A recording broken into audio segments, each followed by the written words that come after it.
Shadow Slave Audiobook by Kevin Chapter 101. Turf Warcaster had been lucky enough to enter the dream realm near the city and arrive at the castle much earlier than the three of them. By the time Sonny, Nephi's and Cassie had found their way to the human settlement, he was already in good standing there. Despite the fact that there were a lot of opportunities for a talented legacy to rise through the ranks of Gunlog's army, he had nevertheless decided to remain independent and eventually join the Changing Stars cohort, drastically raising their combat strength and reputation. Looking back, that was when all of Sonny's problems had really started. That's right, it was all his fault, not mine. Yeah, definitely.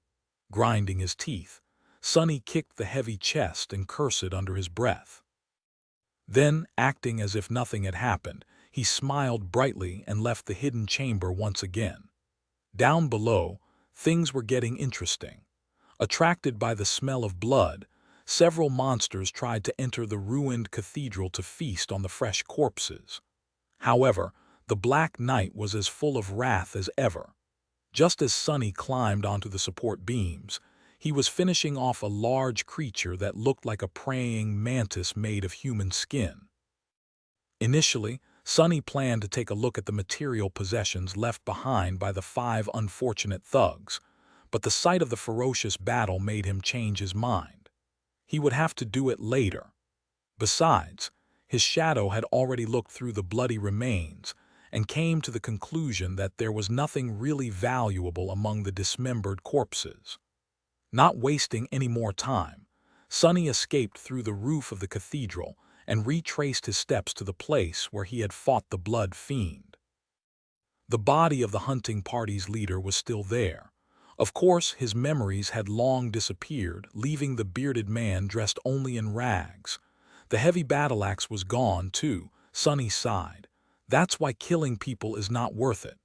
His shadow covered its face with a hand and shook its head dejectedly, trying to express that his wording was nothing short of unfortunate. Sonny frowned. What? It's not. And for him, it was doubly so. When one awakened killed another, they received a considerable portion of the enemy's soul essence without having to shatter their soul shard. Sonny, however, was not an ordinary awakened. His aspect was based on consuming shadow fragments instead. That meant that even if his enemy had absorbed hundreds of soul's shards in the past, Sonny would only receive the number of shadow fragments matching their rank and class, just like he would after slaying a nightmare creature. Since all sleepers were mere dormant beasts, in this case the number was 1. Just one fragment away from 400, Sonny said, a bit disheartened.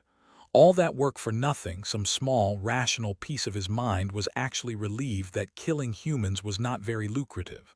Otherwise, in his state, no, he wouldn't, surely. Ah, wouldn't what? Sonny blinked a couple of times, waiting for his inner voice to answer. However, it was strangely silent. Shrugging, he bent down and searched the dead man's body, hoping to find something of value. However, he was left disappointed. There was no pouch full of soul shards as he had imagined. All Sonny found was a strange piece of fabric that had been secretively tucked away into the tall thug's shirt. Looking at the fabric, he noticed crude shapes drawn on it with ink. Some shapes looked strangely familiar. Is that a map? Indeed, it was a primitive map. The shapes he recognized were the various landmarks located in the neighboring parts of the cursed city. Sonny knew many of them by heart and had even explored a few in the past. A treasure map. Suddenly, the strange timing of the hunting party's arrival and their lack of experience made perfect sense. They weren't actually hunters.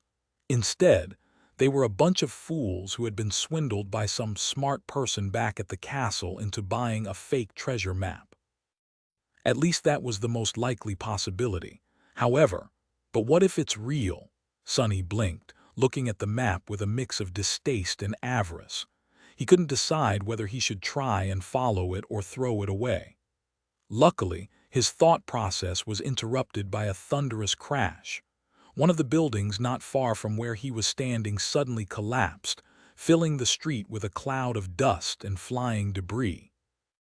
A massive shape flew through the air and heavily crashed against another wall, causing an avalanche of stones to fall down. The creature tried to stand up, but then twitched and grew still, spilling rivers of fetid blood all over the pavement. It was unmistakably dead. Sonny quickly hid the map in his armor and dove into the shadows, trying to understand what was happening. Somewhere near, furious roars and the sound of steel clashing against steel could be heard, growing closer with each second. Strangely, there were no human voices. A battle between nightmare creatures. Such things were not rare in the cursed city, but to Sonny's knowledge, there were very few things capable of challenging the current masters of this street and the adjacent square.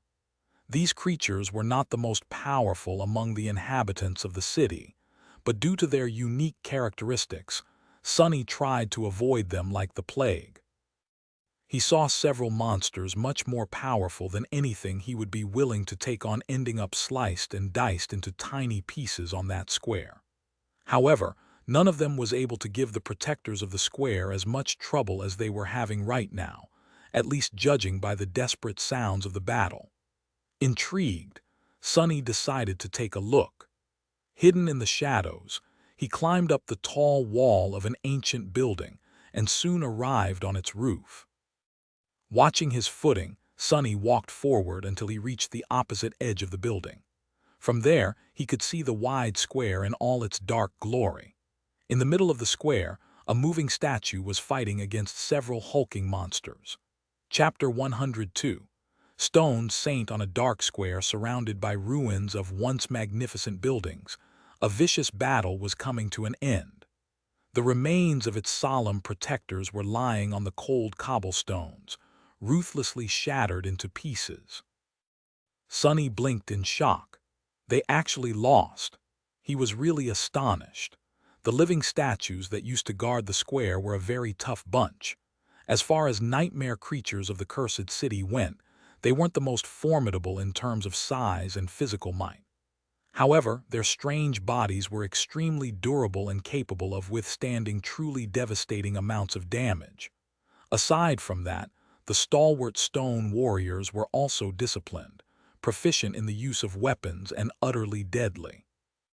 They were able to perfectly coordinate their movements, using strategy and tactics to silently overwhelm opponents whose power far surpassed their own.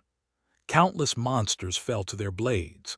That's why Sonny had always avoided getting into a confrontation with these weird creatures. Even though they weren't fallen by rank, the stone revenants represented a threat that was enough to make him wary. However, now the ownership of the square was about to change hands. The bodies of the previous masters lay shattered to pieces. In death, they looked just like broken statues. Even their metal armor and weapons had turned to stone after the wielders were destroyed. There were 5 or 6 of these stone piles scattered around the square, while the attackers seemed to have lost only 3 of their numbers, including the massive monster that had been sent crashing through a building earlier.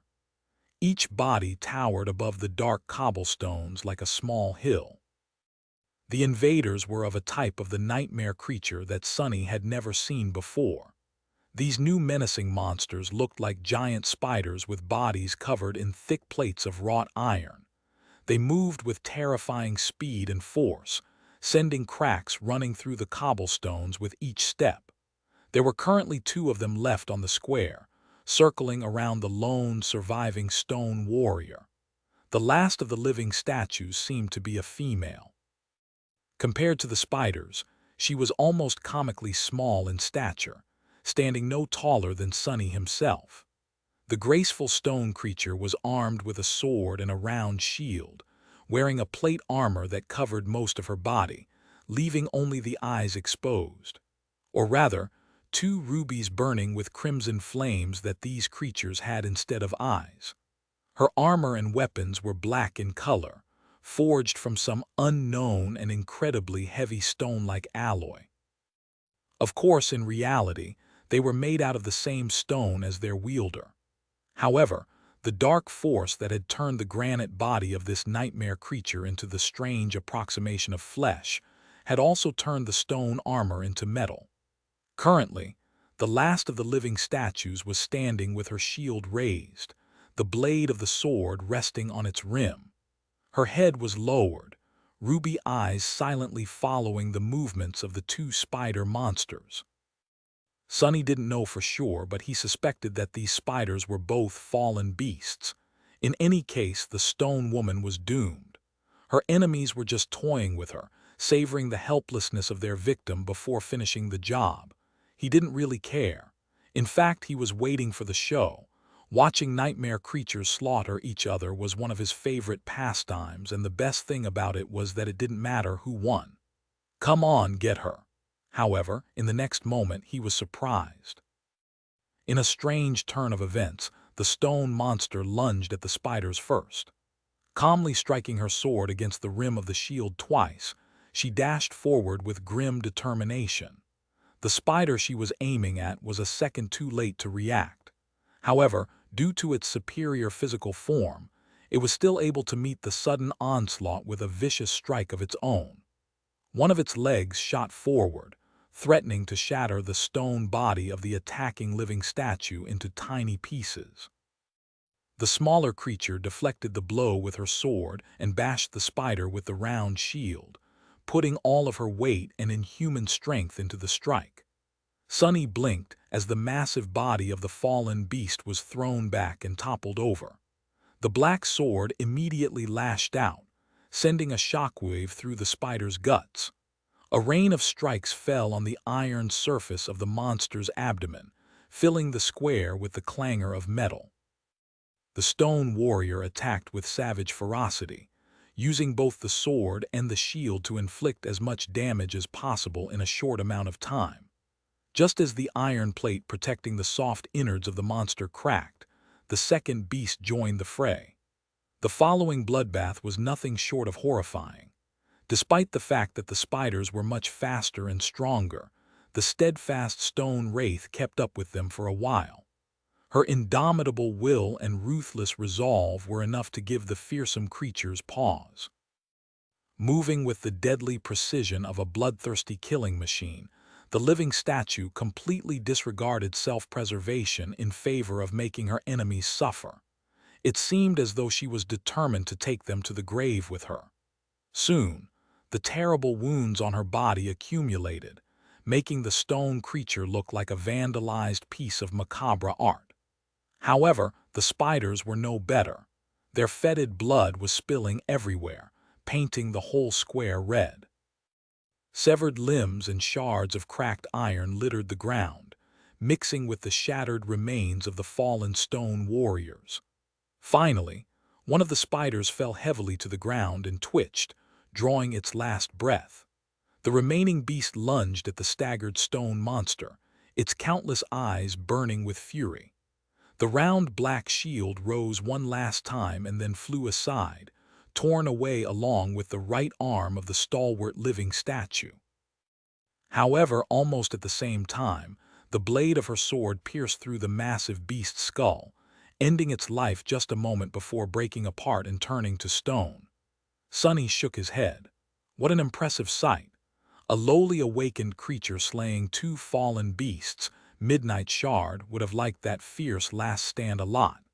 Come to think of it, this was nothing short of inconceivable. However, the graceful stone warrior paid dearly for performing the bloody miracle. Staggering once again, she fell heavily to the ground, clearly done for. The battle for the ownership of the Dark Square was over. Nobody won. Chapter 103.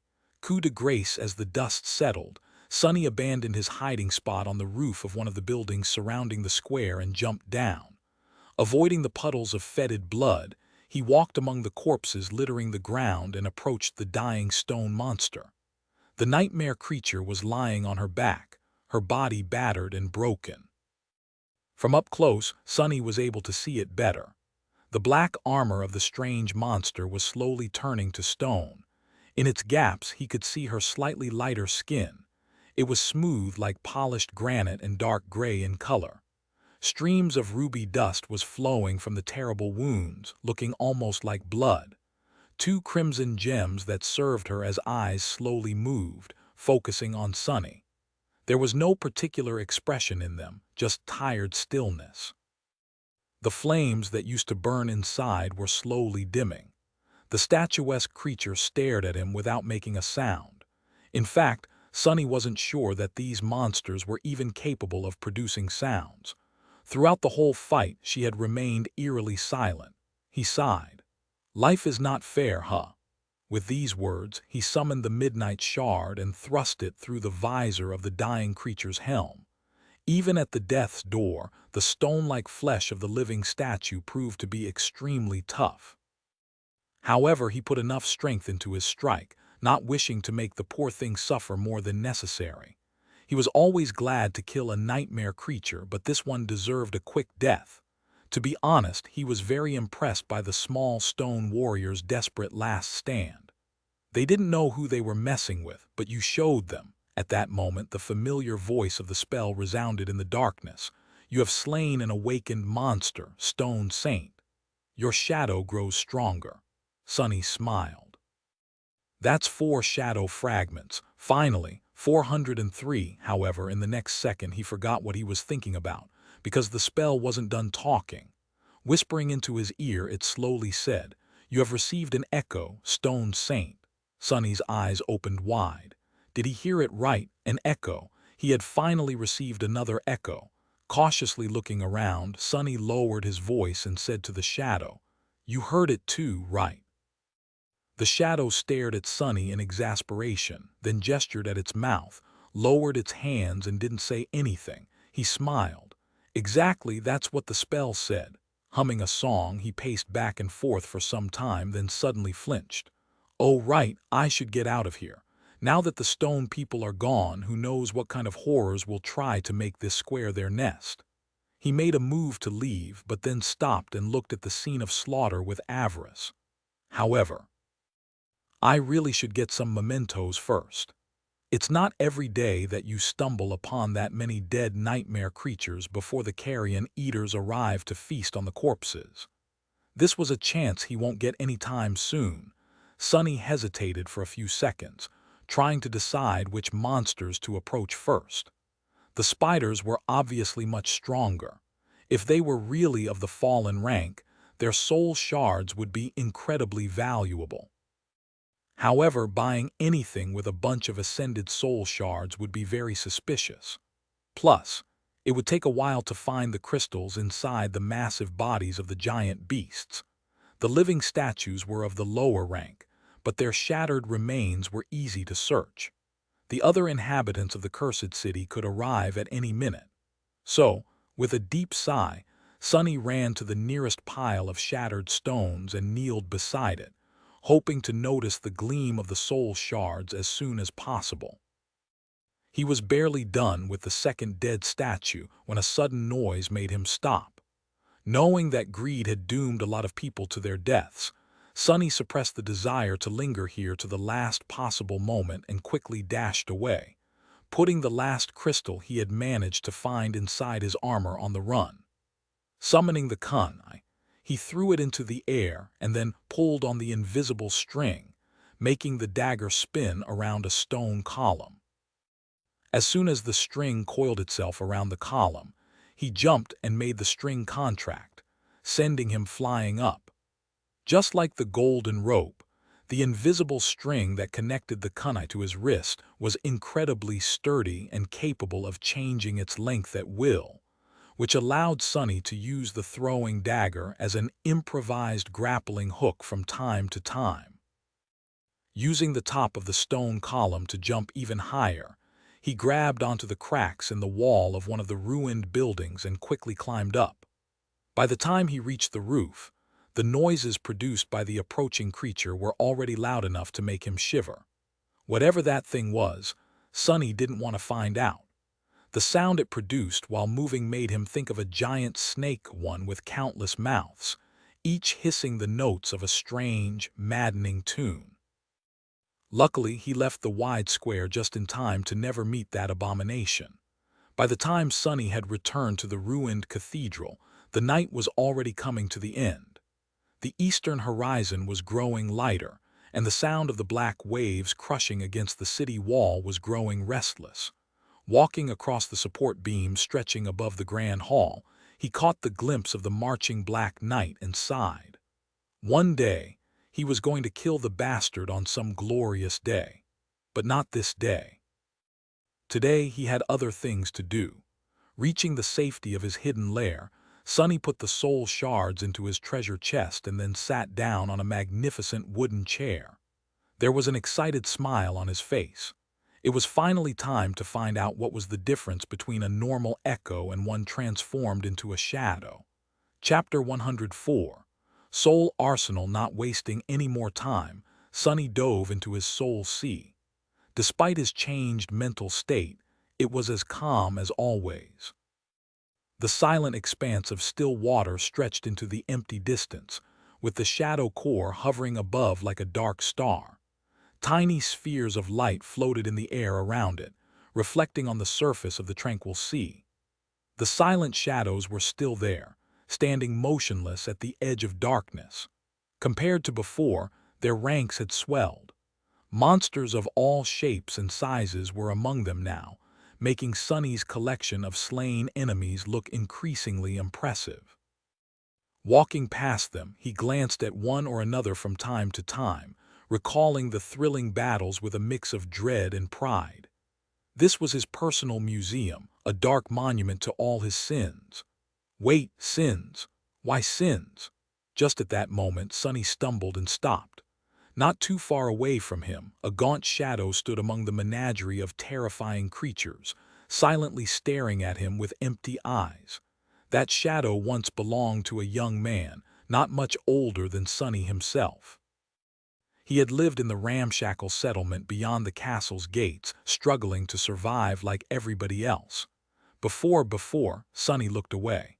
"Don't you look at me like that. It was your own fault, fool. You shouldn't have asked me all those questions." Out of the 3 people he had murdered with his own hands, this kill was the only one that made Sonny feel something, because it wasn't done in the heat of the battle or to settle a personal score. This one was done in cold blood. It was why he had to leave the castle, among other things. Sonny grimaced. "I said stop looking at me. Just stay dead and don't bother me with your nonsense." Huffing angrily, he turned away. Soon he walked past the shadows of the Blood Fiend, the hunting party's leader, and the deadly Stone Saint. Glancing at the statuesque figure of the stone monster, Sonny forgot all about the gaunt shadow and smiled. He was here to take a look at her echo after all. The prospect of having another echo under his command was already very exciting. The loyal and strangely personable scavenger had been of great help to Sonny in the past, tremendously increasing his combat performance. After all, despite having a divine aspect and a uniquely powerful ability, Sonny was still just a dreamer, one whole rank below the echo. The scavenger, however, was merely a beast, while the Stone Saint was a monster. Her power was comparable to that of the ferocious carapace centurions, far surpassing anything that Sonny could ever hope to achieve in this cursed place. The strange nature of the steadfast living statue made her even more formidable. Having a servant like that would make many impossible things possible. However, Sonny wanted even more. He was waiting to see what miracle his aspect was going to perform, hoping that the results would surpass his wildest expectations. Soon, he was standing under the black sun of his shadow core, observing the spheres of light that represented his memories. There were 9 of them now. The ones that he actually used were the puppeteer's shroud, the midnight shard, the prowling thorn, the ordinary rock, and the endless spring. Savoring the anticipation, Sonny summoned each of them one by one and read the glowing runes surrounding the memories. He had got the heavy kunai after defeating a peculiar creature that resembled a monstrous armored porcupine. The rain of jagged bone quills had left several holes in Sonny's body, but the reward was well worth it. Memory, prowling thorn. Memory rank awakened. Memory tier Roman 2. Memory type weapon. Memory description. This flying dagger is as unpredictable and fickle as the affection of a young beauty, but perhaps not as deadly. Memory enchantments. Rose of betrayal. Enchantment description. The prowling thorn is connected to its wielder by an invisible string. This string is strong but mercurial, just like the treacherous bond of sentimental attachment. After reading this description for the first time, Sunny couldn't help but wonder if the spell had been scorned by a lover once. The runes practically exuded bitterness. Next on the list was his most dangerous memory, the talking rock. Memory, ordinary rock. Memory rank, awakened. Memory tier, I memory type, tool. Memory description, just an ordinary rock. Memory enchantments, not really. Enchantment description, the word is mightier than the sword. The rock is mightier than the word. The funny thing was that the ordinary rock, which was capable of repeating various sounds, had fallen into the hands of a person who was unable to tell lies. It was now the most honest memory in two whole worlds. It had also made Sunny think twice before opening his mouth. Sometimes. The last memory he decided to take a look at was, perhaps, the most precious to him. It was the beautiful glass bottle that Cassie had given Sunny as a farewell gift. Memory, endless spring. Memory rank, dormant. Memory tier, Roman 4. Memory type, tool. Memory description. A lovesick devil had once imprisoned a mighty river in this fragile glass bottle. It was his gifted to a beautiful desert spirit. Memory enchantments, gift of water. Enchantment description. This bottle contains enough water to make flowers bloom in the desolate heart of the most lifeless of deserts. This one was sort of romantic. It seemed as though the spell was all over the place when coming up with these descriptions, to the point where Sunny couldn't even tell if it was being serious. With a sigh, he dismissed the sphere of light containing the endless spring and glanced up. The other 4 of his memories were not very useful. They were an incredibly heavy tower shield, a suit of armor that was worse than the puppeteer's shroud in every regard, a glass eye capable of producing bright beams of harmless red light, and the obnoxiously loud silver bell, the first memory he had ever gotten. The remaining 3 had been awarded to him for killing comparatively weak monsters on the streets of the cursed city. He was hoping to trade them for something more suitable during his next visit to the castle, whenever that might be. Forgetting about the memories, Sunny finally focused his attention on the brightest sphere of light that was floating in the dark emptiness above his head, the one containing his new echo. He willed it to descent and watched as the sphere glided down, softly touching the surface of dark water. A few moments later, it slowly dimmed, revealing the stone figure hidden within. Here in the dark silence of the Soul Sea, the stone saint looked just like a statue. She was approximately as tall as Sunny, looking miniature in comparison to the rest of the nightmare creatures he had to face on the forgotten shore.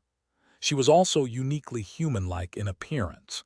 If not for the dark gray hue and the stone-like nature of her granite skin, Sunny might have even mistaken the strange monster for a sleeper, provided he couldn't see much of her body behind the graceful dark armor. The nature of these strange creatures remained a mystery. Chapter 105. Living Stone. Previously, Sunny had considered the living statues to be just that, monuments brought to life by evil spirits. There were a lot of revenants like that walking the streets of the cursed city. Take the Black Knight. For example, Sunny was almost sure that the bastard was actually just a suit of armor with a vengeful wraith imprisoned within it. He had no proof that there was an actual body in that moving steel fortress, at least. However, after watching the stone saint die right before his eyes, he wasn't so sure that she and the Black Knight were the same anymore. There certainly were similarities. Even the design of their armors was somewhat similar, as though one had originated from the other. But the stone warrior's armor seemed much more ancient. And then there was the ruby dust that flowed from the stone creature's wounds instead of blood. Since when did statues have blood? It was almost like these strange creatures were designed to possess their own weird form of life. Come think about it, the stone warriors resembled artificial beings brought to life by some dark magic much more than they resembled undead creatures. Mysteries, mysteries, mysteries all around. Perhaps the runes describing the stone saint would provide him with some answers. The echo, meanwhile, was coming to life. Two magenta flames ignited in her gemstone eyes. The stone of her armor suddenly gleamed with subtle metal shine, the smooth surface of her granite skin turned slightly less rigid. Silently turning her head, the saint gazed at Sunny through the narrow split of her helmet's visor. Let's see, he concentrated on the runes. Echo, stone saint. Echo rank awakened. Echo class monster. Echo attributes, battle master, stalwart mark of divinity. Sunny blinked. Mark of divinity, that was the same as his original attribute. What business did a nightmare creature have walking around with the traces of divinity left in its evil, corrupted soul? And what with these other attributes, battle master attribute description? Born on the battlefield, the stone saint is proficient in all forms of combat. Stalwart attribute description. The stone saint is highly resistant to all forms of damage, as well as being fully immune to mind and soul attacks. Bewildered, Sunny shook his head. No wonder these silent stone warriors were so deadly. They were literally a bunch of killing machines created to last as long and deal as much damage as possible on the battlefield. But who had created them? Leaving the attributes alone, he lowered his gaze and read the next line of runes. Echo description. Deep in the cavernous halls of his dark domain, the last child of the unknown had created them from stone to quell the fire burning in his resentful heart. However, that fire only grew hotter. Designed to bring peace, they were instead born into an endless war. The unknown again, or rather their children. It seemed like his theory was correct. The stone saint was either an artificial being or a descendant of one. In any case, that was before she was corrupted by, well, whatever it was that had corrupted all the nightmare creatures and especially those in the cursed city. Now even gods wouldn't be able to describe what exactly she was. Not that it mattered. A monster was a monster. Sunny was more interested in the fact that the traces of divinity that the stone warrior bore had to have come from their original creator, who was at least partially one of the unknown, which meant that the unknown indeed were closely related to the gods and to divinity itself. Just like mysterious Weaver. Looking away from the runes, Sunny studied the motionless echo with his altered eyes. What he saw made him smile darkly. Just like the memories, the true essence of the echo was weaved from the countless diamond strings that formed an infinitely complex pattern. Only in its case, the pattern was even more elaborate, dwarfing anything that Sunny had previously seen. Two embers were burning inside the stone saint's body, serving as anchors for the endless strings. One of them was situated in the place where her heart should have been, the other in the lower part of her abdomen. Sunny closed one eye and looked more closely. And there, behind the shining pattern of the diamond strings, he noticed another, much more primitive and crude system of adamantine threads. They pierced the stone flesh of the echo, resembling a human nervous system. These strings were also seemingly made from diamond, but they were much less ethereal. In fact, they were entirely corporeal. Sunny frowned. Makes sense, that makes sense. Wait, how does it make sense? The memories and the echoes were created by the spell. They were artificial. The stone saint, too, was artificial, but in a much more mundane sense. She was made by a child of the unknown, just like her echo was made by the spell. Which meant what? That the technique that had been used to create the stone saint was eerily similar to the technique that the spell used, although it did look extremely primitive in comparison. Could that mean that the spell itself had come from the unknown? Sunny grimaced and shook his head. No, no. Although it was a sound theory, there was too little information to actually consider it substantiated or even remotely believable. He needed to find out more, learn more, uncover more before even beginning to understand the true story that connected the spell, the gods, the unknown, and his own life into one nightmarish tapestry. But there would be time for it later. Right now, he had something equally as interesting right within his grasp. Glancing one last time at the graceful stone monster, Sonny gulped and licked his lips. Then he said timidly, Let's do this." Taking a step forward, he hesitated and then carefully put his hand on the breastplate of the stone saint's armor, right across from the place where the main nexus of her spell weave was situated.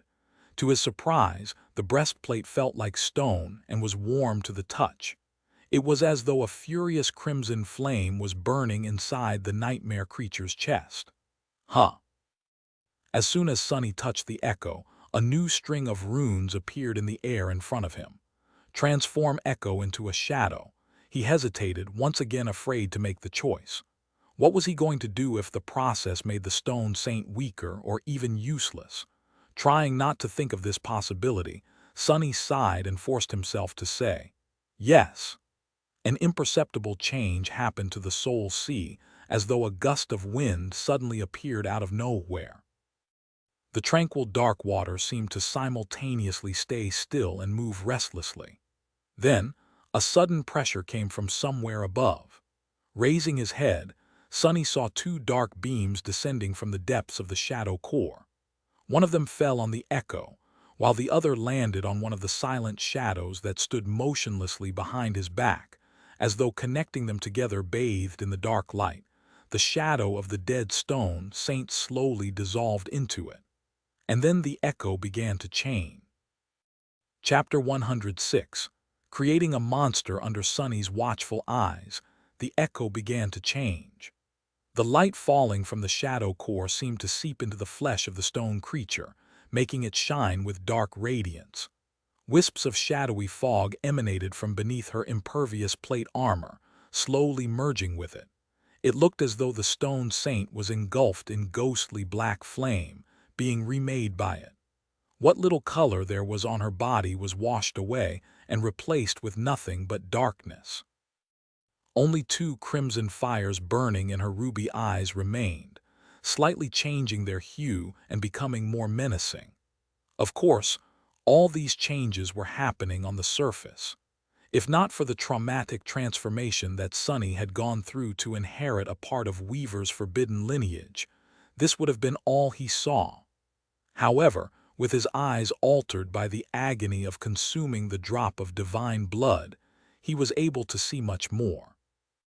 Beneath the surface, the essence of the echo was being changed as well, in a way much more fundamental than its outer appearance. The shining embers that served as anchors for the weave of diamond strings had lost their radiance, becoming as transparent and empty as the shadow core itself.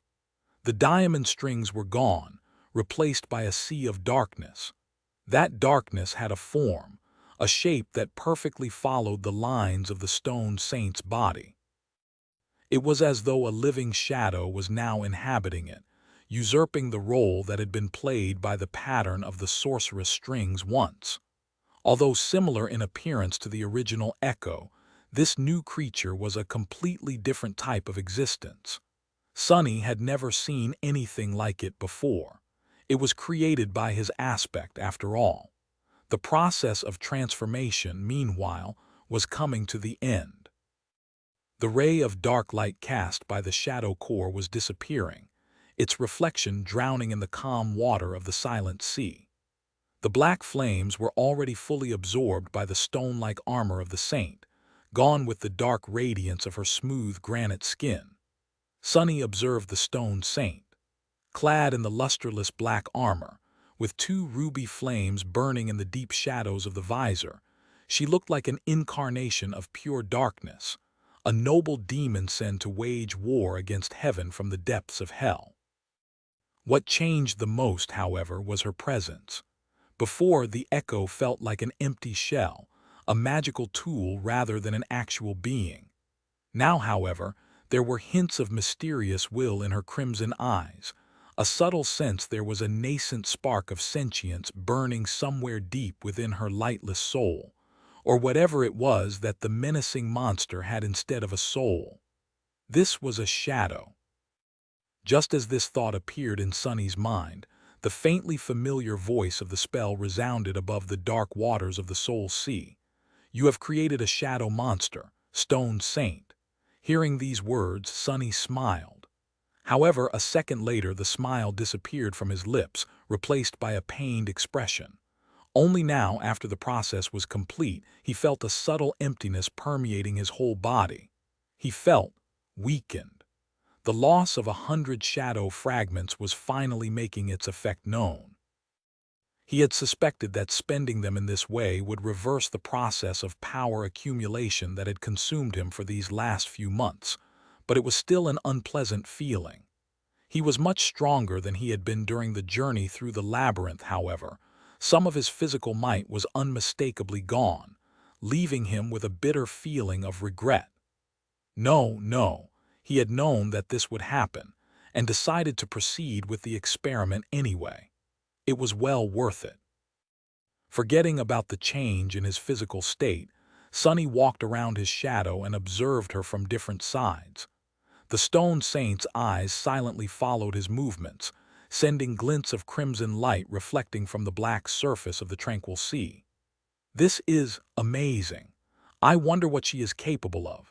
Summoning the runes, Sunny immediately noticed that there was a new cluster shining right beneath the one describing his echoes. Shadows, Stone Saint.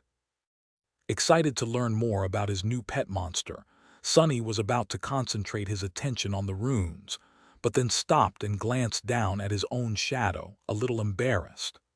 Sorry. How are you feeling, buddy? You aren't, jealous or anything." The shadow looked away and pretended that it didn't know him. It was seemingly indifferent to the appearance of a new shadow creature in his service, even though this new shadow had a capital letter to its name. "Well, I just wanted to say that you shouldn't be. I still value you very much. Even though the Stone Saint is probably capable of slicing powerful monsters into tiny pieces with her sword, while you're still just a useless piece of an incredibly capable scout and my most trusted confidant, I still appreciate you. Yeah." He stared at the shadow for a bit and, seeing that it didn't react in any way, turned away. This guy, he'd better step up his game. Huh. Focusing on the runes, Sunny summoned the description of the shadow and read: Shadow, Stone Saint. Shadow rank awakened. Shadow class monster. Shadow attributes, Battle Master, Stalwart, Spark of Divinity. Sunny blinked. It seemed as though Stone Saint's divine attribute had evolved to match his own. Was it because he was her master? This was a nice surprise. However, he still didn't see how she was different from before. Frowning, he continued to look through the shimmering runes. Shadow description. Shadow Saint was created by the treacherous lost from light in the cursed darkness of the forgotten shore. Again with this whole treachery stuff. Can I get another epithet, huh? But in the next moment he forgot all about this little frustration, because the following line of runes showed him something really unexpected. Just beneath the description, a familiar set of runes shined in the air. Shadow fragments. 0200. Chapter 107. Growing shadow. Sunny stared at the runes, perplexed. Then, a sudden light of understanding appeared in his eyes. He finally realized what was the principal difference between an echo and a shadow. It was really very simple. The echoes were mere replicas of the creatures that had left them behind. They were molded in their image and never changed, always remaining the same as the originals at the moment of their deaths. Shadows, however, were different. After all, they were mercurial by nature, always changing their forms and shapes depending on the environment. And so, a shadow was capable of change to some extent too. It was capable of growth. His eyes widened. By slaying nightmare creatures, he was able to absorb their shadow fragments and become stronger. Eventually, his shadow core was bound to evolve, turning from dormant to awakened and beyond. The jump in power that came with this evolution was nothing short of unmatched. Granted, he wasn't sure about the particular details of this process, not to mention that, as a human, he could only become an awakened after returning from the dream realm into the real world, which was impossible to do in this God-forsaken place. He also didn't know what would happen if he actually managed to accumulate the 1,000 shadow fragments that the runes demanded. But no matter what happened, if he were to continue walking forward on the path of the awakened, he would eventually outgrow his memories and echoes, rendering them weak and useless against the enemies of the comparable rank. He would then be forced to discard them and try to find suitable replacements, with no guarantee whatsoever that he would actually succeed. This problem was not as dire when it came to memories, which were comparatively easy to get. The echoes, however, were exceedingly rare. Once an echo grew too weak to accompany its master, replacing it was an extremely tall task. But shadows were capable of growing with him, becoming more powerful just as he grew more powerful. As long as Sonny was willing to put in the work, his shadow would never fall behind. The possibilities that this simple quality opened up were truly endless. It was enough to completely change his plans for the future. In the past, Sonny always envisioned himself as the main force on the battlefield, only relying on memories and a stray echo or two to support him. That was because echoes of higher ranks and classes were so unimaginably hard to come by. Although much more rare than memories, there were still many dormant echoes around, and a fair number of awakened ones too. They were mainly shared among masters and saints, who were capable of defeating the nightmare creature of these ranks with comparative ease. But battles against fallen and corrupted monsters, not to mention anything even more dreadful, were never easy. As such, there were not enough trophies brought back after killing creatures of their kind to make the idea of acquiring an echo of a higher rank a realistic possibility. For everyone, except for Sonny, he could slaughter weaker monsters, get lesser echoes, and then cultivate them into unstoppable beasts of slaughter. Not bound by the laws of probability and diminishing chances, he could slowly build an army of powerful shadows to fight his battles for him, and then watch them destroy his enemies from a safe distance while sipping on a cocktail. That's what rich people drank, right? Not to mention that monsters were not bound by the need to pass nightmares to raise their rank, at least not to Sonny's knowledge. To be honest, he had no idea how nightmare creatures evolved their cores. Carapace Demon had seemed to do just fine just by eating the fruits of the soul tree and slowly absorbing large amounts of soul essence. In any case, there was a possibility that he would be able to make the Shadow Saint much more powerful than he himself had the chance to become on the Forgotten Shore. Perhaps even powerful enough to make his life here truly tolerable. Looking at the Shadow with excited sparks dancing in his eyes, Sonny grinned from ear to ear. "You and I are going to accomplish great things together, buddy." If his own shadow wasn't worried about its place in his heart yet, it would be smart to start worrying about it right about now. The question that was consuming Sonny's thoughts now was this: how, exactly, was he supposed to feed the Shadow Saint with fragments? If he could simply transfer some of his own to her, he would do it without a second thought, even though that would diminish his personal strength even further. However, there seemed to be no way to do so. No amount of looking at the runes, touching the silent stone creature, or trying to talk to the spell did the trick. Sonny even asked for advice from his own shadow, but that guy was in no mood to talk. The scornful word traitor was written all other his expressionless dark spot of a face. At least that's what Sonny read from it after being met with the silent treatment. In all the excitement, he failed to remember that the shadow was physically unable to speak. Scratching the back of his head, Sonny paced around the soul sea and tried to come up with a reasonable way to stuff some shadow fragments inside the taciturn stone monster. Well, The most obvious answer is to go and make her kill some nightmare creatures. However, will it work? When my loyal scavenger killed something, it was I who received the fragments, not him. Wait, him. Did Cassie infect me with her childish desire to assign human qualities to everything? It not him.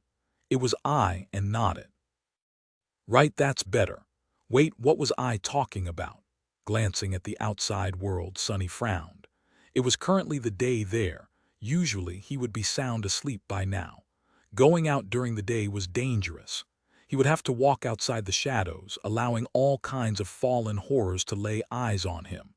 He only survived for so long in this hell by being extremely cautious, cowardly, and only hunting during the night.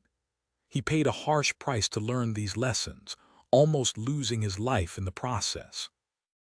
But still should he risk it? Chapter 108. Test dummy still undecided, Sonny dismissed the stone saint. He was curious to see if the slumbering shadow would become a sphere of light just like an echo would. However, she did not. As soon as he gave the command, the ornate armor of the stone creature was immediately engulfed in black flame, and with a gust of ghostly wind, she was gone. It seemed as though the shadow was returned into the embrace of the shadow core that had created her, and was now sleeping in its depths, bathed in the invisible waves of nurturing dark flames. Sonny scratched the back of his head. So, the shadows literally dwelled within the deepest part of his soul. He didn't really know how to feel about this, but felt that it was strangely fitting. He was a child of shadows himself, after all. With a thoughtful sigh, Sonny emerged from the soul sea and looked around his secret lair. Outside the ruined cathedral, the sun was shining above the cursed city, but none of its rays could reach this tranquil hidden chamber. Sonny suspected that once, long ago, the secret room served as the private quarters of a venerated young priestess who performed sacred rites in this temple. He had found some of her things in the modest wardrobe that was hidden behind a stone panel, somehow preserved in pristine condition, despite the thousands of years that had passed since the city had fallen to the curse of darkness. If not for the lamentable disparity of their genders, he would have had a whole collection of clothes to wear, instead of spending every waking hour dressed in the same good old puppeteer's shroud. There were limits to the amount of abuse that even a fifth-tier armor could withstand. However, in a sense, he was lucky. At least his armor was made out of soft fabric. It would have been much worse if he had to wear a suit of plate armor or a rusty chainmail instead. That priestess, of course, had not used the same extravagant method to enter her private quarters. There actually was a doorway that led outside the room and into a concealed corridor that ended with a narrow stairwell. However, the stairs had long collapsed, leaving only a deep vertical shaft behind. This was Sonny's route of escape in case someone or something would find his lair. Standing up from the magnificent wooden chair, Sonny paced around for a bit and then lighted the fire under a makeshift stove, planning to make himself some late supper. The orange flames illuminated the hidden chamber, sending shadows dancing on its walls. Oh, right.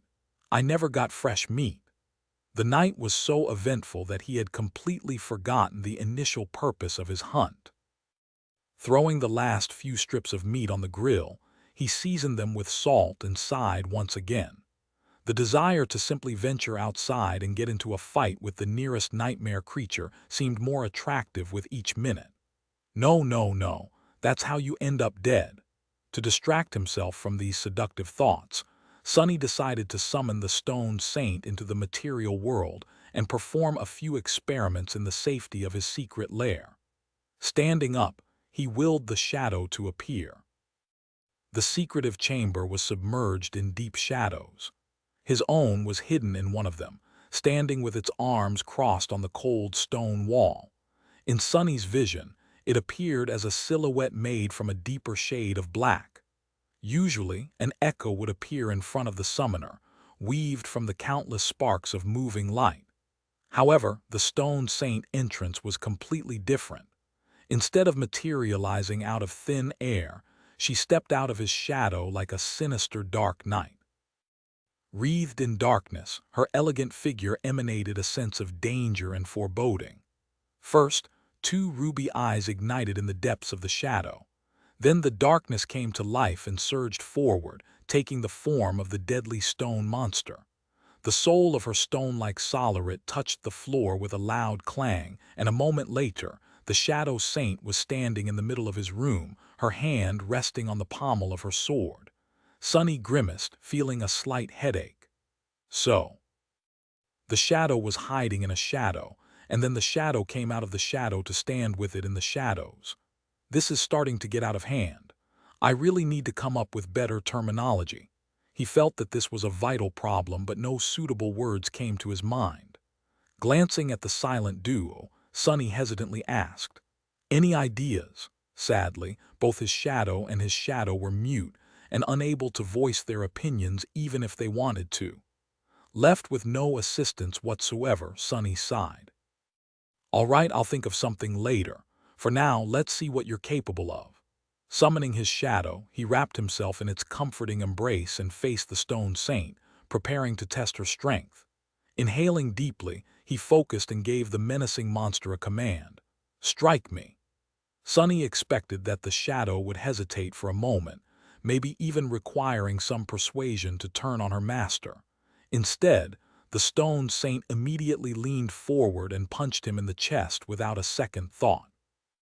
With his physical prowess enhanced by the shadow, Sunny was sure of his ability to withstand one blow from the awakened monster, at least to a certain degree. However, he was wrong. So wrong. Before he could even react, the armor-clad stone fist crashed into his ribs, making Sunny feel as though he was hit by a train. In the next second, he found himself lying on the floor, surrounded by numerous pieces of broken wood. Oh no, my chair. The magnificent chair was gone, ruthlessly turned into splinters and firewood by the impact with his back. It was completely unsalvageable. Sunny's back wasn't doing much better. Turning onto his stomach with a moan, Sunny spat a bit of blood on the stone floor and weakly raised one hand, giving the shadow saint thumbs up. Good, well done. 10 out of 10, just like crap that really hurts, just like I expected. Casting a furtive glance at the elegant stone knight, he forced a smile out and tried to stand up. "I think I need to amend some details of the future experiments." Next, Sunny was planning to enhance the stone saint with the shadow before getting her to strike him again.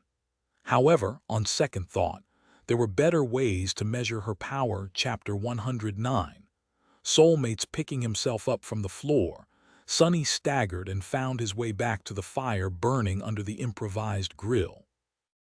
Glancing at the motionless stone knight, he spat a bit more blood and groaned. As the appetizing aroma of roasting meat filled the air, the blood weave got busy repairing his body. By the time his supper was ready, Sunny was able to breathe without wincing. Putting the meat on his prized possession, the luxurious silver plate, Sunny prepared to eat. On the forgotten shore, simple everyday necessities like plates were rarer than enchanted swords and magical suits of armor. In the whole cursed city, only Gunlog and his 5 lieutenants were able to dine with as much decorum as Sunny. Granted, he had yet to find even a single pair of chopsticks in this whole damn place, let alone something more technologically advanced, like a spoon. Of course, Sunny could try and make one himself, but that wasn't the same thing. The Shadow Saint was silently looking at him with her burning ruby eyes. Feeling uncomfortable under her mysterious gaze, Sunny glanced at his plate, then at the menacing stone creature. You want some?" He raised a piece of meat and offered it to the taciturn monster. However, the stone saint showed no reaction at all. "Well, suit yourself."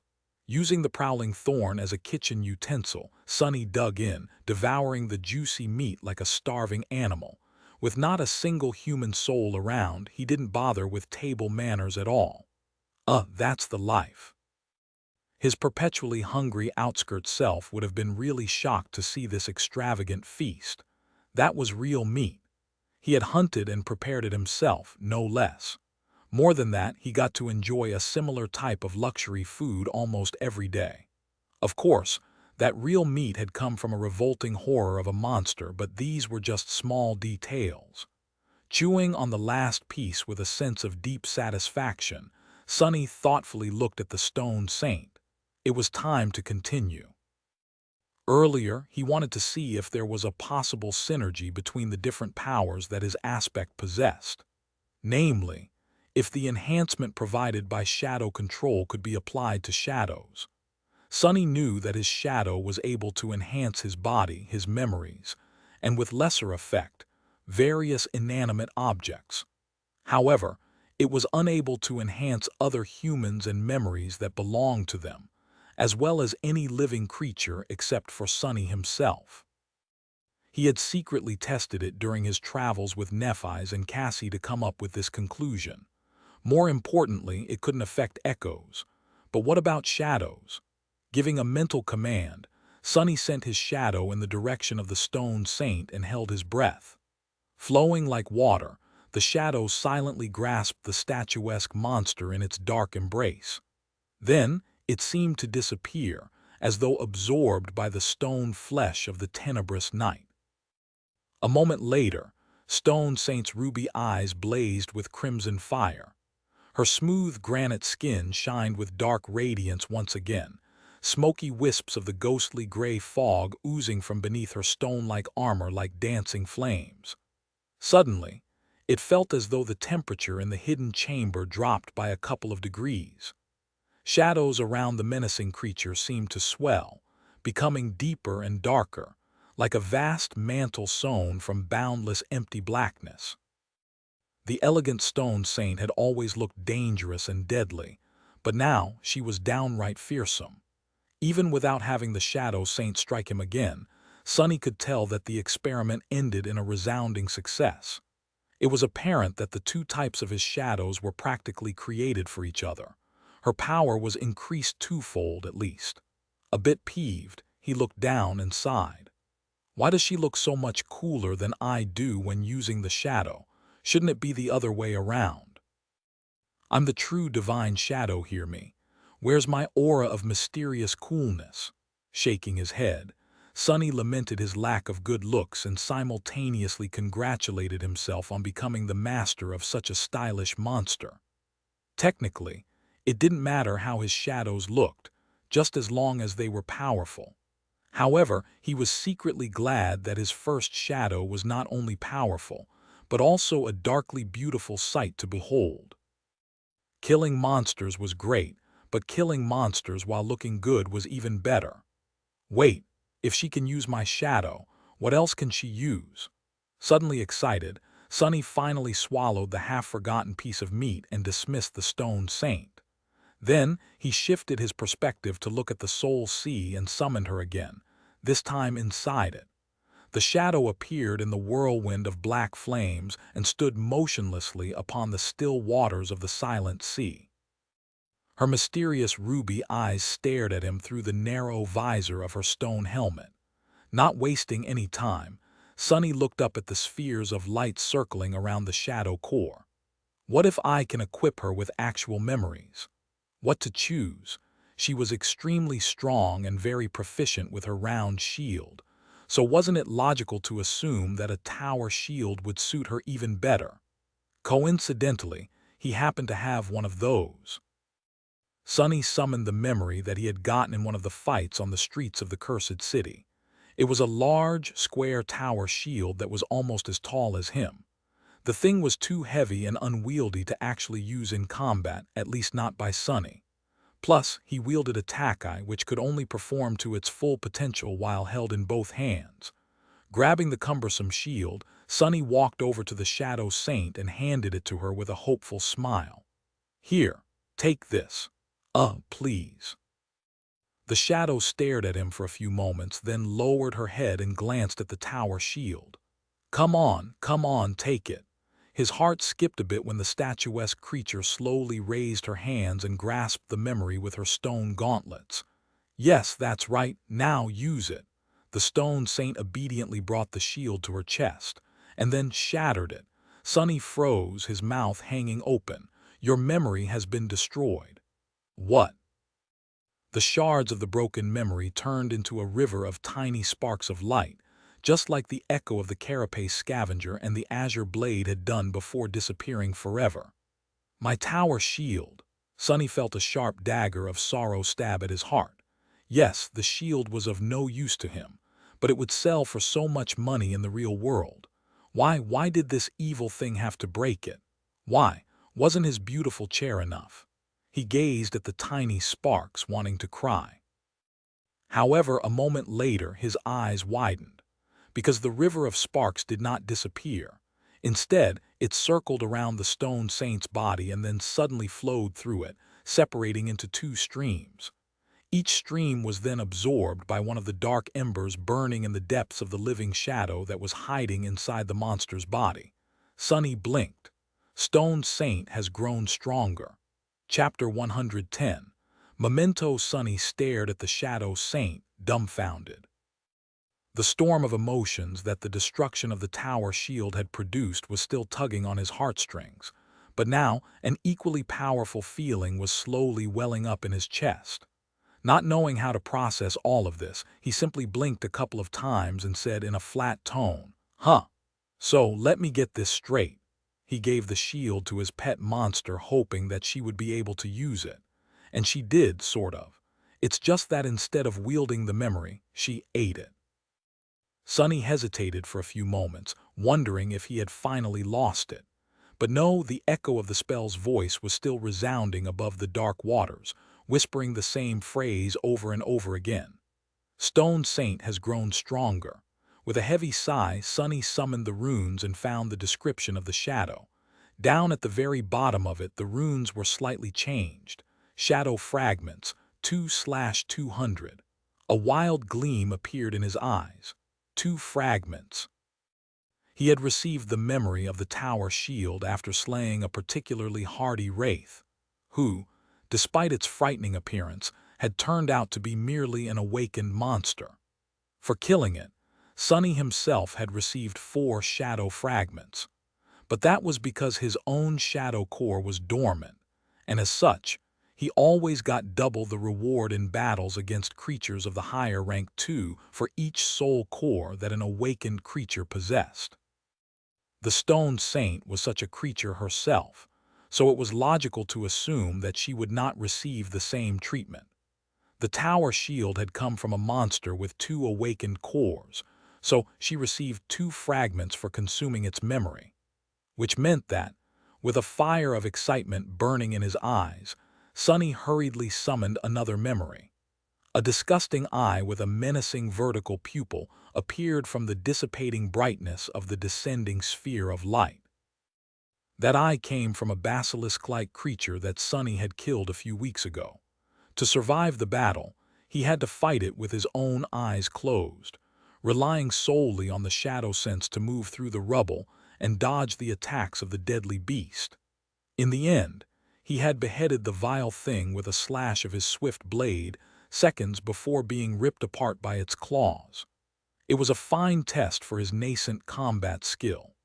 Sadly, the memory came with none of the powers that the actual beast had possessed. It was only capable of producing a harmless beam of red light, which could only be used for creating mood lighting, at least in the case of Sonny, who could see in the dark. Grabbing the eye, he held it out for the Stone Saint to take. The shadow grasped the disgusting thing, brought it to her chest, and then crushed it in her armored fist. Once again, the memory disintegrated into countless tiny sparks of ethereal light, which were then absorbed by the darkness hiding inside the elegant creature's body. Stone Saint has grown stronger. Sonny grinned, then threw his head back and laughed. So that's how it was the shadows fed on memories.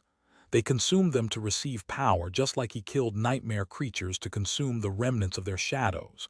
To make sure, he glanced at the runes again and saw exactly what he had expected to see. Shadow fragments, 3/200. Tier 1 awakened memory, 1 fragment. Makes sense. Giddy with anticipation, Sonny summoned the next memory. A bulky suit of rusty plate armor appeared from the sphere of light and hovered in the air in front of him. This one he had received after burning the towering nest of monstrous, flesh-devouring termites to the ground. Creating a bonfire in the absolute darkness of the Forgotten Shores night was a dangerous endeavor, but he had hoped to receive hundreds of shadow fragments by eviscerating the whole swarm of these tiny gluttonous creatures. Judging by the amount of bones littering the ground around the nest, they were a real plague. Sadly, the entire colony had turned out to be a single demonic being, landing him only 6 fragments. He even had to retreat without collecting the soul shards from the smoldering remains of the hive, scared away by the approach of several fallen horrors that had been attracted by the bright flames. The memory was of little consolation, since his own puppeteer's shroud was superior to it in all regards. But now, finally, it could be of use. The stone saint devoured the armor just like she had devoured the over 2 memories. Once again, the spell announced that the shadow monster had grown stronger. The runes changed again, shadow fragments, 6/200. Every time the numbers changed, Sonny felt a deep sense of satisfaction. His menacing stone knight was becoming more fearsome with each second. He suspected that gambling addicts felt something similar in the throes of a rare winning streak. Caught in the moment, he grasped the next memory, but then stopped and stared at the small silver bell that lay silently in his hand. This one was the first memory he had ever received, barely holding onto life in the bitter cold and terror of the first nightmare. It was the weakest memory he had, but also the most meaningful. Sonny had killed one human to receive it, and had used it to kill another. The silver bell was a reminder. With bleak eyes, he read the runes that shimmered in the lightless emptiness of his soul, a small memento of a long-lost home which once brought its owner comfort and joy. Suddenly drained of the excitement that had been consuming him just a few moments ago, Sonny sighed heavily and dismissed the memory. There was a dark expression on his face. Glancing at the motionless shadow saint, he turned away. "That's enough for today. Ah, what a long day. I think I'll go to sleep now." Leaving the soul sea, he stood silently for a few minutes, then slowly walked to his bed and fell on it. Dismissing the puppeteer's shroud, Sonny wrapped himself in the blanket and closed his eyes. He was so tired. Chapter 111. Lesser creature Sonny woke up from the oppressive feeling that drowned the whole world. The sunset was drawing near, and with it, the abyssal shadow of the Crimson Spire had once again fallen on the cursed city. The distant spire could be seen from anywhere in these somber ruins, looming over the forgotten shore like an eternal dark omen. It was cyclopean and unimaginably high, with its roots growing from the endless sea of crimson coral, and its peak lost somewhere beyond the veil of gray clouds. In these past few months, Sonny had gotten accustomed to its presence and learned to not pay it any attention. Thinking about the spire was a sure road to madness. After all, somewhere inside that inconceivable structure lay their only hope of ever returning home, and hope was a poison. Yawning, Sonny stood up and stretched his arms. His good mood, which he had momentarily lost for some strange reason, was already returning. Now that he had some time to put the events of the previous night into perspective, he understood even more clearly how amazing his luck had been recently. The acquisition of the Stone Saint and her following transformation into a shadow were nothing short of miraculous. His life was about to change for the better. However, Sonny had to think things through thoroughly. He was in uncharted waters in regards to how to cultivate his pet monster. The initial excitement he felt after realizing that the Shadow Saint was capable of consuming memories to collect shadow fragments was gone. In its place, there now was a series of uncomfortable questions. Sonny had spent somewhere around 6 months on the Forgotten Shore.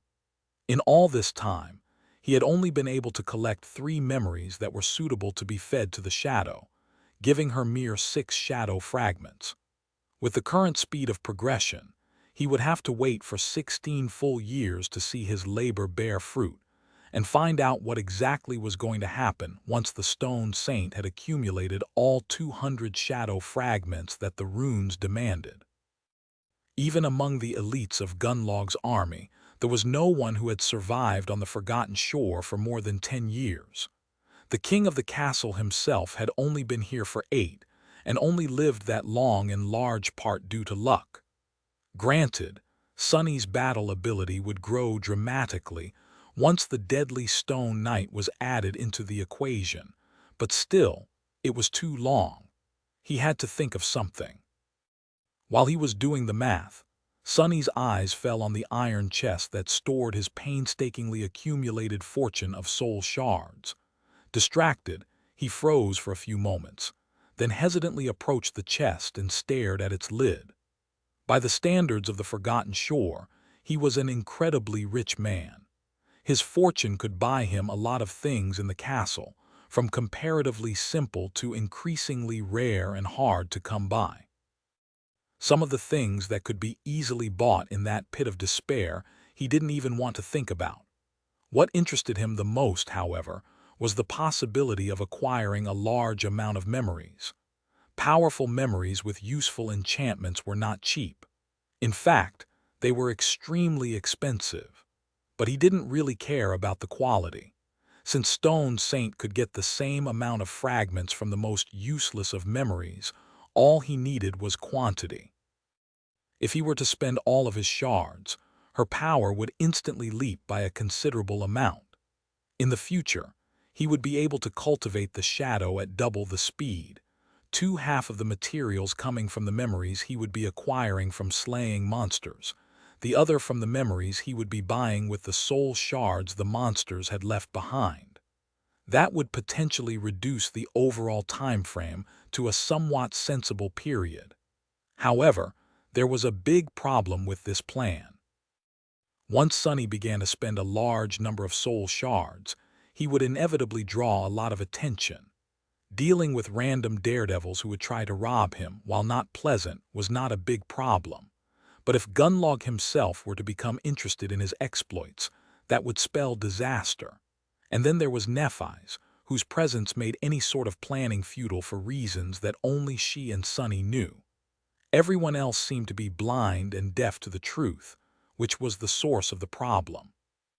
Sonny frowned and turned away from the chest.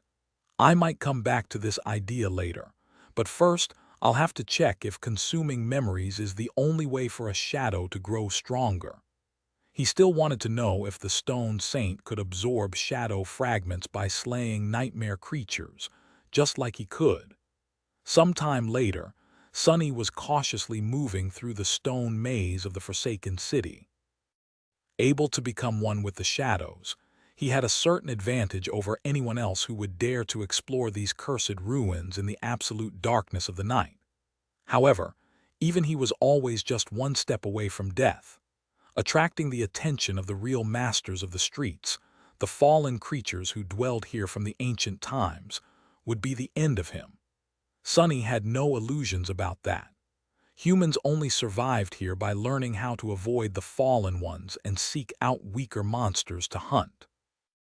There weren't a lot of lesser creatures who were able to secure a foothold in the cursed city, so hunting them was always dangerous. Nevertheless, that was what Sonny had made into his profession, and that was what he was doing now. Finally, he reached the area where he had observed a particular creature in the past. Surprisingly, Sonny was intimately familiar with that type of monster. After all, one of them had almost cost him his life in the past. Somewhere around this particular street, a lone carapace centurion had made its lair. Climbing atop a tall stone column, Sonny stood motionlessly in the darkness and waited for his prey to appear. Time moved excruciatingly slowly, but a good hunter had to have a lot of patience. His dark eyes pierced the veil of night, observing the ghostly ruins. 1 hour passed, then another. Sonny waited. Soon, his patience was finally rewarded. From the deep darkness of one of the toppled buildings, A familiar hulking shape appeared in all its menacing beauty. The carapace centurion stepped onto the cobblestones, his black carapace decorated with crimson patterns, two terrifying bone scythes scraping against the stone. Sonny smiled. The carapace centurion only had time to take a single step before two crimson flames suddenly ignited in the deep shadows that consumed the ruined street. Then, a graceful stone knight stepped out of the darkness. Raising her shield, she rested the blade of her sword on its rim. Wisps of ghostly gray fog were seeping from under her armor, a strange dark radiance emanating from her skin. The darkness around seemed to move, as though wanting to embrace her like a dark mantle.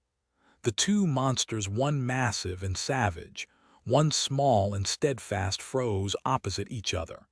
And then, all hell broke loose. Chapter 112.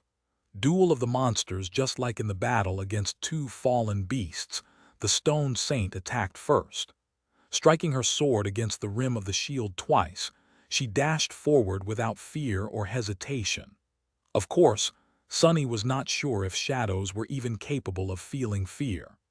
The carapace centurion reacted swiftly and savagely, lunging at her in a furious onslaught of adamantine chitin and jagged blades.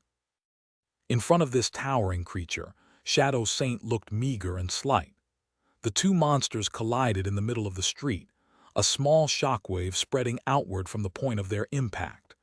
Dust and small pieces of gravel were sent flying through the air. Sonny watched the battle with vigilant eyes. He suspected that these two nightmare creatures were somewhat equal in terms of power. The centurion was much bigger and heavier, the impenetrable carapace making it an especially deadly adversary. All carapace creatures were unnaturally tough and strong. It also had the advantage of reach and mass.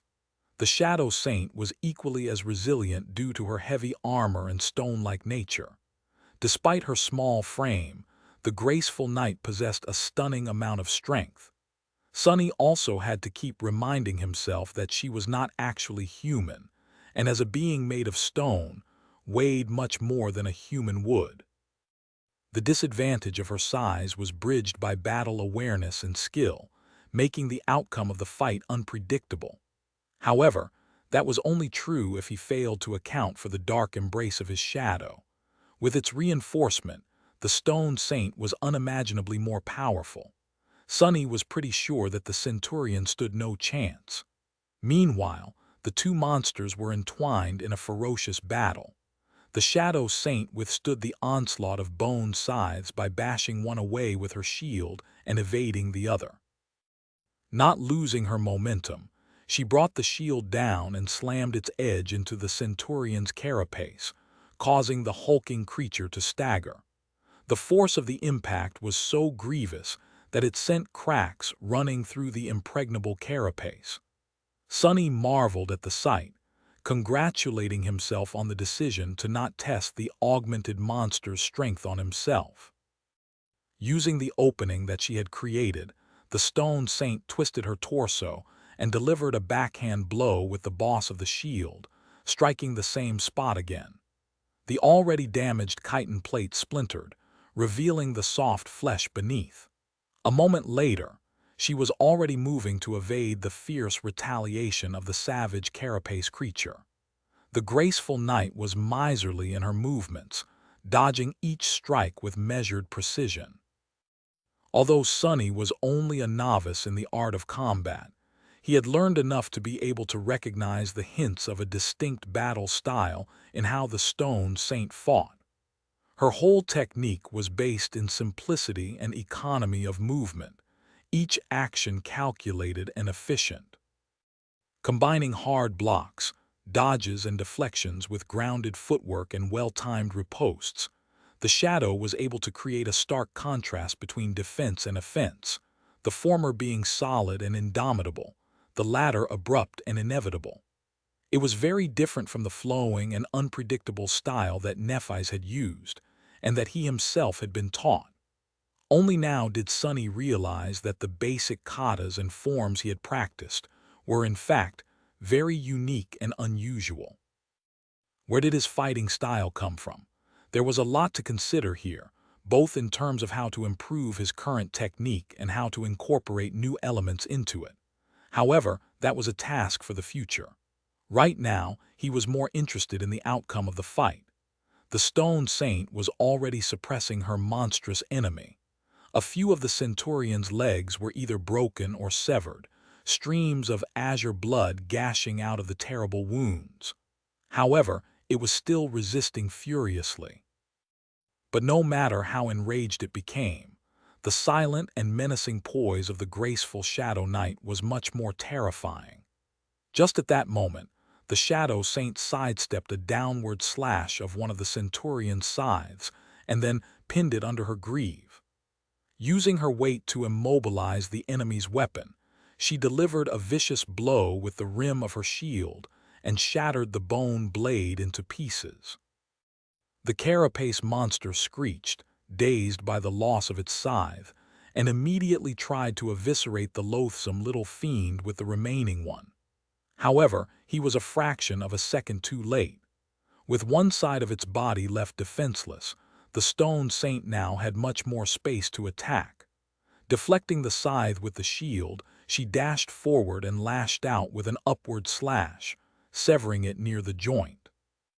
Continuing the motion, she then stepped through the rain of azure blood and mercilessly thrust her sword into the opening in the centurion's armor that had been created by her at the start of the fight. The stone blade pierced through the flesh of the monster and devastated its spine. The force of the blow was so immense that the tip of the sword broke through the chitin on the centurion's back. Pulling the sword out of the dying creature's body with one sharp motion, the Shadow Saint shook the blood off the blade. Then she indifferently stepped back and froze, seemingly turning into a dark, motionless sculpture. Only the crimson fire still burning in her ruby eyes betrayed that the shadow was alive. Sonny held his breath, waiting for the spell to speak. Soon, he heard its faintly familiar voice. "You have slain an awakened monster, Carapace Centurion. Your shadow grows stronger." Slightly disappointed, he summoned the runes and checked the number of the shadow fragments in his possession.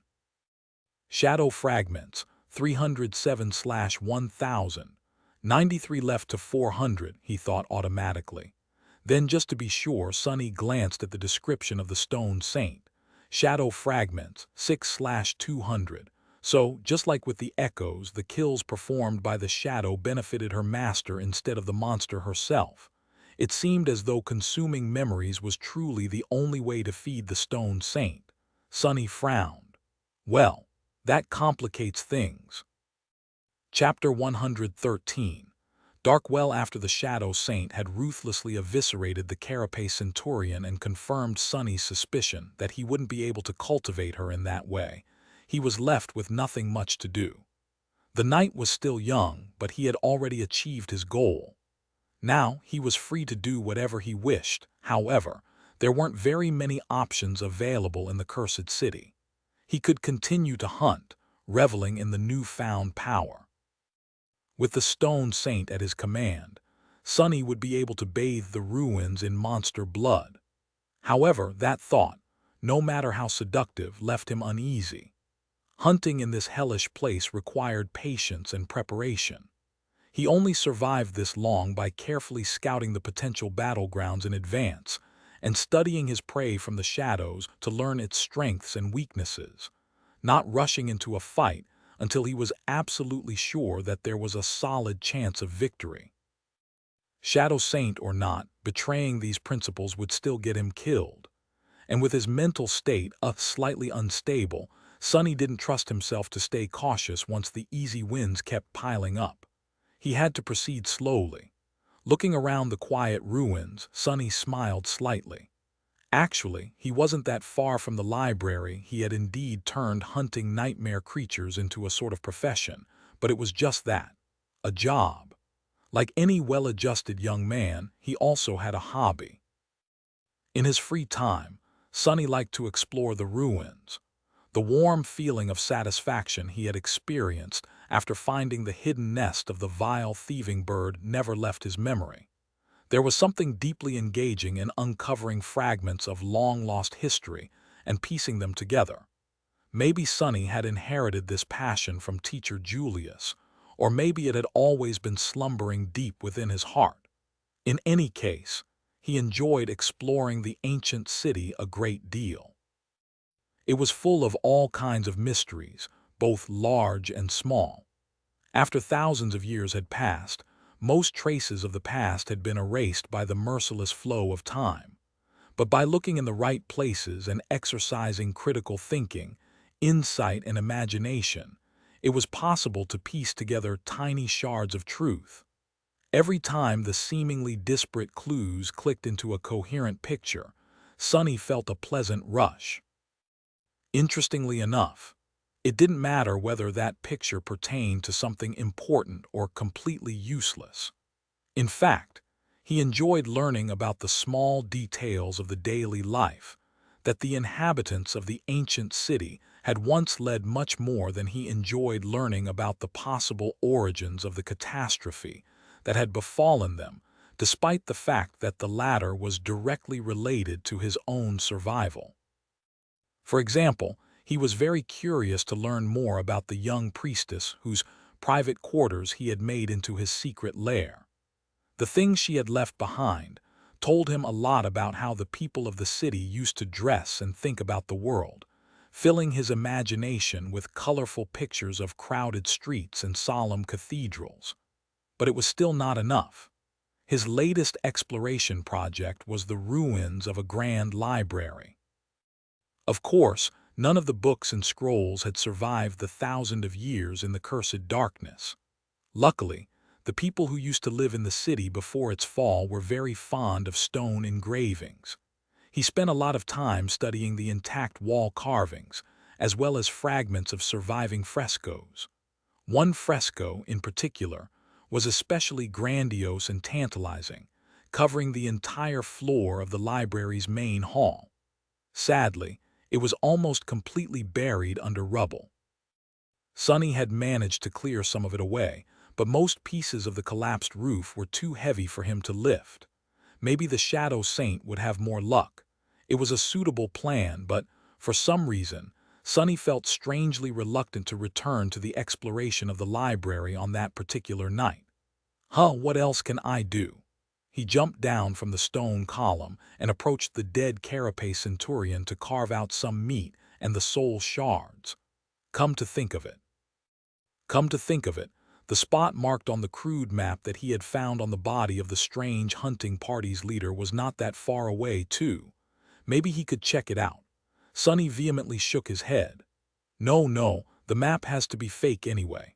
Right.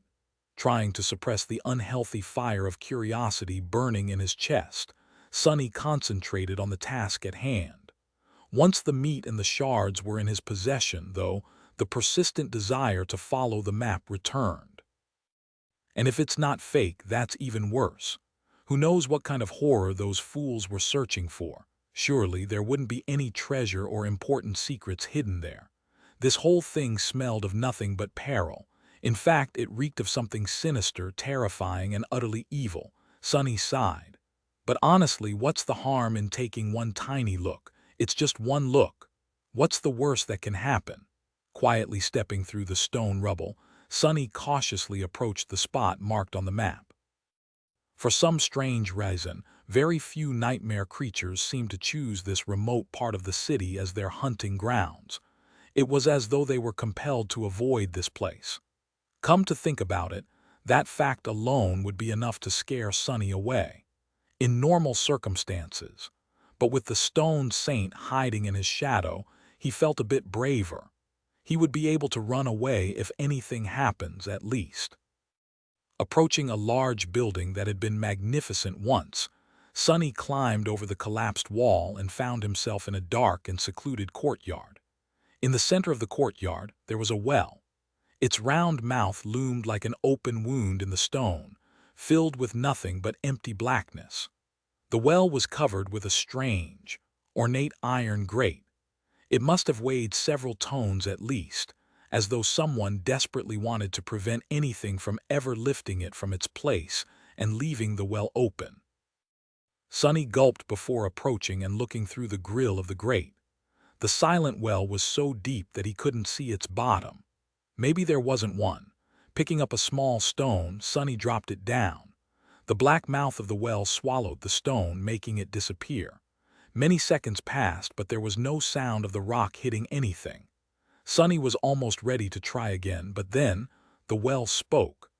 A melodic, strangely enchanting voice resounded from its dark depths, filling Sonny's ears with sweetness. "Ah, a guest," he staggered back, his eyes opening wide in fear. "Nope, not doing that." Sonny wanted to turn around and run away, but something stopped him from following his instinct. He sensed that leaving without finding out more was going to be a wrong decision, and the voice sounded so human-like. It was like the voice of someone you would want to be your friend. He shook his head, breaking free from the reverie. What were those damned fools up to? What are they doing there in that damn castle?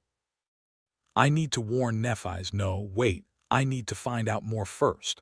I'll try to understand what is going on here, but if there's any sign of danger, I run. Greeting his teeth, Sonny forced himself to stay still. A moment later, the well whispered, "How wonderful! I haven't been fed in a long time." Chapter 114. Voice of Darkness. The enchanting voice came from the well in a wave of whispering echoes. It was soft and charming, flowing like a smooth, silken melody. It seemed to belong to a young man, if mere humans could even possess such a voice. A divine being would suit it more. Or a profane one. Sonny wasn't in the mood to appreciate the smooth and rich texture of the voice, though. He was covered in cold sweat. The echoes whispered, "Time, time, time." In all his time on the forgotten shore, Sonny had only met one other creature capable of mimicking human speech. The memory of that encounter still made him tremble. The thing that had come from the depths of the dark sea in a mantle of fog and stolen Cassie's voice was by far the most terrifying being he had ever met.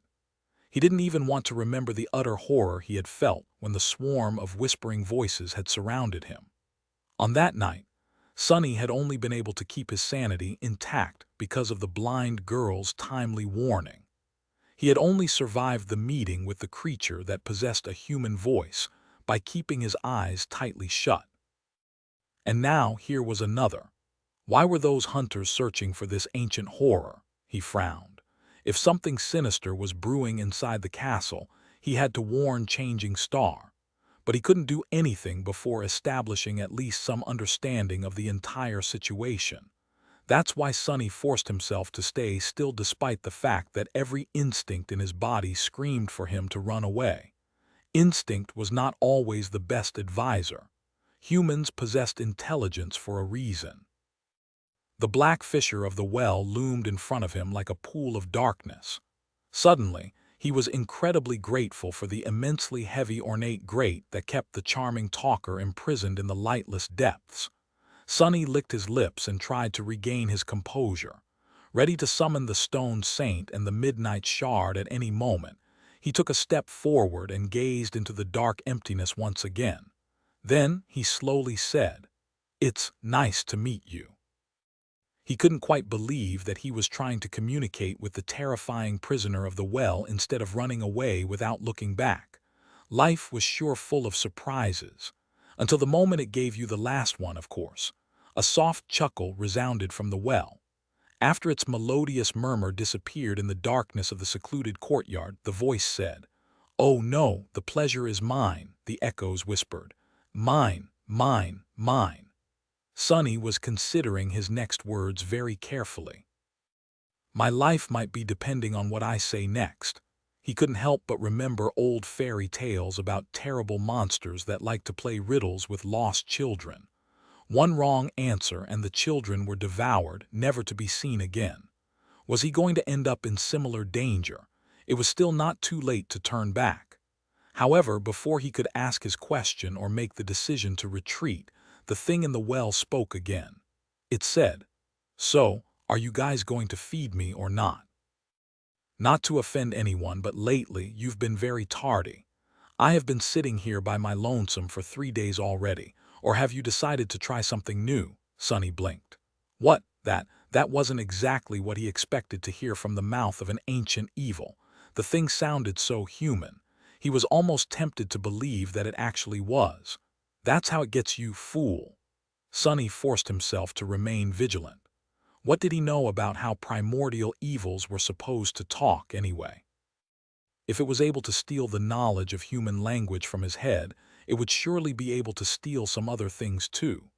While Sonny was trying to comprehend what was happening, a few seconds flew by.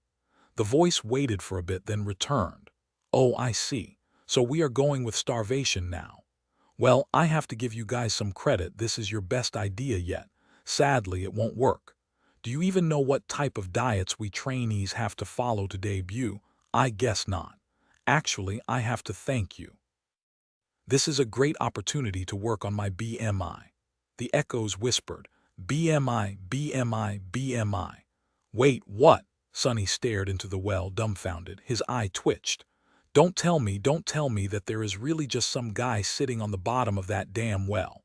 Feeling like the world suddenly stopped making any sense, he rubbed his temples, then asked in a strange tone, "Who are you?"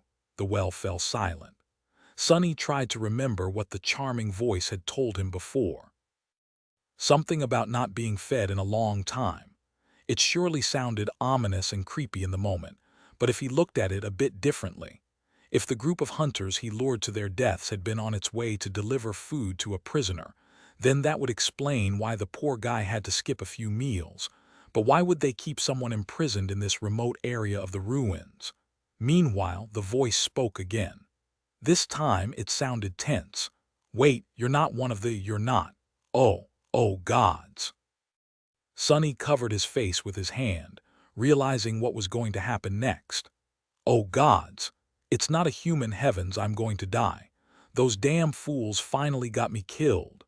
From the perspective of a sleeper locked inside a well in the middle of the ruins, only two types of beings could come here to find him, either his captors or nightmare creatures.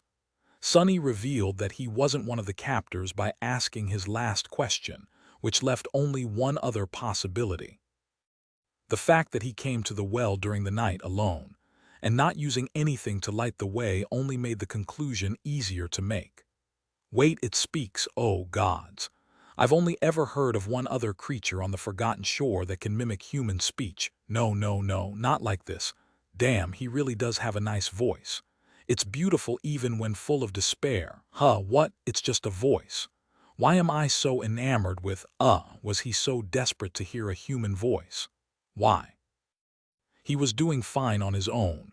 Great, even, better than ever. Focus on the task. But what exactly was the task? Sonny had never expected to find a human at the end of the crude map. What was he supposed to do now? I guess the first step would be to find out who the guy in the well is and how he got there. Then I can decide what to do with him or if I should do anything at all. But there hid the problem. First, Sonny had to convince the young man in the well that he was actually a human, too. Sonny glanced at his shadow, feeling somewhat helpless. The shadow was bent over, holding its stomach. Its shoulders were shaking. Chapter 115. Nightingale Sonny could really understand how bad the situation looked from the perspective of the young man with a beautiful voice. The only thing that could be worse than approaching a terrifying dark well while thinking that there's an ancient and utterly evil creature hiding inside was to actually be locked inside that terrifying dark well while thinking that some abominable thing was looking down on you from above. At least Sonny had a chance to escape if things were to turn really bad. The poor guy in the well literally had nowhere to run. Of course, there was still the possibility that all of this was just a cunning act performed by some incredibly horrifying monster. Sonny had to keep that in mind while exploring the other theory. So, if he is indeed a human, how do I make him believe that I'm not a monster? That wasn't a very simple task for Sonny. He had never been good at communicating with people in the first place, and 3 months of complete isolation did not make things any better. In fact, they had made everything worse. Now even Sonny sometimes felt uncomfortable when talking to himself. What would Cassie say? He cleared his throat. Are you a human? I am too. I am a human too. We are both humans. Great job, idiot. After that abhorrent attempt, Sonny wouldn't be even surprised to find out that he was not, in fact, a human. Who talks like that? The young man in the well grew silent. Then he silently said, Yeah, it's definitely all over for me. Oh, well, I had a good run, I guess.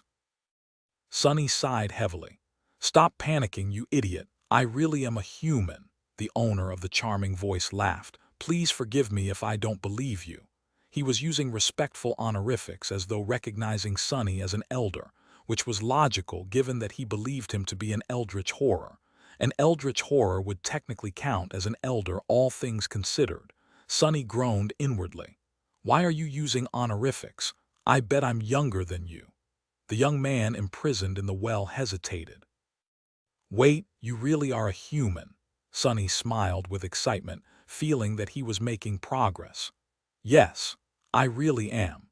The voice returned a dozen seconds later.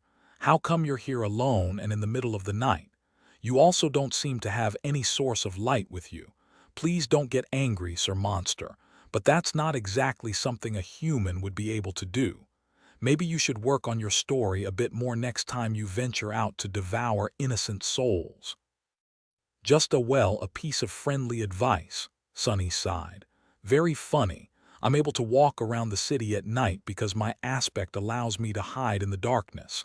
I can also see through it too. How did you end up in this well anyway?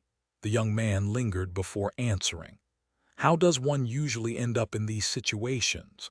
A bunch of thugs decided to shake me down for my memories. I politely refused, and here we are. They've been keeping me here for a couple of weeks, trying all kinds of methods to get me to transfer the memories to them. But I must say, their attempts were very clumsy. In terms of knowing how to terrorize people, these fellows are not even anywhere near the laziest of Sassings. Sonny didn't know what a Sassing was, so he just assumed that it was some kind of a horribly malevolent nightmare creature. The rest of the story was somewhat easy to believe. Of course, it would take a very special kind of fool to choose the ruins of all places to keep a prisoner, but thugs were not known for their intelligence. Plus, their plan seemed to have worked pretty well right until the moment they had the misfortune of stumbling onto Sonny. Well, now he knew what this whole thing was about. Just some tiresome human business. How disappointing. Nephi's and Cassie were also not in any sort of danger, at least not with regard to this mess. The mystery was solved. He had wasted a whole night on this nonsense. I see. Well, goodbye. With an annoyed sigh, Sonny turned around and began to walk away. However, the owner of the beautiful voice stopped him. Wait, are you really human? Sonny grimaced. I am, I've told you already. The young man imprisoned in the well hurriedly asked. Can you maybe get me out of here? Those guys are not coming back tonight, I think. If you help me escape, I'll make it worth your while. Sonny scratched the back of his head, then frowned. In what way?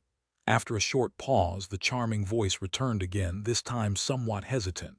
Well, you might not know this, but I am quite a rich person. I have a whole stash of soul shards back in the castle. Some might even say that I have a small fortune. Half of it is yours if you get me out of this pit. That's 10 shards at least. Sonny suddenly got an idea. Of course, he did not need the 10 shards that the young man was offering.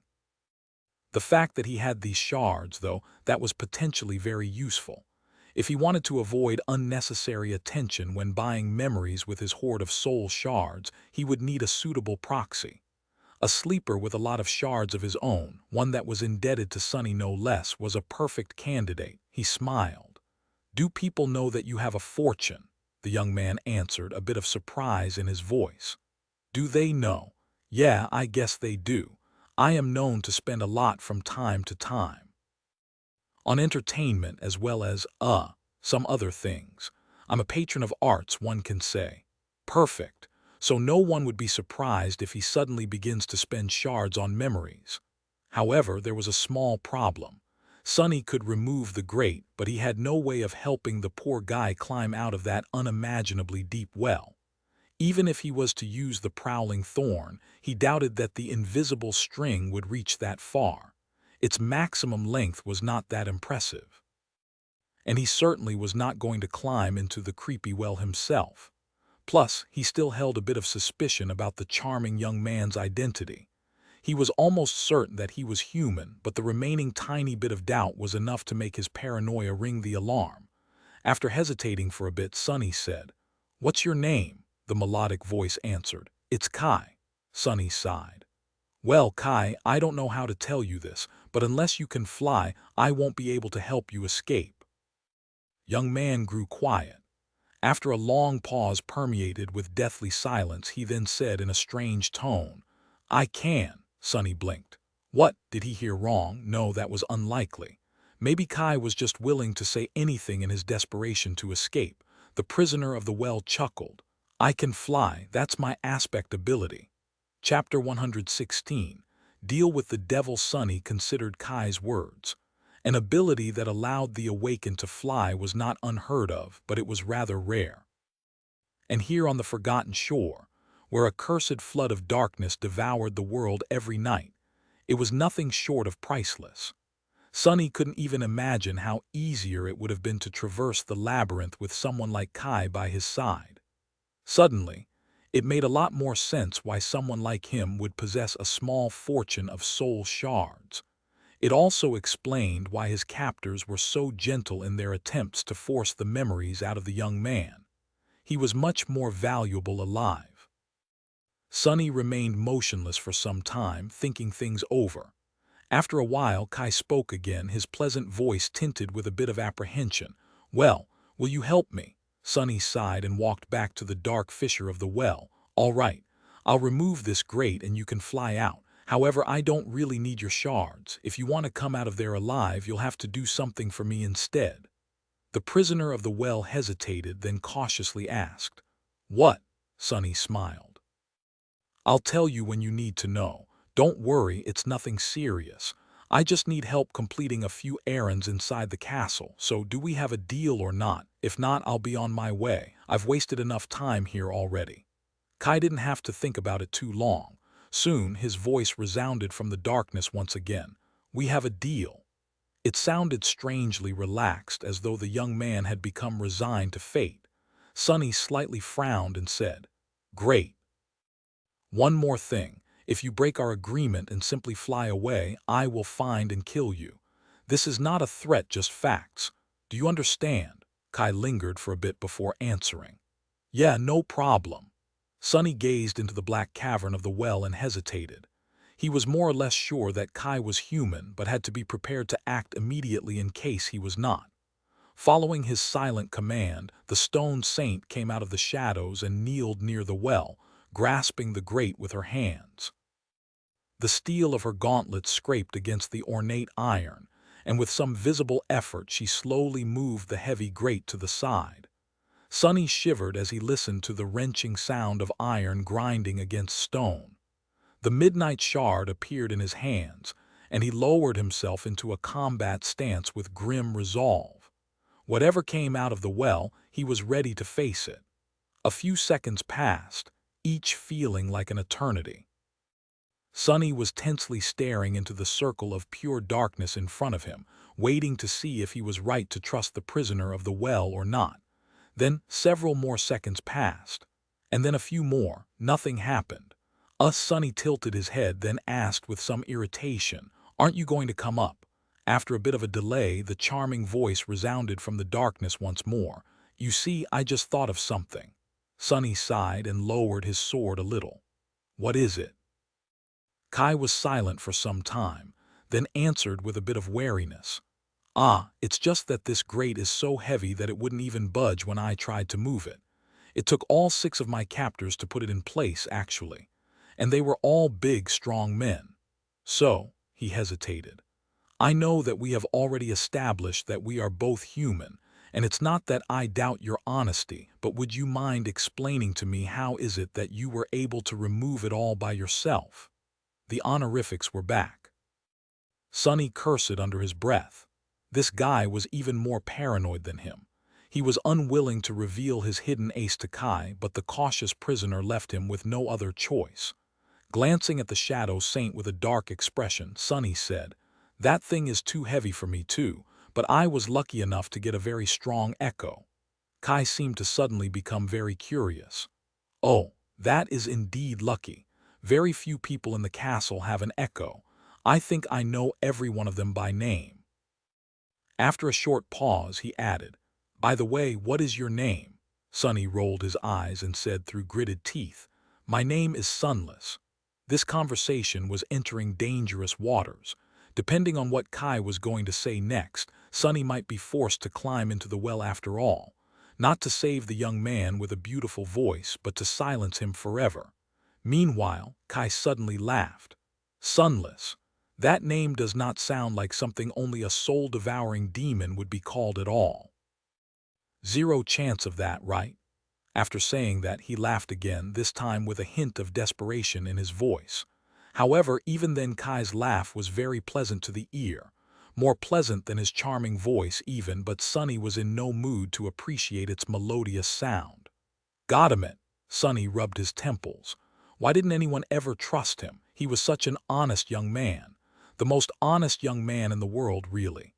Annoyed, he said in a flat tone, "Very funny. Now come out of that well before I change my mind."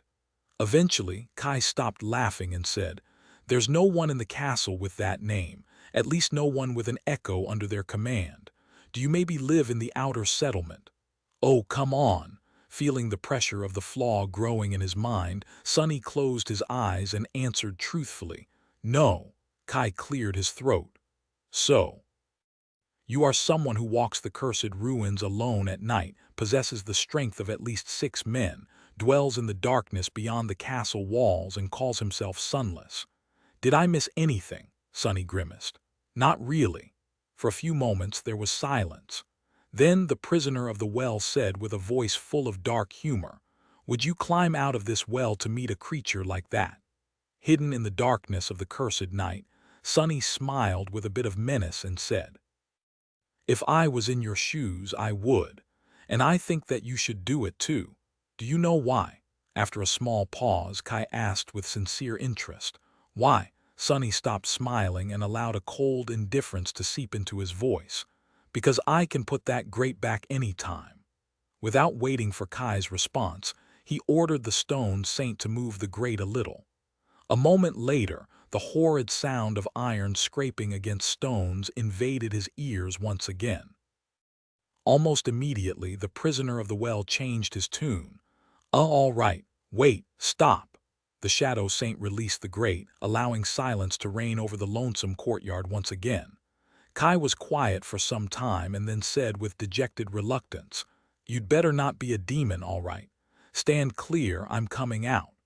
Chapter 117. Cruel injustice. Sonny felt a soft breeze lightly caress his cheeks, and then something moved in the darkness of the well. Gripping the hilt of the midnight shard tightly, he prepared for the worst. On the other side of the dark fissure, Shadow Saint slowly raised her shield and rested the blade of her sword on its rim. However, they had nothing to fear. A few moments later, a graceful figure appeared in the air, rose above the well, and then gently landed on the stones in front of it. The corner of Sonny's mouth twitched. The owner of the charming voice was, indeed, human. It was a young man wearing a light lamellar armor, with luscious dark auburn hair and mesmerizing green eyes. His well-fitted armor was made out of burnished brown leather, with deep blue embroidered garments beneath. However, for a moment, he wished that Kai actually turned out to be a demon, because the damn guy not only possessed the most charming voice he had ever heard, but was also drop-dead gorgeous. Honestly, it was simply unfair. Kai was tall, slender, and incredibly handsome. His face was small, perfectly shaped and beautiful, with high cheekbones and flawless ivory skin. His green eyes were nothing short of electric, and his lips were soft and full like, what am I thinking? What's more, he seemed to possess that special type of warm charm that made some people almost irresistibly attractive. Sonny wouldn't be surprised to find out that droves of girls simply fell to Kai's feet every time he happened to casually walk by. Perhaps a few guys, too. Even worse still, the bastard looked like a genuinely nice person, without the smallest trace of arrogance or entitlement on his pretty face. There were playful sparks of humor hiding deep within his eyes, and one could be absolutely sure that when Kai smiled, cute dimples would appear on his cheeks. You couldn't even hate the damn guy. 2 weeks spent in the deep, dark pit did nothing to lessen his glamour, too. In short, Kai was the most beautiful person Sonny had ever seen, even compared to other awakened. He looked like one of those screen idols that people love to obsess over, only somehow even more attractive in person. Sonny glanced at himself, feeling a strong desire to grind his teeth in outrage. Well, this is just a cruel injustice, simple as that. Meanwhile, Kai noticed the Shadow Saint's burning ruby eyes, which were the only source of light in the absolute darkness of the night, and flinched back with a paled expression on his face. Oh no, it's a demon after all. Sonny got distracted from his self-pity and blinked. Then, feeling somewhat spiteful, he said, "I'm behind you, idiot." Kai froze, then slowly turned around to face him. Sonny didn't fail to notice that the young man held one of his hands out, obviously ready to summon whatever memory he used as a weapon. Blinded by darkness, Kai couldn't see him, of course. Well, good. Let's not let this fellow know that I'm not as, good-looking as he is for a few more moments. Pretending to be perfectly composed, Sonny asked in a calm voice, "Haven't I told you that I had an echo? It's her over there." "Well, sort of. That is to say, those aren't my eyes." The handsome sleeper hesitated for a few seconds, then said, "Sunless, you really are a human." Up until that moment, both of them were just disembodied voices to each other. But now, while Sonny had already made sure that Kai was not some ancient horror, or at least didn't look like one, the former prisoner of the well was still in the dark, both literally and figuratively. "Last time I checked, I was still human, yes. If you have a memory to produce light, you can summon it and see for yourself."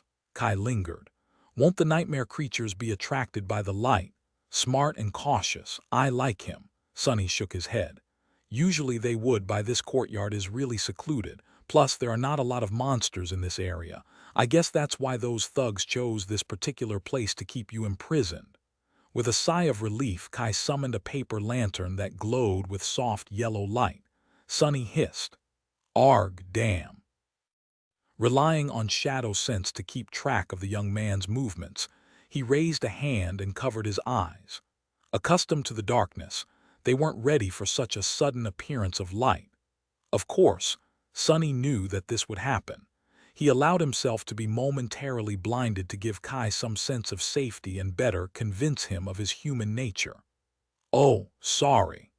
The beautiful young man lowered the lantern a little and looked up, trying to finally lay eyes on his mysterious liberator. Then, with a bit of surprise, he slightly lowered his head and looked down. "Great, that is not humiliating at all." Kai stared at Sonny for a few seconds and, after realizing that he was indeed a human, offered him a dazzling smile.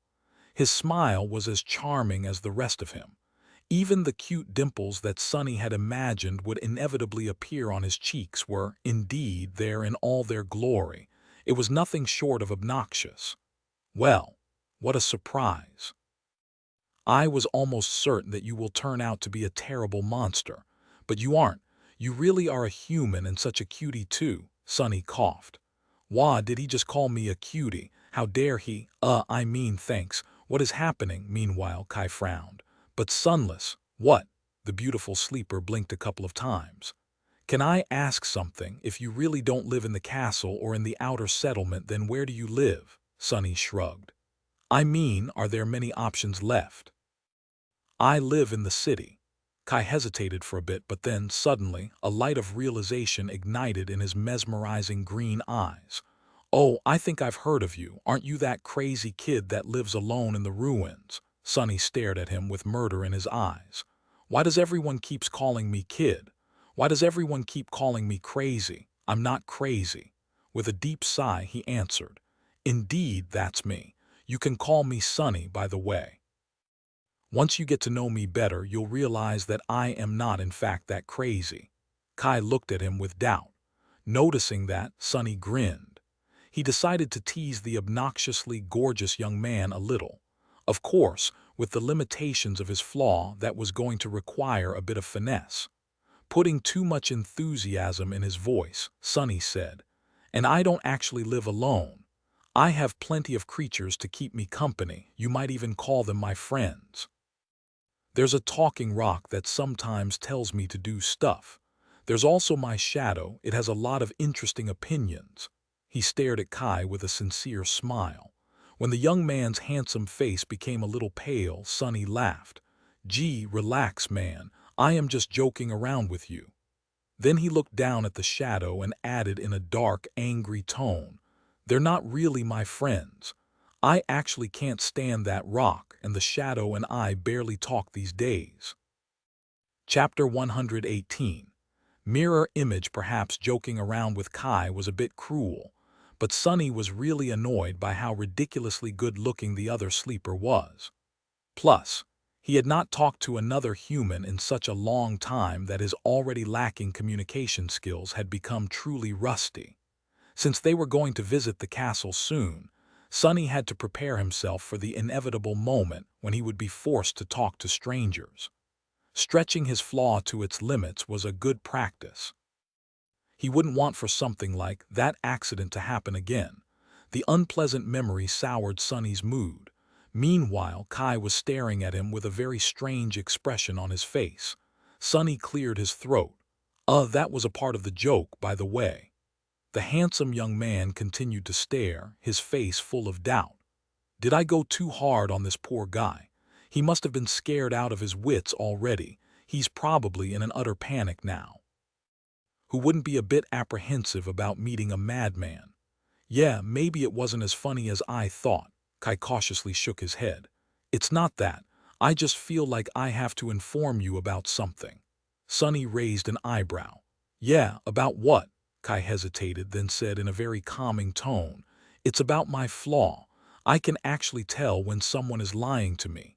So, when you said that there's a rock that tells you what to do, I knew that it was true right away." Sonny glared at the beautiful young man with an incredulous expression. Internally, he didn't know whether to laugh or to cry. "Flaw? How is that a flaw? That's a damn superpower, you despicable bastard." Why was that Kai so lucky? He had the charming voice, the tall stature, the perfect face. Even his flaw was a damn blessing. Coincidentally, it was also a perfect counter to the better half of Sonny's tricks. If Kai had not informed him about this strange flaw of his, Sonny would have gotten himself into really big trouble pretty soon. Luckily, the beautiful young man happened to be a very honest guy. "What an angel!" While Sonny was seething in outrage, Kai said in a gentle tone, "So, Sonny, what exactly does that rock ask you to do? Do you maybe want to tell me?" Sonny sighed. "I'll have to be really, really careful and watch what I say around this guy." "Well, you're no fun at all." The talking rock is actually a memory capable of repeating words. I use it as an alarm occasionally, so it mainly tells me to wake up. As for that stuff I told about my shadow being opinionated, that's also true. But you already know, I suppose. My shadow has a bit of personality due to its function within my aspect." Kai thought about it, then smiled. "Oh, I see, so it was really a joke. Very crafty. Sorry to ruin it with my flaw." Sonny scowled. "Don't you patronize me." Then he stopped, thought about something, and said angrily, "Wait, if you can tell when someone is lying, then why did I have to spend half an hour convincing you to get out of that well?" Kai blinked a couple of times, looking innocent and hurt. "Well, how do I know if my flaw works on nightmare creatures? I've never had a conversation with one before. A person can never be too careful when making deals with ancient horrors, you know." Sonny covered his face with a hand. "Yeah, I know." Kai looked at him with concern. "Ah, Sonny, are you all right? This is those cursed strings of fate screwing with me again. What are the odds of meeting a person whose flaw is almost the exact opposite of mine? And why is he so goddamn stunning? Is that supposed to be the opposite of how I look? Huh. I am. Anyway, let's get down to business. Kai sighed. Of course, a promise is a promise. I will help you do whatever it is you want to do in the castle. Shall we go together? Sonny shook his head. Not yet. I'll have to stop by a place first. Do you know the big ruined cathedral to the south of here? The other sleeper thought for a bit, then nodded. I think I do. I fly over that part of the city often, and it's hard to miss. Are you taking me there? Good question. On one hand, Sonny didn't want anyone to know where he lived. On the other hand, he didn't trust Kai enough to simply let him return to the castle and wait there. But moving through the city with a source of light was not something he was prepared to do either. Was there a compromise? I can't take you anywhere with that lantern of yours. I survive by hiding in the darkness, remember. So you can go on and fly to the cathedral on your own. Wait for me on the roof. Kai looked south, remembering the location of the ruined temple, and nodded. All right.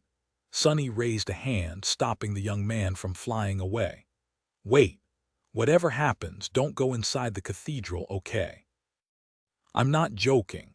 There's a fallen devil residing inside, so if you do, he'll butcher you just like he had butchered that bunch of idiots who had kidnapped you. Kai stared at him in shock. What? They are dead? Sonny shrugged. How do you think I found you in that well? One of the dead thugs had a map on his body. I thought there'll be treasure hidden in the marked location, but the beautiful sleeper smiled. But it was something much better. Aw, thank you for the compliment. I'll be careful not to enter the cathedral, rest assured. Sonny stared at the smiling Kai for some time, then shrugged in exasperation. Sure, off you go then. And remember, if you break our agreement, I will. Find and kill me, yeah, don't worry, Sonny, I never break a promise. With these words, Kai raised his head and looked up. A soft gust of wind touched Sonny's skin, and in the next moment the charming sleeper suddenly soared above the ground, quickly disappearing into the sky. Soon only a tiny dot of his paper lantern could be seen, moving south through the black skies like a lonely star. Suddenly, Sonny trembled. A cold feeling of dread grasped his heart like an iron grip. Following the dot of light with his eyes, he whispered. There was a lonely star burning in the black skies, and under its light the castle was suddenly consumed by fire, with rivers of blood flowing down its halls. He stood for a while in the darkness, motionless. If Sonny didn't know better, he would have thought that this part of Cassie's prophecy talked about Kai. But he did know better. He had known the truth of that prophecy for some time now. Lowering his head, Sonny licked his lips and asked the voiceless shadow in a raspy voice, Is it already starting? Like always, the shadow did not answer. What a stupid question. Of course not. It had started a long time ago, right at the moment when the three of them had entered the ruined city. Chapter 119. A fistful of soul shards. It took Sonny some time to find his way back to the cathedral. With the approach of the dawn, the nightmare creatures that hunted at night grew restless. He had to be especially careful as he lurked through the narrow streets, keeping to the darkest patches of shadow. Even though there was no moon or stars in the lightless night of the forgotten shore, many of the monsters here had their own ways of perceiving shapes moving through the darkness. Their ability to see in the dark was somewhat offset by Sonny's Child of Shadows attribute, which allowed him to become indistinguishable from any shadow that he dove in. However, he still had to be cautious. In this cursed place, nothing was ever certain except for danger, death, and terror. Sometime later, he climbed the familiar pillars of the cathedral and appeared on its vast roof. Walking on the wide ridge separating two slanting expanses of ancient tiles, he approached Kai, who was standing nervously some distance away.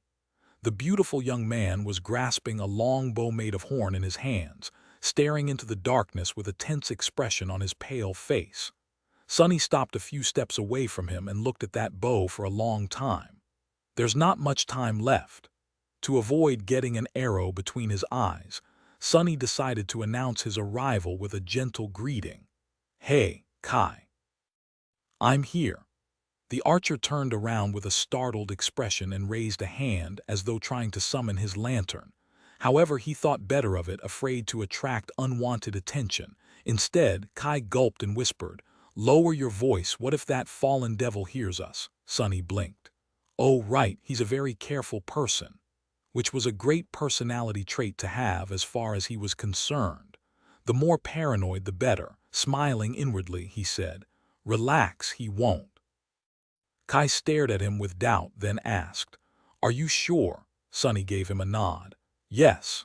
He was prepared to explain the reason behind this confidence, but surprisingly, Kai immediately believed him and calmed down. Right, he knows when people are lying to him, which means that he also knows when they're telling the truth.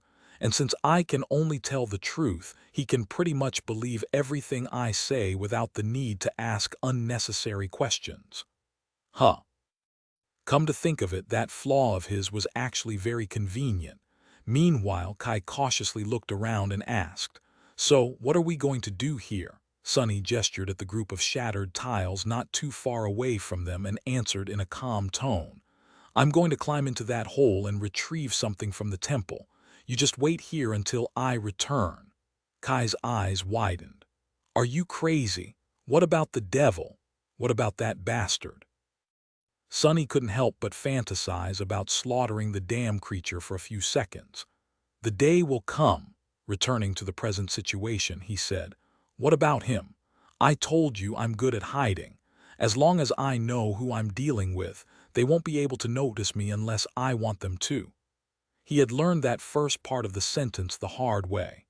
Actually, it was the bastard who taught him that even concealment of shadows had its limits. That's how Sonny ended up with his insides on his outside and in possession of this vital piece of information. Some lessons you only needed to receive once to remember them forever. Kai was looking at him with a strange expression again. Sonny frowned. "What?" The beautiful young man shook his head. No, it's just that it's an awesome ability. I wish I had an ability like that, to be honest." Sonny glared at him and uttered through gritted teeth, "Says the guy who can fly. Why would you want to hide your perfectly symmetrical face anyway? Tired of being ogled by love-stricken supermodels?" Kai sighed. "Something like that. How did you know?" Sonny opened his mouth, then closed it again. "Anyway, wait for me here. I won't be long." Throwing a glance at the charming sleeper, he shook his head and walked over to the hole hidden behind several broken tiles. Soon, he was back in his secret lair. Looking around with a bit of apprehension, Sonny sighed and removed the rucksack fashioned from the skin of a monster from his back. Then, he unloaded the strips of carapace centurion's meat on the silver plate and walked over to the iron chest. To be honest, he really didn't want to go anywhere near the castle. The idea alone made him long to stay in this dark, quiet, familiar room forever. But he couldn't. If he wanted to make the Shadow Saint stronger, he had to return to the human settlement and risk facing his fears. "Whatever. I'll just go in and out. Kai will be the one doing all the work anyway." With a heavy sigh, he raised the lid of the chest and began loading his rucksack with soul shards. Dozens of beautiful crystals were soon glittering inside. Sonny only took half of them, but the amount was already enough to drive many people to murder. He couldn't really blame them. On the Forgotten Shore, shards represented money, and money represented life. Without it, you couldn't buy yourself a place within the safety of the castle or procure food without having to risk death in the cursed maze of the city. Anyone would be willing to commit murder in order to survive. Keep telling yourself this. With an angry grimace, Sonny shut the rucksack tightly, made sure that no light seeped through its seams, and turned around.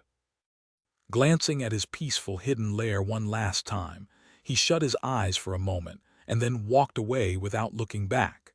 It was time to return to the castle, and all the terrible memories he had left there before running away. Chapter 120. Approaching the castle washed in the ghostly light of the nascent dawn, Sonny and Kai were walking through the ruins of the cursed city. The night was slowly crawling away. Its retreat made one of them feel safer, while the other one grew uneasy without the familiar veil of darkness hiding him from the world. I have almost forgotten how mournful this place looks when the sun is up. Somewhere in the distance, the waves of the dark sea were halting their eternal assault on the stone walls of the ancient city. These walls had withstood thousands of years of wear and abuse without allowing even a single drop of black water to seep through. Sonny suspected that they would stand unbroken for 1,000 years more. Suddenly uncomfortable, he turned his head west and found the distant silhouette of the Crimson Spire. The menacing structure was looming over the forgotten shore like an evil omen, spelling doom to anyone who would dare approach it. Maybe not. Sonny had chosen a complicated and meandering route to reach the castle. Kai, who was less familiar with the cursed city, simply followed behind. The charming young man was alert and collected, his bow ready to send arrows flying at any moment. They had to circle around many areas where especially terrifying creatures were known to dwell and hunt, making slow progress. Still, it was better to be safe than sorry. At some point, Sonny raised his hand, gesturing for his companion to stop. He peered into the distance with a deep frown on his face. Kai glanced at him and whispered, "What is it?" Sonny brought a finger to his lips before answering, "SHH. Listen." Soon they heard an eerie sound that resembled stifled, heart-wrenching weeping. It was as though there was a crying woman in the fog ahead of them, slowly drawing closer. Her trembling sobs made both sleepers shiver. Kai looked at him and asked without much confidence, "What are the chances that it's actually a human girl?" Sonny gave him a crooked smile. Lo! Without needing to discuss it, they hid behind a large pile of rubble and waited. Pressing himself against the cold stones, Sonny sent his shadow to climb the building and observe the surrounding streets. Kai saw the shadow off with a bewildered look, blinked a couple of times but didn't say anything. A minute or two later, Sonny glanced at him and asked, "Where are your arrows?" The charming young man hesitated, then said, "I usually carry a quiver with a few dozen arrows that were specially crafted for me by one of the best blacksmiths in the castle. But the gentlemen who put me in that well, may they rest in peace, weren't kind enough to let me bring it."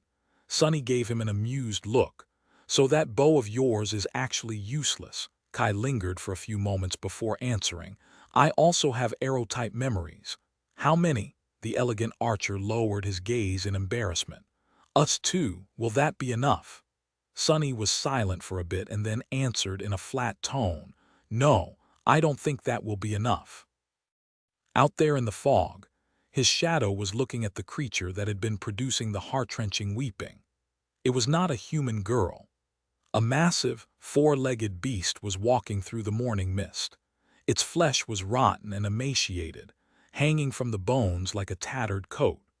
Sonny could clearly see the white arcs of its ribs through the holes in the rotting hide, the unnatural darkness hiding behind them, and the powerful jaws of the partially bared dog-like skull that were full of terrifying teeth.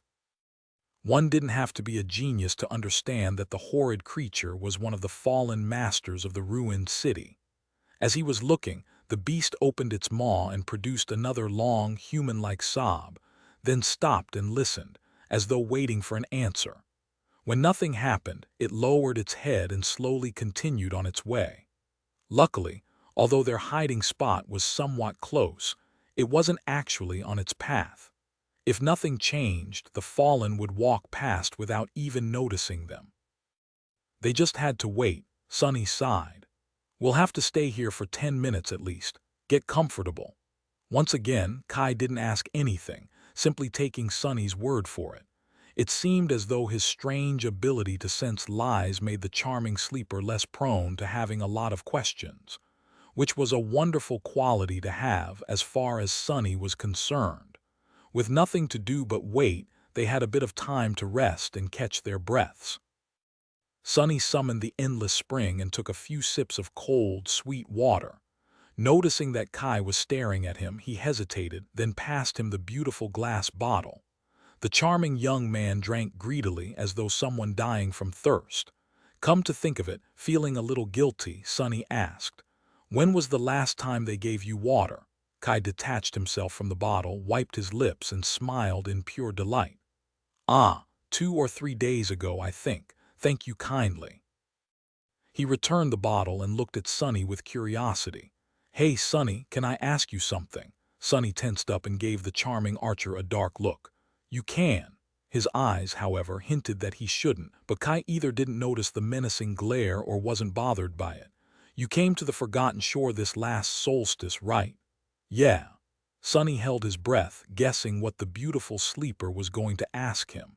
How they had survived in the labyrinth. Why he had abandoned the castle. How he had survived in the ruins. Each of these questions could potentially lead to a disaster. Kai leaned forward with excitement in his eyes, hesitated for a second, and then said, What's the top music video in the charts out there right now?" Sonny blinked. What?" That was absolutely not what he had expected to hear. Noticing that the charming young man was staring at him with anticipation, he shifted and answered with a bit of uncertainty. I have no idea." Kai sighed, clearly disappointed, but then suddenly smiled again. The smile was wide and dazzling. "Can you ask you another question?" Chapter 121. Graveyard of Hope. In the next 10 minutes, the foundations of Sonny's worldview were shaken to the core. Kai had drowned him in a torrent of questions, all of which had nothing to do with anything even remotely important. What interested the charming sleeper were very strange things like what types of shoes were in fashion, which celebrity wore what to some pompous award ceremony, who of them had a scandal and what was that scandal about, what was the latest dance craze, and so on. He was endlessly curious about that type of stupid crap and absolutely indifferent about all of Sonny's dark secrets. It was almost insulting. What's worse, Sonny felt like a complete fool because he couldn't provide even a single answer. What did he know about fashion and high culture? Nothing. After a while, Kai's enthusiasm had waned. Looking at Sonny with a comically disheartened face, he sighed and gently asked one last question. "Sonny, tell me honestly, were you a hikikomori in the real world as well?" Sonny blinked. "What is this fool talking about? A what?" Kai cleared his throat and offered him an apologetic smile. A recluse, a shut-in, someone who lives under a rock." Sonny stared at the gorgeous young man, feeling like the world completely stopped making any sense ever since they had met. "What are you talking about? Why would I live under a rock? You would freeze to death. I lived in a cargo container once, but it had 4 walls and a roof at least." Kai sighed one more time and turned away. "I see. Well, sorry to bother you. It's just that I've been stuck in this place for about 2.5 years now, and life here is so monotone."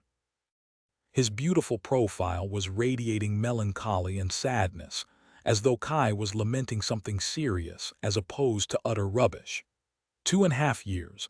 That dimwit survived here for 2.5 years. Sonny was surprised to hear that. Kai seemed like a nice guy, but not exactly someone well suited for the ruthless nightmare of the Forgotten Shore.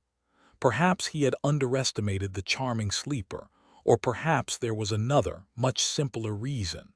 Sonny frowned. There was a group of people who tended to live here the longest. Suddenly suspicious, he asked in a cold tone, "Are you a part of Gunlog's gang?" Kai looked at him with surprise. Then he chortled. "Gods, no. If there's one thing I absolutely despise, it's bullies like him. I would rather die than become one of Gunlog's minions. Plus, the man has no style. That armor of his is the most hideous thing I have ever seen." However, after saying that, he suddenly grew quiet and added after a few seconds in a dejected voice, "But I do accept jobs from his lieutenants from time to time. That is the reason why he tolerates my existence, so I don't really have a choice." Sonny hesitated for a bit, but then decided that he believed the other sleeper. He really didn't look like one of Gunlog's thugs. Besides, if he had been one of them, no sane person would have dared to kidnap and imprison him. Members of Gunlog's cohort were nearly untouchable. which meant that Kai was, indeed, much more capable than Sonny had given him credit for. Interesting.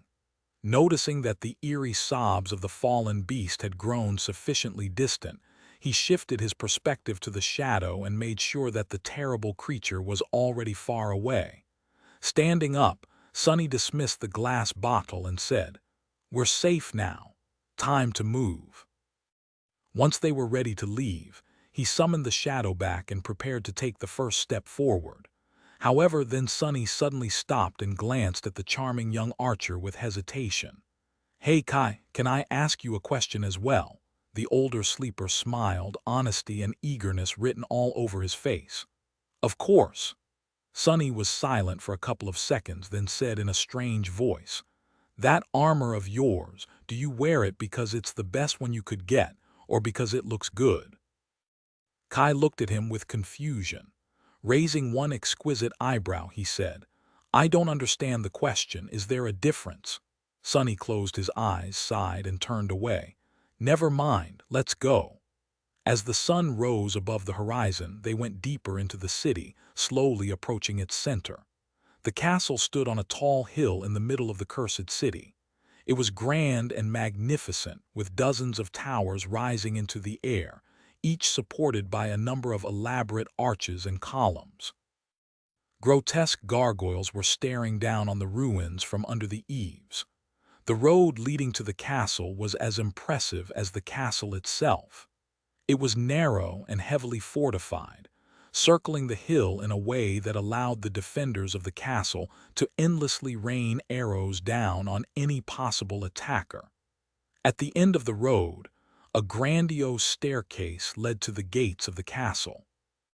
In front of it, there had once been a vast stone platform, meant to serve as the gathering ground for the soldiers in case the enemy was to somehow breach all but this one last line of defense.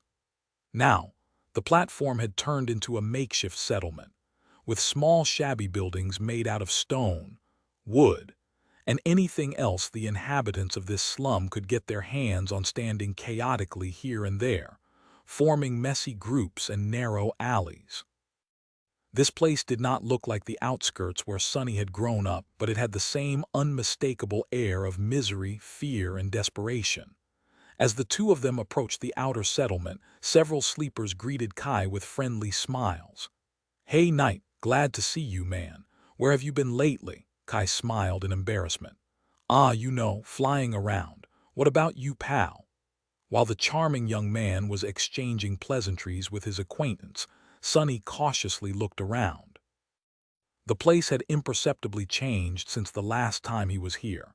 The settlement itself seemed to be almost the same, with just a few buildings slightly changing shapes. The people, however, somehow seemed more energized and confident, as though the ever-present fear of death and starvation was not as pressing anymore. However, there was a strange sense of tension in the air. I guess she was busy in these 3 months, too.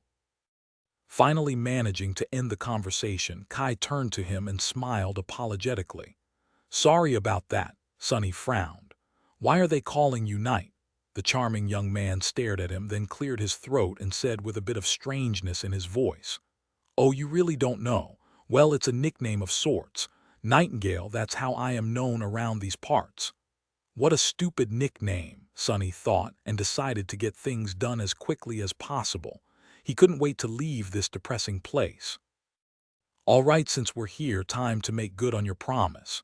Kai gave him a nod. "Sure, what do you need me to do?" Sonny looked around, making sure that no one could hear them, and said, "It's simple. Go into the castle and find out about who is selling memories and what the price is. Then come back and report to me." His companion blinked a couple of times, clearly surprised, then shrugged. "No problem, but it's going to take a while, if you want the best information possible, of course." Sonny grimaced. "Do as you see fit. I'll be waiting for you in that alley over there." Kai looked at him one last time, smiled, and walked away. Feeling nervous and tense, Sonny walked to a secluded alley and rested his back against the wall. He tried to become as small and unnoticeable as possible. Being here was making his skin crawl. Maybe his decision to come back was a mistake after all. Maybe he should simply turn around and walk away. However, he didn't. Deep down inside, he knew that he had to take this opportunity to gather as many memories as possible so that his shadow could become stronger as fast as possible. Perhaps he would never get this opportunity again. Time slowly passed. An hour went by, then another. Kai was certainly taking his sweet time gathering the information Sunny had asked from him. However, nothing bad had happened. Yet. Sunny was almost starting to believe that he was nervous for nothing. But then, of course, the thing he dreaded the most became a reality. A calm, painfully familiar voice suddenly resounded from somewhere behind him. "Hi, Sunny." He froze, feeling like a beast caught in a trap, and then slowly turned around. A strange, complicated expression appeared on his face. Forcing out a smile, Sunny licked his suddenly dry lips and said, "Hey, Neff. Long time no see." Chapter 122. 4 months ago, Neph's changed a lot since the last time Sunny had seen her. Outwardly, she looked almost the same, tall, firm, and strangely distant, as though existing slightly apart from the rest of the world. She was still wearing the Starlight Legion armor, which accentuated the graceful lines of her slender, lithe body. Only now, there was also a white cloak draped over her shoulders, close in color to the pristine metal of the elegant plate armor. Changing Star's silver hair was much longer now, almost reaching her shoulders. Without the short tomboyish cut, she looked strangely mature and feminine, making Sunny's heart beat a little faster. Her calm gray eyes were as striking as ever. The true changes, however, hid much deeper. Perhaps only a person who knew her as well as Sunny did could notice them. Or perhaps it was precisely because he had come to know her so well that the veil of detached indifference shrouding her true self cracked, revealing the deeper feelings beneath. Nephi seemed to be much more alive now, much more present. Her eyes shined with resolve and determination, radiating an almost infectious feeling of temperate confidence. This was her power, the power of conviction. Sunny shivered under that gaze. Neff was the person he longed to see the most and at the same time hoped to never see again. She was the true reason why he had to leave the castle. Stirred awake by this fated meeting, a torrent of memories rose to the surface of his mind.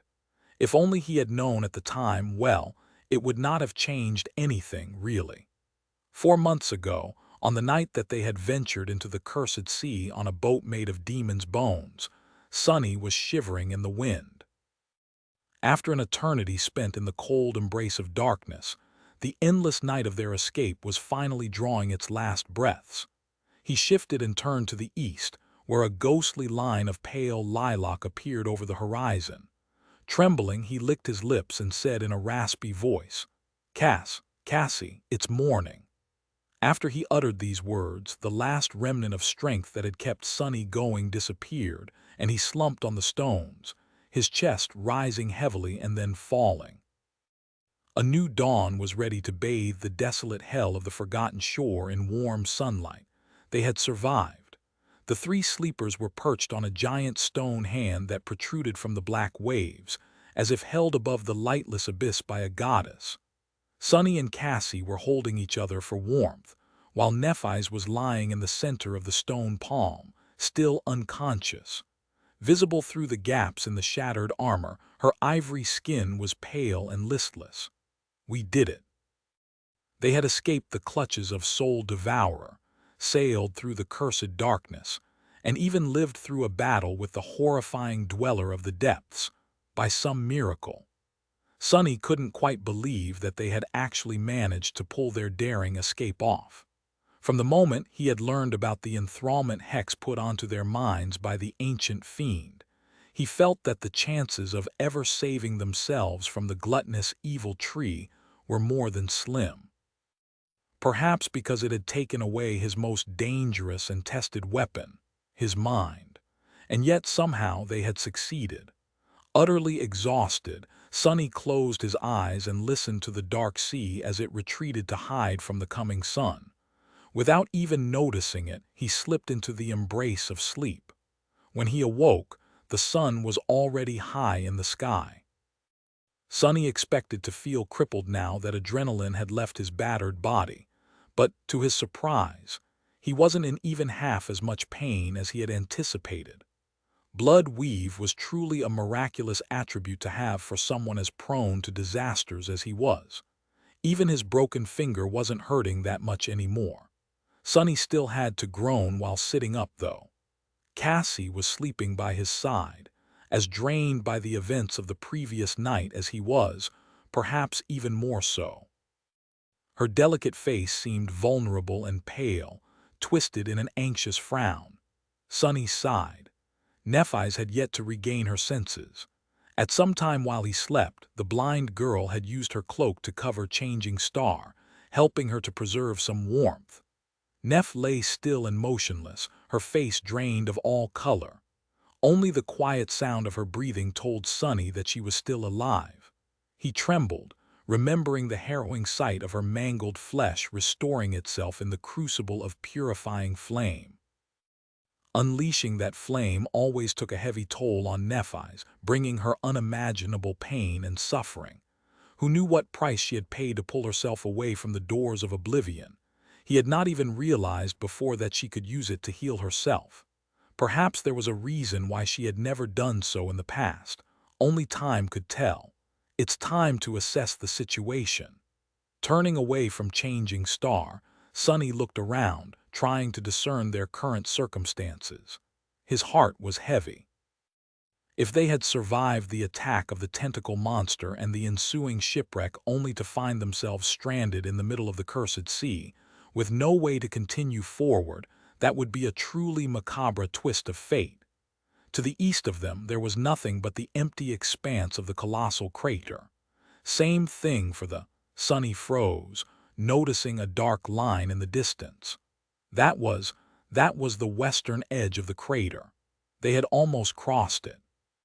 Feeling a strange excitement grasping his heart, Sonny quickly turned around and looked west. His eyes widened. For a few moments his head was silent and empty. Then a single thought appeared in it. We were so close. He sat quietly for a long time, forgetting about everything else. A few hours later, Cassie finally woke up. Feeling that he wasn't next to her anymore, she called in a frightened voice, "Sonny." He licked his lips. "I'm here." Cassie sat up and stretched her hand out, finding his shoulder. Why do you sound so strange?" Sonny blinked, then slowly turned his head to look at the blind girl. A tentative smile found its way onto his face. "Cassie, we found it. We have found that city you saw." In the end, Nephi's had remained unconscious for 2 whole days. Sonny was really starting to worry about her, but then, on the 3rd day, Changing Star had finally come back to her sense. At the time, he was sitting on top of the giant hand's index finger, staring west with a warm, excited feeling in his heart. They did it. They were finally going to go home. Sonny couldn't wait to return to the real world. He didn't even care about becoming an awakened and the corresponding leap in power and status that much anymore. All he cared about was his soft bed, mountains of delicious food, and limitless hot showers. Sonny lowered his head and glanced at Nephi's, trying to determine if there was anything wrong with her. In the webtoons, one of the characters was bound to suffer from something like amnesia right before things were about to take a turn for the better. But Changing Star seemed to be fine. She was still the same Neph he had known, tall, firm, and strangely distant, as though there was an invisible barrier separating her from the rest of the world. When the gaze of her striking gray eyes fell on him, Sonny felt his heart beating a little faster. He smiled. "Thank gods." Nephi's frowned, lowered her head, and then asked in a flat tone, "Why are you smiling?" Realizing that he was grinning from ear to ear like a fool, Sonny blinked, then tried to shrug with false indifference. "Abort, abort. Divert her attention. Look behind you." The sight of what lay in the west was one of the reasons for his good mood, so it wasn't that much of a stretch. Neph stared at him for a few moments, then sighed and turned around. Behind her, a tall city wall built of gray, polished stone towered above the slopes of the colossal crater. That wall was a sign that all their suffering was not in vain, and that all their dreams were about to come true. It was hope. Chapter 123. Helping hands. Soon after Nephis had finally come back to her senses, they prepared to leave the shelter of the giant stone hand. The morning had just begun, so there was plenty of time to cross the remaining distance and climb out of the deep and vast crater. If all was going to go well, they would meet the next sunset on top of the tall wall of the mysterious city. Of course, numerous things could go wrong between now and then. But for some reason, Sonny felt optimistic. This was a rare moment for his cynical, paranoid heart.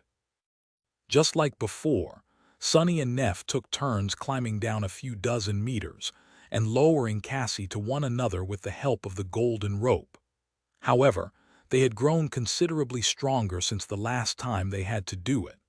Sonny remembered how tiresome it was to descend from the giant knight's statue in that way and chuckled. Now, he felt as though he could do it 3 times in a row, and considerably faster too.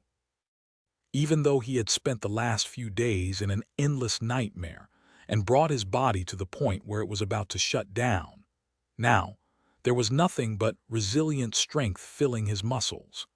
These 2 months that they had spent in the perilous hell of the Crimson Labyrinth, constantly fighting for their lives and slaying monsters that no sleeper should ever face one after another, had made all 3 of them much more powerful.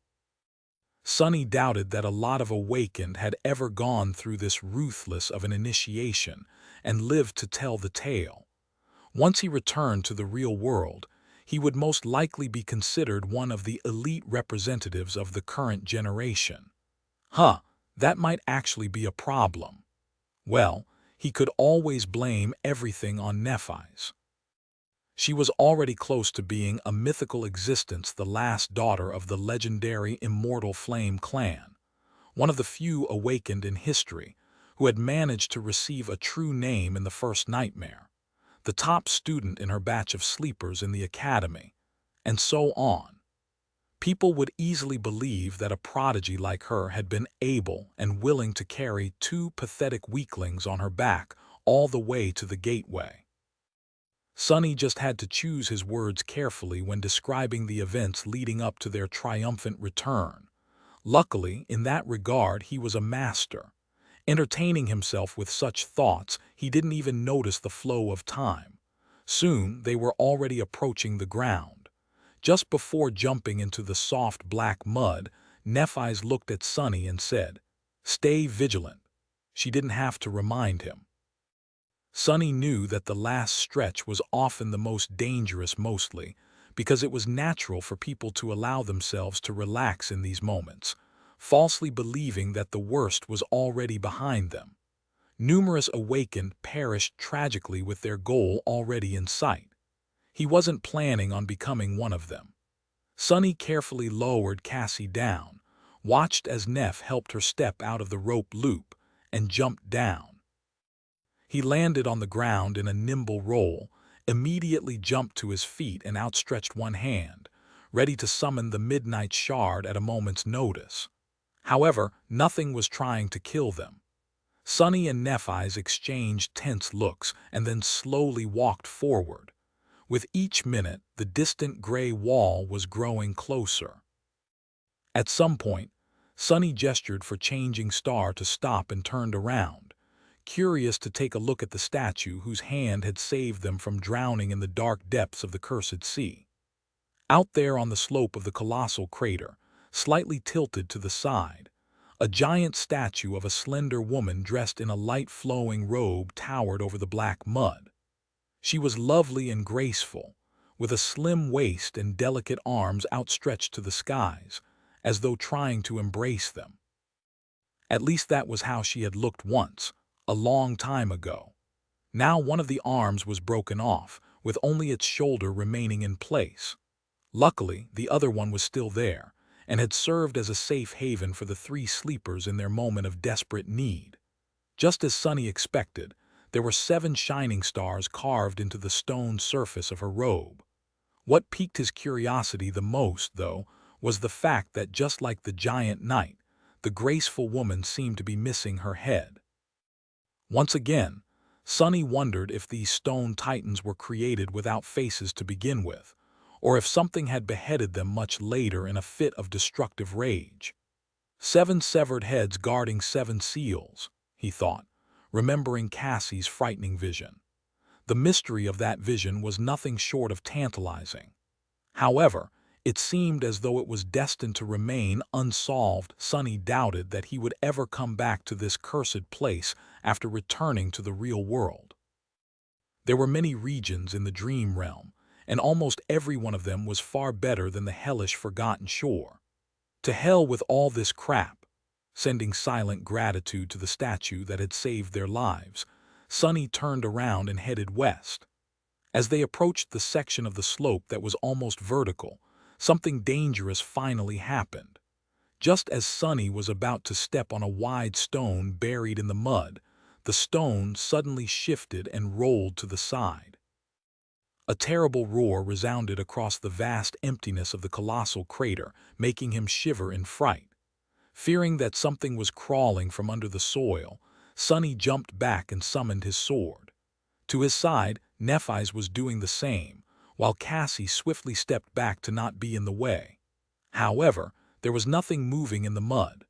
No giant beast rose from it to feast on their flesh.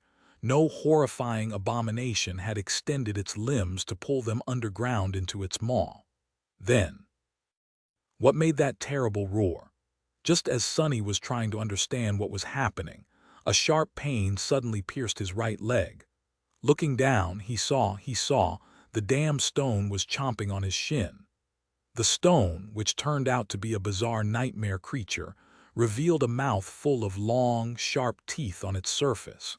It awkwardly rolled a couple of times to reach Sunny, and then tried to dig its fangs into his soft flesh. It might have bitten Sunny's leg clean off, but luckily, the leather boot of the puppeteer's shroud turned out to be too tough for the stone's jaws, so it was just munching on the leather in powerless resentment. The situation was painful, but not at all dangerous. Sunny stared at the stone, then raised his head and glanced at Nephi's in bewilderment. Her expression was as indifferent as always, but after all the time they had spent together, he was able to recognize the similar kind of amusement written clearly on her face. Sunny strained his muscles, raised the trapped leg into the air and shook it a couple of times, trying to send the stupid stone flying. However, the weird monster was really stubborn. With another thunderous roar, it doubled its attempts to gnaw on Sunny's shin, its stone teeth on the verge of shattering from all the pressure exerted on them. What a pathetic thing. The only hope of killing me it has is if I die from annoyance, Sunny thought with a confused frown. How could a nightmare creature like this even exist? I guess there are losers even among their kind, eh? Shaking his head, Sunny allowed the shadow to wrap itself around the midnight shard and brought the tip of the blade down on the hungry stone with all the strength he had. The tackeye was met with some resistance, but managed to pierce and shatter the monster's stone body in the end. The bizarre creature died while still trying to take a bite out of Sunny, defiant till the very end. As the shattered remains of the stone fell into the mud, the voice of the spell whispered, "You have slain an awakened monster, rolling stone. Your shadow grows stronger. You have," seeing a strange expression on Sunny's face, Nephi's asked, "What's wrong?" He looked at her and blinked a couple of times. I just received a memory." Changing Star raised her eyebrow and said in an uplifted tone, "That is great. What type of memory?" Sunny scratched his head, hesitated, and then answered, It's a rock, an ordinary rock." Chapter 124. Desolation. Soon, they were standing beneath the impregnable stone walls of the mysterious city. Behind them, the great chasm of the vast crater stretched to the horizon. Somewhere ahead, the lone human citadel in this loathsome region of the dream realm awaited. It promised to deliver them from this dark place and bring them home. Sonny really couldn't wait to be finally done with this nightmare. The city wall was built from massive slabs of gray granite. Still wet from the cold touch of the cursed sea, the ancient weathered stones looked almost black. Despite the thousands of years that passed since the mysterious builders of the wall had disappeared into the fog of time, it still looked monumental and unassailable. The joints between the granite slabs were barely wide enough to insert a narrow blade. Looking up, Sonny tried to guess the height of the wall. It had to be 60 meters tall, at least twice as high as the awakened Academy defense barrier, which was constructed with the help of both modern technology and various aspect abilities. For a few moments, he wondered about the people who had erected this wall, the city behind it, and the giant statues that still stood lonesomely on the desolate shores of this cursed land. Their creations had withstood the onslaught of darkness and time, but the creators were gone. Who had they been? What terrible fate had befallen the citizens of the ruined city? But then, Sonny angrily shook his head. These mysteries had nothing to do with him anymore. He was going home, never to return to this awful pit of horror and despair. Let someone else solve them. After a short rest, they decided that it would be easier to climb the wall instead of circling it in search of an entrance. Even if they were to find a gate, there was no guarantee that it would be open. Climbing the wet granite was not an easy task, but they somehow managed. When there was nothing to use as a hold, Sonny and Nephi's resorted to using their swords by inserting them into the joints between the slabs. A few unpleasant cuts later, they found the right rhythm and made quick progress. Enhanced by the consumed soul shards and shadow fragments, as well as the ruthless training regimen of the never-ending battle for survival, their bodies were full of strength and endurance. Both of them were at the peak of human physical ability. Pretty soon, they had reached the top of the massive wall and climbed over its edge. Without even needing to catch his breath, Sonny hungrily crawled forward, jumped to his feet, and gazed down. In the ensuing silence, he could hear the sound of the golden rope scratching against stone. However, his heart was beating louder. Soon, Nephi's and Cassie joined him. The blind girl grasped his shoulder and asked, her voice bright and full of hope, "Sonny, what do you see?" He licked his lips. Beneath them, an expansive city lay in ruins. The beautiful stone buildings were broken and shattered, many of them turned into mere piles of rubble. There were no people walking along the wide streets, no clamor of voices to drive away the silence.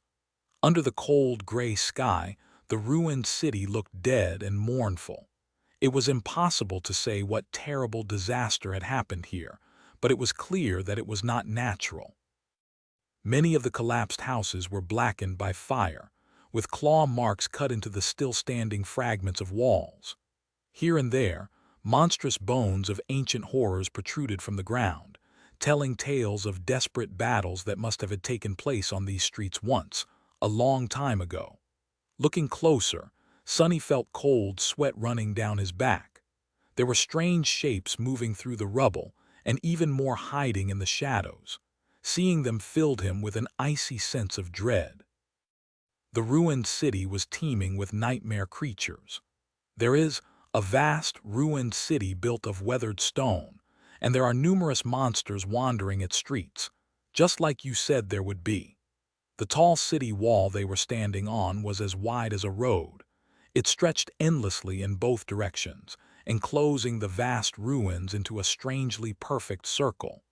Every so often, there were towers built into its impenetrable granite body, serving as bastions against potential enemies.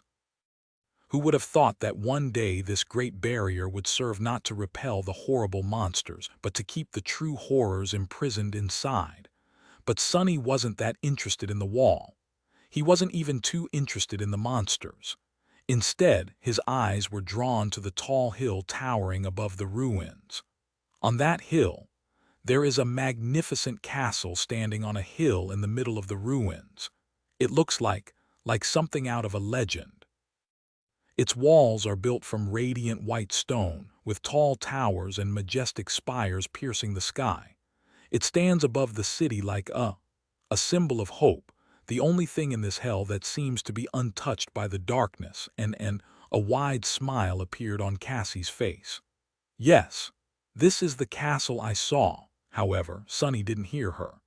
Just as he was describing the splendor of the bright castle to the blind girl, his gaze accidentally slid behind it. Now all he could see was the dark silhouette of a cyclopean tower that loomed above the world like an unholy spear made out of solidified blood. As soon as Sonny saw it, his heart was gripped by an unexplainable fear. This was the Crimson Spire. The feeling of horror it emanated was enough to make him never wish to gaze at it again. And yet he wasn't able to look away. By his side, Nephi's was staring at it too, her thoughts a mystery. There was a tense, dark expression on her face. After a few seconds had passed, Changing Star was finally able to compose herself and turned away. Looking in the direction of the castle, she frowned and said, "The final stretch of the way to the citadel might be extremely dangerous. We must not hurry. Let's find a way down first." Chapter 125. A feast in time of plague. Neither Nephi's nor Sonny wanted to climb down from the wall, because that would leave them with no path of retreat should something terrible happen. Without the need to discuss it, they had decided to explore the nearest tower and see if there was a suitable way to descend from the wall inside of it. They followed the slightly bending wall north, keeping an eye on the ruins below. From time to time, Sonny was able to notice the shapes of creatures moving through the desolate streets of the ancient city. However, nothing seemed to be interested in scaling its tall granite bulwark. For the time being, they were safe. However, he didn't feel safe. Instead, he kept glancing at the distant axis of the Crimson Spire and shivering. That thing was seriously way too ominous. Good thing we will be out of here soon. That was the only thought that kept him from falling into an irrational panic. Their journey through the Forgotten Shore was about to end. They had endured a lot and survived through a lot. At times, he had not even been sure that they were going to make it out of here alive. But now, all their suffering was about to be rewarded. The path to freedom was already in their sight. They just had to overcome this one last hurdle to return home in glory. Soon, they were closing in on one of the mighty towers built into the wall. The structure was round in shape, rising above the main embankment by a good dozen meters. There was a wide wooden gate leading inside the tower, which was broken a long time ago, with only a few splinters remaining on the ancient iron hinges. Behind the doorway, there was nothing but darkness. Sonny felt that the sight of this entrance was a bit creepy. Of course, darkness was nothing to him, and yet suddenly Cassie tugged on his shoulder, forcing Sonny to stop. Both him and Nephi's turned to her, their hands outstretched and ready to summon their swords. "What is it, Cassie?" Sonny asked, alarmed. In some situations, the blind girl was able to recognize danger before they could. Her keen hearing and sense of smell allowed her to sometimes perceive things that normal humans would not be able to. Now there was a scowl on Cassie's face. Turning her head slightly, she whispered, "Listen." Sonny held his breath and followed her words, straining his hearing to the limit. Soon he was able to discern a strange sound coming from inside the tower. Chomp, chomp, crunch. Chomp, it sounded like something was being devoured there, flesh and bones being ground by sharp teeth. The nauseating sound of meat being torn and chewed made him grimace. Sonny and Nephi's looked at each other, then summoned their swords. Like usual, before the two of them moved forward, Sonny sent his shadow to investigate the potential enemy. The shadow glided on the stones, quickly approaching the tower. Then, it dove into the darkness and concealed itself in the vast shade that permeated the structure. Sonny was able to see inside. The first thing he saw was several dead monsters lying on the stone in puddles of blood. The bloody trails left on the stone floor suggested that their massive bodies were dragged here by something very powerful. They were cut apart and eviscerated, as though dressed down by an enthusiastic butcher. Then he saw a large pile of gnawed bones lying on the stones. Some of them still had pieces of meat stuck to them, while others were split apart and emptied of even the marrow. The next thing he saw was a fire burning in a circle of stone shards, with several skewers of monster meat roasting above it. Next to the fire, the source of the chomping and crunching sounds was sitting on the stones, munching on a well-roasted rib. It was a human.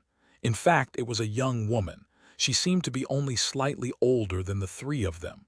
Sonny blinked. The young woman was tall and attractive.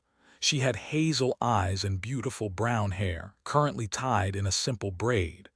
Her build was extremely athletic, with perfectly defined lean muscles rolling under the dewy olive skin with each movement. And there was, a lot of skin on display, since she only wore a provocatively short white tunic, augmented with bronze greaves, vambraces, and a cuirass with leather terrages. While Nephis was slender and lithe, this stranger radiated a sense of vitality and vigor. Everything about her was lavish and generous, screaming of strength, potency, and power. The strangest part, however, was that there was an absolutely relaxed, comfortable, and happy expression on her face. In the months spent on the forgotten shore, Sonny had never, even for a second, allowed himself to lower his guard completely. Neither had Nephis or Cassie. Even in the rare moments of rest, sheltered in reliable safety, they were always slightly tense, expecting all kinds of horrors to fall on them in an onslaught of teeth, poison, and claws. Even while under the hex of the soul devourer, there was always an invisible shadow in their hearts. However, the young woman seemed to be completely content with being in this cursed place. In fact, she looked happier than Sonny had ever been, even in the real world.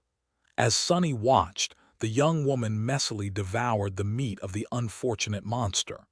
The juices were flowing down her face and fingers. Done with the meat, she bit on the bone itself. His eyes widened. The adamantine bone of the nightmare creature was easily crushed between her teeth, and closing her eyes in pleasure, the girl proceeded to suck out the marrow, then chew and swallow most of the bone itself. Crunch, crunch, chomp. Crunch finished with the rib, she threw its remains into the disturbingly sizable pile of bones at her feet, loudly burped with no decorum whatsoever, then immediately stretched her hand out to pick up another piece of monster meat from the fire and sunk her teeth into it. Sonny blinked a couple of times more, then shifted his perspective back and looked at Nephis.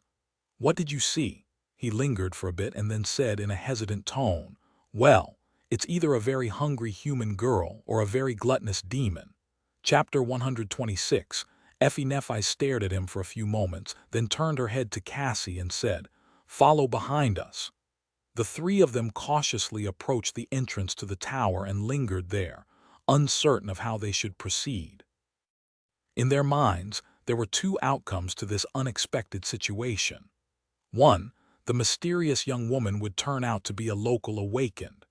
In that case, all their problems were going to be solved. If an awakened happened to meet a group of sleepers in the wild reaches of the dream realm, it was customary to guide them to the nearest human citadel. Of course, exceptions happen, but in general, awakened strive to take care of sleepers in this alien land. Humans had to band together.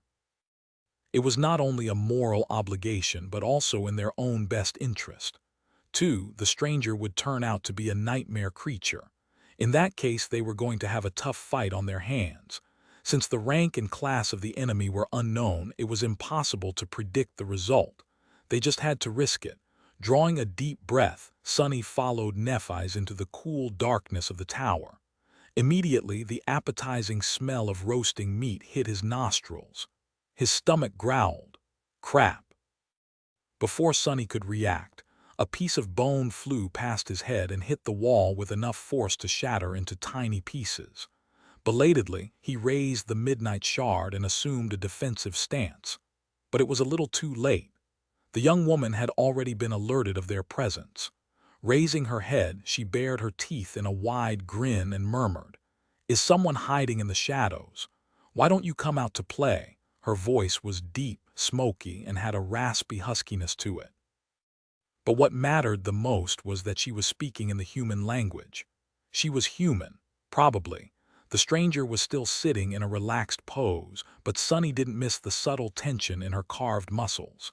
He had no doubt that the alleged awakened could explode into a whirlwind of violence at any moment. It was better not to provoke her. Glancing at Neff, he followed her example and dismissed his sword. Then, the three of them hesitantly stepped into the circle of light cast by the bonfire. The young woman looked at them in surprise and raised her eyebrows. Humans? Huh, unexpected. Then she smiled and shook her head. Ah, where are my manners? With that, she lightly rose to her feet. The white fabric of her tunic shifted slightly, revealing even more of her toned, powerful thighs. Sonny blinked. He had assumed that the stranger was tall, but only now did he realize how imposing her true height was. The woman stood considerably taller than even Nephi's, not to mention Sonny himself.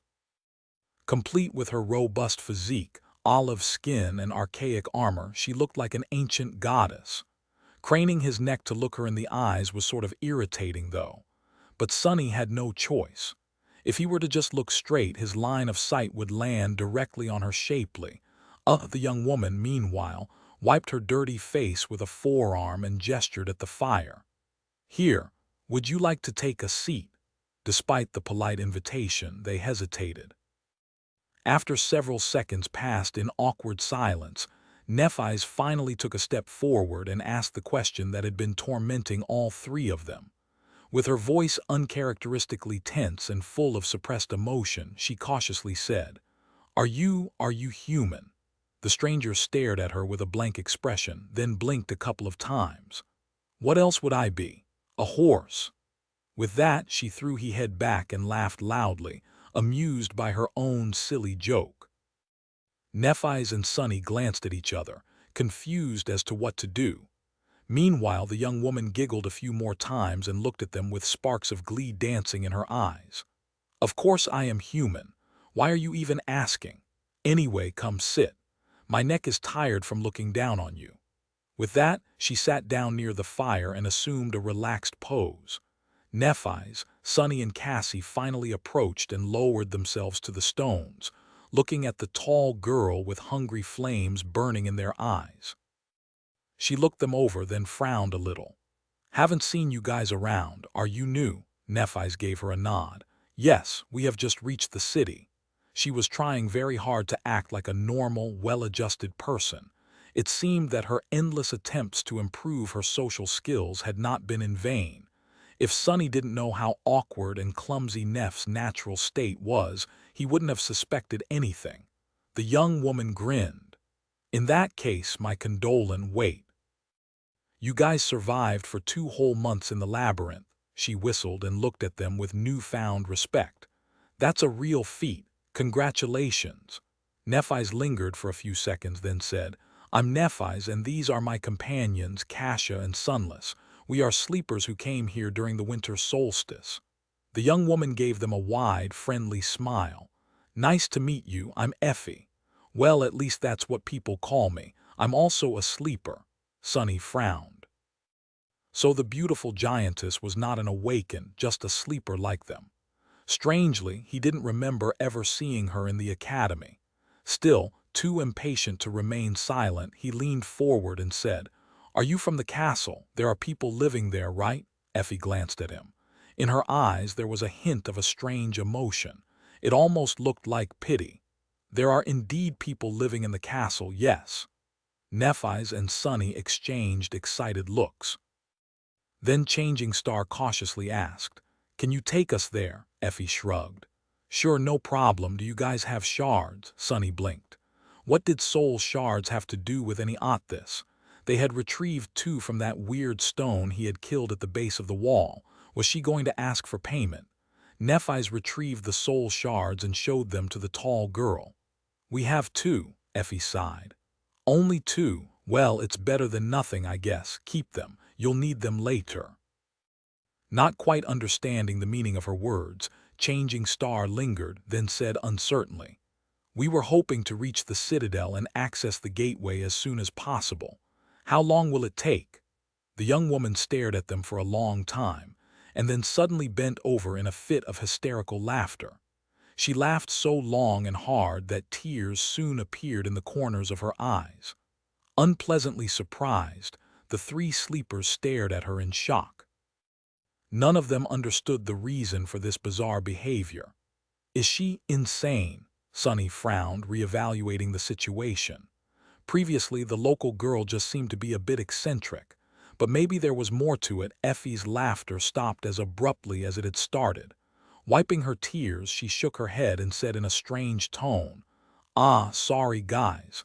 I just couldn't help myself. Please forgive my lack of manners." Then she straightened her back, looked them heavily into the eyes, and said, "I can take you to the castle, but there is no gateway there.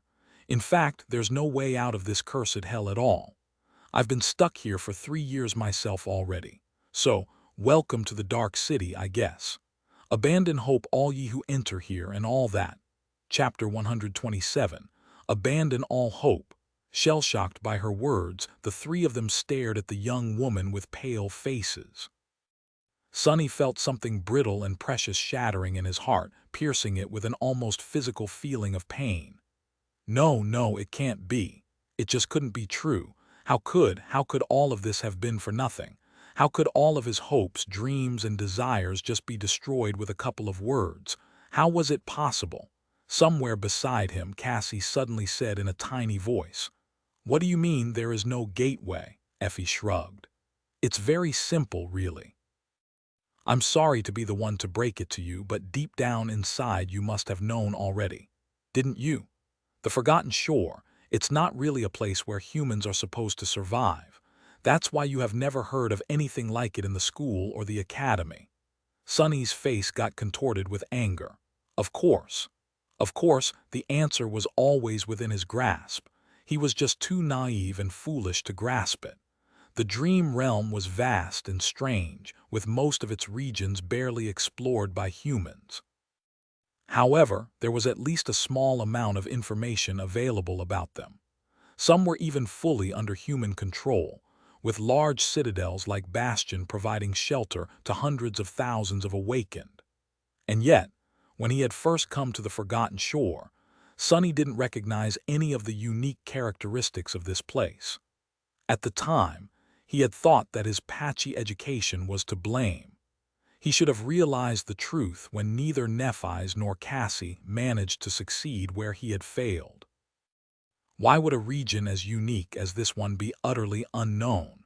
The most logical explanation would be that no one had ever returned from this deadly abyss to the real world to tell others about it. What a fool he was. Just a few weeks in the comfortable life in the academy, and he had completely forgotten that the world never played fair against people like him. The truth was always worse than his worst expectations, so why would this time be any different? The world was a predator that always waited for an opportunity to devour you. Why would he even expect anything else? A familiar bitter taste appeared in his mouth. Meanwhile, Effie continued in a gentle tone. 15 years ago or so, a group of powerful and desperate sleepers managed to reach this city and claim the castle for themselves. Not because it had a gateway, but because it was the only place that could keep them safe. At least for a while. Ever since then, a few lucky or resourceful people would find their way to the castle each solstice, only to get stuck here with the rest of us. Nephi's was sitting quietly, with only her clenched fists betraying the storm of emotions raging in her heart. Cassie was taking the news harder than both of them, though. After all, it was her vision that led them into this trap. Her face was deathly pale, with an expression of pain and shock contorting its delicate lines. Closing her eyes, she whispered, "But that is not fair." Effie looked at her with pity. Then she chuckled, smiled darkly, and said, "When was anything ever fair?" She was right, of course. Justice didn't really exist outside of the ethereal realm of human imagination. Sunny had learned that lesson a long, long time ago. While he was stewing in his indignant despair, Effie's smile suddenly lost its grim undertone and turned into a happy grin once again. Leaning forward a little, she said, "But it's not all bad. At least you have met me. You guys are incredibly lucky, really. If you hadn't run into a local, you would have been dead already." Nephi stared at her and asked in a flat tone, "Yeah, why is that?" Her awkward manner of speech was back again in all its glory. Effie sighed. "The Dark City is simultaneously the safest place to be on the Forgotten Shore and also the deadliest. It is safe because no sea monster can cross the wall, let alone reach the castle. But at the same time, it is far more dangerous than the labyrinth because almost every nightmare creature here is of the fallen rank." Sonny blinked, feeling a cold shiver permeate his whole body. Fallen creatures. Fallen creatures were immeasurably more powerful than awakened ones. Dormant humans like them had no business fighting against the latter, let alone the former. One awakened demon was already more than they could handle without resorting to summoning a true terror from the depths of the cursed sea. Something much more powerful than the carapace demon would simply wipe them out from existence in a matter of seconds. Remembering countless shapes moving through the ruins, he couldn't help but tremble. Was each of those shapes a fallen monster? How would anyone survive even a day in this cursed city? They would have to be insane to even try. Slowly, the magnitude of the perilous trap they had found themselves in began to seep into his mind. Effie smiled. "But you guys managed to stumble into me before descending from the wall. Otherwise, the fallen ones would have been feasting on your souls already. Lucky, very lucky. There are very few people in the castle who go out hunting in the ruins, let alone venture so far away from it. Meeting an experienced hunter like me was probably your only chance to avoid finding out about the true face of the Dark City a second too late." She shook her head. "That's like 1 to 1,000, 10,000, a million. At any rate, the odds were really not in your favor. Fortune is definitely in love with at least one of you guys, so cheer up. Do you want some meat? I had a truly amazing hunt today. It was so amazing that I don't even mind sharing." Nephi's didn't even look at the roasting meat and instead leaned forward, her words filled with intensity. "If there is no gateway here, why didn't you try to leave?" Effie blinked a couple of times and looked at her with sincere confusion. "Leave? And go where?" The meat was about to become burnt, so she leaned to the fire and removed the skewers, then replaced them with a couple of new ones. Then, with a sigh, she turned to Changing Star and said, "You've been to the labyrinth, so you know what it's like. There's nothing else but that damn coral and cursed sea for months of travel in every direction. You can't go on foot, you can't swim. You can't even fly because there are swarms of dreadful flying abominations hiding in the clouds. But try to leave." "Yeah, many have tried. They're all dead now. Actually, that's how the initial master of the castle had perished." Sonny gritted his teeth. "So what, you guys just hide in the castle and wait for death?" The beautiful young woman laughed. "Of course not, doofus." Then she pierced him with an unexpectedly grim look of her hazel eyes and said, "Most of us can't even get into the castle. The king demands his tax, you know, so we just wait for death outside." Chapter 128. King of the Hill. Sonny stared at her, trying to understand the meaning behind the strange words. "What do you mean?" Effie shrugged. "The castle belongs to a man named Gunlog. If you want to enter and live in the safety of the castle walls, protected and provided for by his hunters, you need to pay a tribute, 1 shard each week." Of course there was exploitation going on even in this pit of despair. What else did he expect? As long as there were people, someone was going to end up as prey. Sonny sensed a familiar dark feeling rising up from the depths of his soul. At some point, he had lulled it into a slumber and forgotten it, but now it finally returned to its rightful place. A corner of his mouth curled up. "What happens if you can't pay the tribute?" The huntress glanced at him with confusion. "What do you think? You are not allowed to step anywhere near the gates. There's a small settlement for us unfortunate wretches beneath the castle walls, where we make do with what little we have and tremble in the night, hoping that nothing comes out of the darkness to devour us. That's pretty much it. He hesitated. But how are people even supposed to get soul shards in this cursed place? Effie gestured to the corpses of the monsters she had slain. By hunting. One can find awakened creatures here and there in the city. The trick is to find and kill them without stumbling into something far more deadly. Gunlog's people form parties and go out to hunt, with experienced pathfinders leading the way. They bring back food, memories, materials, and shards. Nothing stops people from attempting the same. She fell silent for a few moments, and then said in a darker tone, "Of course, without good memories, vast amounts of accumulated soul essence and intricate knowledge of the city, those people usually don't live long. Most of them either die or turn to other ways of earning shards. There's very few independent hunters with more than a couple of successful hunts to their names. Ones that are still alive, I mean." Sonny glanced at the dead monsters, each of them large enough to give him pause. "What about you? How many did you survive?" Effie smiled. "More than a couple." With a chuckle, she raised her hand and began folding fingers, a thoughtful expression on her face. "Let's see. 1, 2. 5. Running out of fingers on one hand, she scratched her head and said with a bit of uncertainty, "I'm not really sure, but it should be around 100 or 2.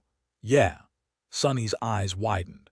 200. If what Effie had said was true, then she was a force to be reckoned with. Slaying even one awakened creature was worthy of respect. Slaying hundreds of them, however, was nothing short of remarkable, perhaps even heroic, and a little fearsome. Especially since she had hunted them alone in the middle of a cursed ruin full of fallen abominations, unaided, with no one to rely on except for herself. The easygoing huntress was not as simple as she appeared. He frowned. "If this is true, then you should have had no problem paying the tribute to stay in the castle. This doesn't make sense. Why haven't you?" Effie shrugged with ambivalence. The topic didn't seem to interest her. "Let's just say that I don't like the ambience there." Sonny wanted to learn more, but suddenly Nephi spoke again, her voice strangely tense. "You said that there were other ways of earning soul shards. What are they?" The huntress turned to her and was silent for a while, a hint of some dark emotion in her eyes. However, it was quickly erased by her usual laid-back smile. "Well, there's a few ways.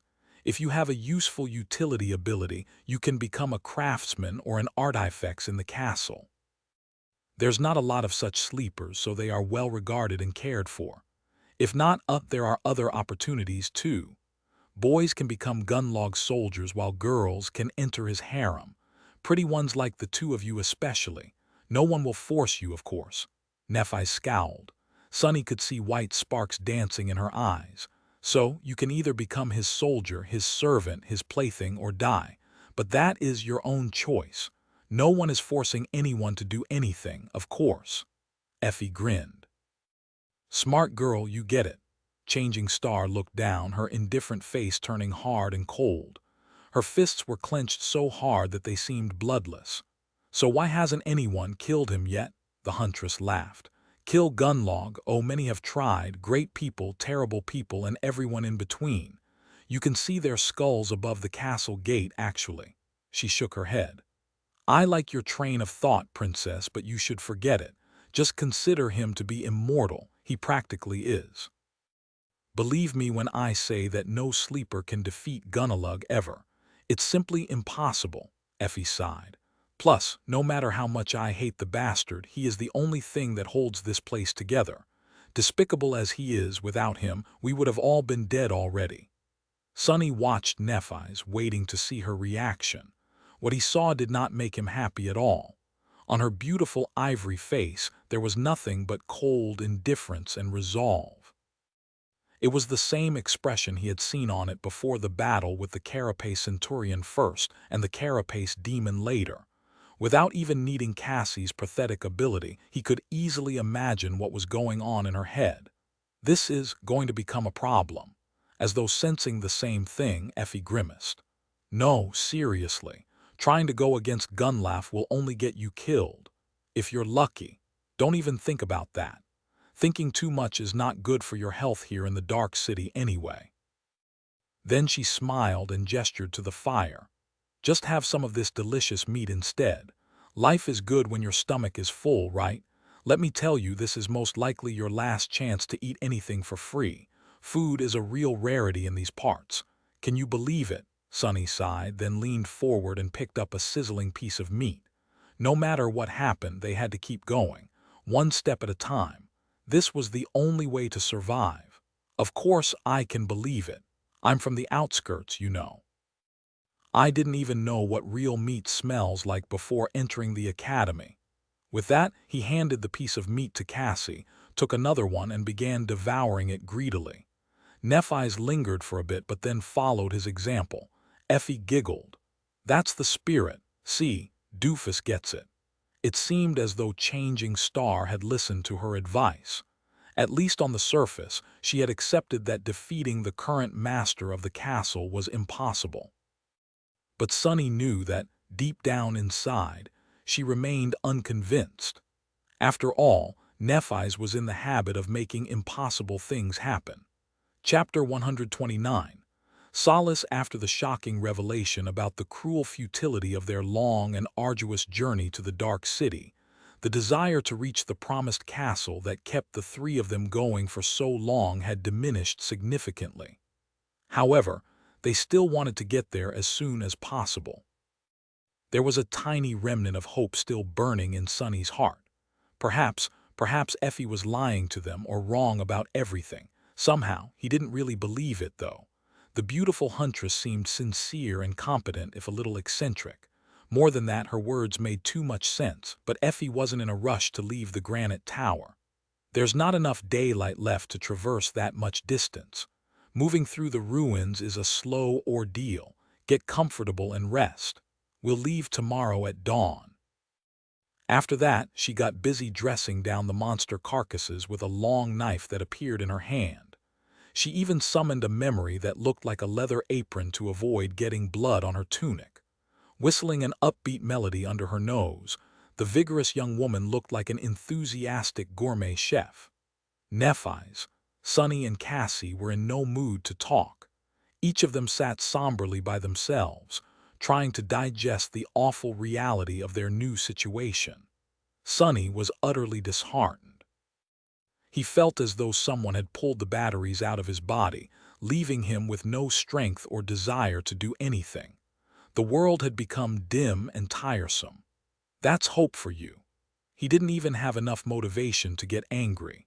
It was as though he had run an exhausting marathon and crossed the finish line, only to find out that there was another race waiting for him on the other side.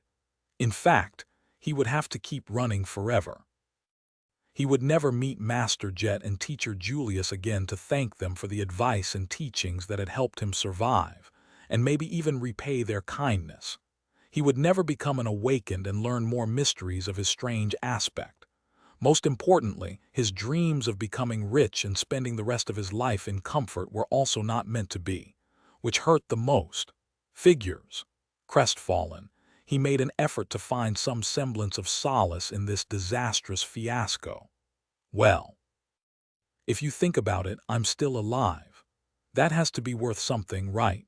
His shadow glanced at him, not entirely convinced. "Plus, I can easily stay alive for the foreseeable future.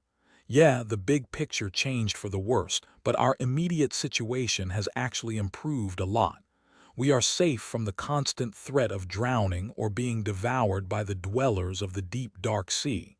We have also found a strong community of humans. No matter how things were run in the castle, there were hundreds of people living there. Numbers and experience meant everything in the dream realm. By becoming a part of a human collective, they were going to shed most of the burdens that had been silently crushing them all this time. Compared to the infernal gauntlet of the labyrinth, life in the castle was going to be like a dream. If they were willing to submit to its thug of a master, of course. If Sunny was alone, he probably would. Now, however. But even if they were to refuse, there was still the outer settlement. Effie seemed to be doing just fine as an independent hunter. She didn't even seem miserable. In fact, she might just be the most contented person I've ever seen. Seriously, how can she be so laid back and cheerful? Is she insane? He cast a sidelong glance at the unreasonably tall huntress and frowned. Well, let's ponder about it. She has a roof over her head and a limitless supply of delicious food, provided that she hunts it down herself. That is already better than my life in the outskirts. Come to think about it, remaining in the dark city for the rest of his life was not how he had envisioned his future, but it was not that different from struggling to survive in the slums of the real world. Actually, in a lot of senses, it was way better. So maybe, the situation seemed to be so bad not because it actually was, but because it simply didn't fit his inflated expectations. Perhaps Effie didn't expect anything from life at all, and that's why she was so damn happy and lively even in the middle of this odious hell. Yeah, that must be it. Problem solved. Easy. The shadow shook its head and turned away. Sonny sighed. Despite his somewhat rational attempt to find the bright side in this calamity, he didn't feel any better at all. In fact, thinking about how inescapable and bleak their future was only made him more tired. Suddenly, his skin crawled. The familiar sensation of dread and unease flooded his mind, only now, it was so much more profound and invasive. The shadow of the Crimson Spire had fallen on the dark city. Soon, the sound of waves crashing against stone informed them of the coming of night. Not in the mood to even stand up, Sonny silently sent his shadow to take a look outside. As the last rays of the falling sun colored the world in the shades of red, the cursed sea was surging out of the great crater.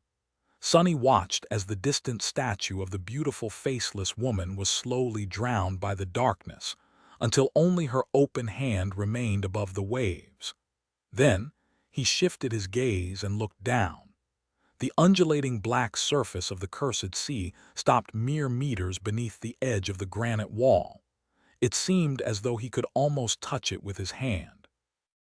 On the other side of the stone barrier, the ruined city lay submerged in shadows, dozens of meters below the water level. Trapped between the endless expanse of the dark sea and the vast emptiness of the ruins, the mighty wall seemed to be as thin as a sheet of paper. And yet, it silently withstood the crushing pressure of the black waves, serving as a dam that protected the city below from being erased by the terrible flood, just like it did for thousands of years. However, Sonny couldn't help but imagine all that crushing weight bursting through the collapsing wall in an all-consuming torrent of darkness. He felt shivers running down his spine. Commanding his shadow to return, Sonny finally forced himself to stand up and walked over to Nephi's. Changing Star was sitting with her back against the wall, a dark expression on her face. Hearing his footsteps, she raised her eyes. Sonny sat down beside her, lingered for a while, and then said, "What do you think?" She was silent for a long time, simply looking at him with an inexorable expression. Just when he was about to think that there would be no answer, Neph finally spoke. As she did, white sparks ignited in the depths of her cold gray eyes. "We will find a way to return. No matter what has to be done, we will." Her words echoed inside the granite tower, making shadows on the walls dance in sinister glee. Chapter 130. Strength of a dozen men in the morning, they set out for the castle. Before leaving the safe haven of the granite tower, Effie gave them a list of instructions. "Follow behind me. Listen to everything I say. Don't make any noise. Don't bleed. Don't think too much. Some of the creatures out there can hear noisy thoughts, others can sense strong emotions, so don't feel fear either." Sonny stared at her with a grim expression. How was he supposed to control what he feels? The vigorous huntress grinned. "What? You never tried to solve math equations in your head to impress a lovely lady. Just do the same." As Sonny's SHEEKS began to turn bright red, she giggled and turned to Cassie and Neff. "Correction. The two of you try not to feel fear. Doofus, you try not to get too excited. If walking behind me turns out to be too much, ask to get slapped, all right." Sonny scowled and uttered through gritted teeth, "That won't be a problem." Effie blinked a couple of times, then smiled. Ah. Playing for the other team.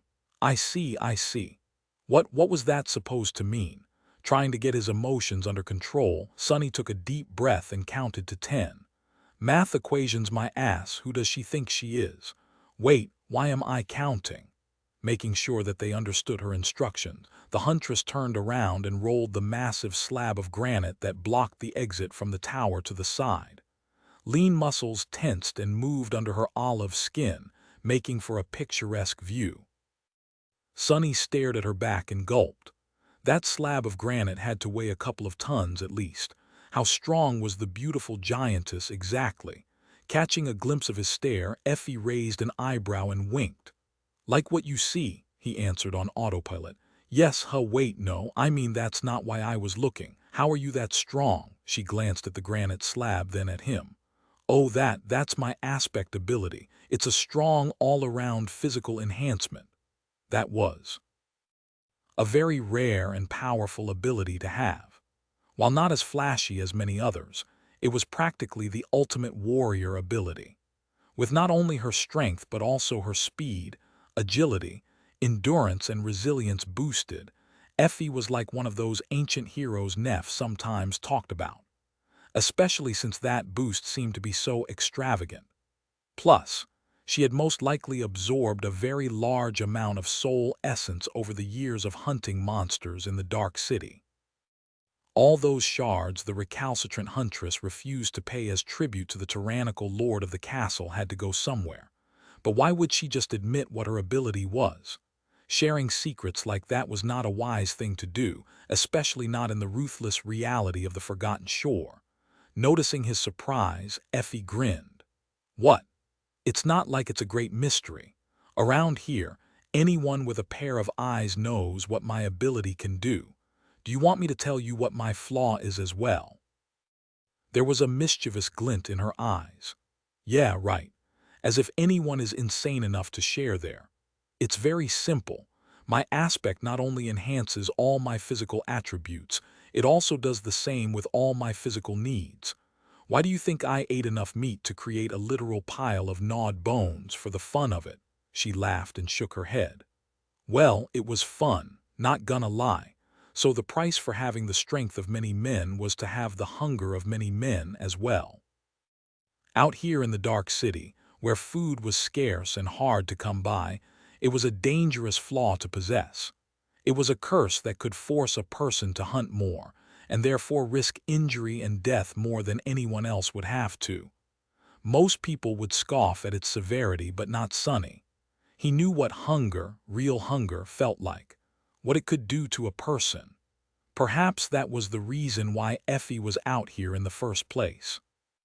Perhaps she had become a huntress not because she wanted to, but because she simply didn't have a choice. What other physical needs do people have? Sonny thought, a little confused. Air, then water, and food, then Hey, I said not to get excited. Sonny flinched and looked up at Effie, who was staring at him and cackling. Embarrassed, he gritted his teeth in anger. Don't flatter yourself, Beanpole. However, when he noticed that Nephi's and Cassie were observing them with amusement clearly written on their faces, his anger somewhat subsided. Belatedly, Sonny realized that perhaps the experienced huntress had been joking around with him not just out of pure mischief. Perhaps she was trying to lighten the mood to get them into the right mental state, thus making traversing the cursed city less perilous. Meanwhile, Effie grinned. What? No answer. Sonny glared at her and said, Don't distract me. Then he forcefully changed the flow of his thoughts and reluctantly added, I'm solving equations. A minute later, they left the granite tower and stepped onto the streets of the Dark City. Effie had summoned the helmet of her archaic armor before venturing forth. It was of the Corinthian design, with a tall crest of blue horsehair and a narrow visor that left only her eyes and lips exposed. On her back, there was a leather bag containing the meat, bones, and hides of the monsters she had slain during the hunt. Sonny knew for a fact that this bag was much larger on the inside than it seemed from the outside otherwise. In order to accommodate all of F's trophies, it would have had to be comically big. However, it still weighed way too much for an ordinary person to carry. Including the armor, the long knife, and the black leather apron, it was the fourth memory he had seen the huntress summon. He wondered how many more did she have in her arsenal. He had yet to see what weapons Effie used. In the ghostly light of early dawn, they entered the cursed ruins. Chapter 131. Traversing the dark city, the mournful ruins of the once great city sprawled around them like a desolate stone maze. With gray skies above and nothing but dead silence surrounding the cohort of 4 tense sleepers, it seemed as though they were walking through a vast, cyclopean graveyard. Sonny had to constantly remind himself that there were countless horrors hiding in the ominous shadows of the dark city. One wrong turn could land them in dire peril. In this ancient ruin, they had no choice but to entrust their lives to the hands of their guide. Luckily, the guide in question was not a morose dead poet, but a tall, extremely attractive young woman clad in a pleasantly revealing archaic armor. In their current circumstances, Sonny much preferred the company of a warrior to that of a useless scribbler. In fact, circumstances had nothing to do with it. He was having trouble imagining any situation where a writer would be helpful to have around. From what he knew, all writers were lazy, talentless hacks whose only real skill was finagling money out of honest people while getting off on torturing them with sadistic cliffhangers. Not to mention that none of them had a backside like Effie. Wait, what? Getting his mind out of the gutter, Sonny frowned and reminded himself to keep his emotions in check. In a sense, this harsh necessity was a blessing. The perilous reality of the ruined city prevented them from concentrating on the bitter despair that had taken a stranglehold on their hearts after the grim revelation of the previous day. They just had to put one foot in front of the other and not think too much about anything. One step at a time. That was how he was going to survive. With a heavy sigh, Sonny glanced around and continued walking. Just like Effie had said, traversing the ruins turned out to be a slow ordeal. The huntress led them through the complex maze of wide and narrow streets, following a strange, convoluted path that only she knew. Often, they would have to stop and hide, waiting for some unseen danger to pass. Sometimes they walked under the empty sky. Sometimes they dove into the weathered buildings and spent some time crawling through the piles of rubble inside. Other times, Effie was able to lead them straight through half-collapsed houses to emerge into secluded alleyways on the other side. Once or twice, they had even climbed to the rooftops and proceeded forward by walking on precariously rickety tiles or bared support beams, jumping across vast chasms and balancing on half-rotten planks of wood that had been placed there by someone to bridge especially wide gaps. During these moments, either Neff or Sonny would carry Cassie in their arms. Sonny was surprised to discover that the interiors of some buildings were incredibly well preserved. It was as though the inhabitants had just left a few days ago, as opposed to the thousands of years that had passed in reality. Because of that, he was able to catch glimpses of how the citizens of this ancient city had lived all that time ago. It was a strange and eerie sight. He was also able to clearly understand that Effie indeed knew the ruins very well. Everywhere they went, there were signs of her previous visits and preparations. From the planks placed across the gaps between roofs to the heavy slabs of stone used to hide improvised passages, it was apparent that she had spent years of meticulous effort turning large parts of this lethal maze into her own private hunting grounds. He had gained a new respect for the seemingly carefree young woman. She almost made traveling through the cursed ruins look safe and easy. However, he knew that this couldn't be farther from the truth. In fact, he suspected that death was constantly breathing down their necks, only barely held at bay by Effie's knowledge and timely judgment. Several freshly eviscerated carcasses that they had stumbled on served as a clear sign that Dark City was teeming with harrowing life. Even terrifying nightmare creatures were not safe here. More than once, They heard the distant sounds of claws scraping against stone, sensed the ground trembling under heavy footsteps, or noticed swift shadows falling through the clouds. In those moments, Effie would change their course on the fly or find a perfectly concealed hiding spot without fail. Meeting her had indeed been a rare stroke of luck, but with each hour that passed, Sonny grew increasingly somber. No matter what kind of future awaited them in this cursed place, he had no doubt that they would have to hunt for food as well. That meant that he was going to have to learn all the same things that Effie had learned, and maybe even more. The task seemed incredibly daunting. He wasn't even sure that he would be able to accomplish it. At least he wasn't going to do it by himself. There was Changing Star to partner with and Cassie. Their presence calmed him down. Living in this terrible hell alone, he didn't even want to think about it. Such a wretched existence would surely kill him, and if not, at least drive him insane. At that point, he wouldn't wish to be alive anyway. Who would want to endure that kind of misery? Why think about something that is never going to happen? Glancing at Nephi's and Cassie, Sonny hid a smile and hurried to catch up to Effie. Come to think about it, he had it way better than the recalcitrant huntress. There were reliable allies with whom he had forged bonds of trust and companionship at his side. The three of them made each other stronger. More than that, his own aspect was able to provide him with a similar comprehensive physical enhancement ability, albeit a lesser version of it. It was much more versatile, though, allowing him to transfer the enhancement effect onto memories and inanimate objects, not to mention his invaluable ability to move and scout around without being seen. Sonny would offer the services of his shadow to Effie, but he wasn't sure about how safe that would be. If there were creatures in these ruins capable of sensing thoughts and emotions, what were the chances that some of them would be able to sense the gaze of the shadow as well? He would have to learn more and experiment before allowing it to wander around on its own. These thoughts had cheered him up a little.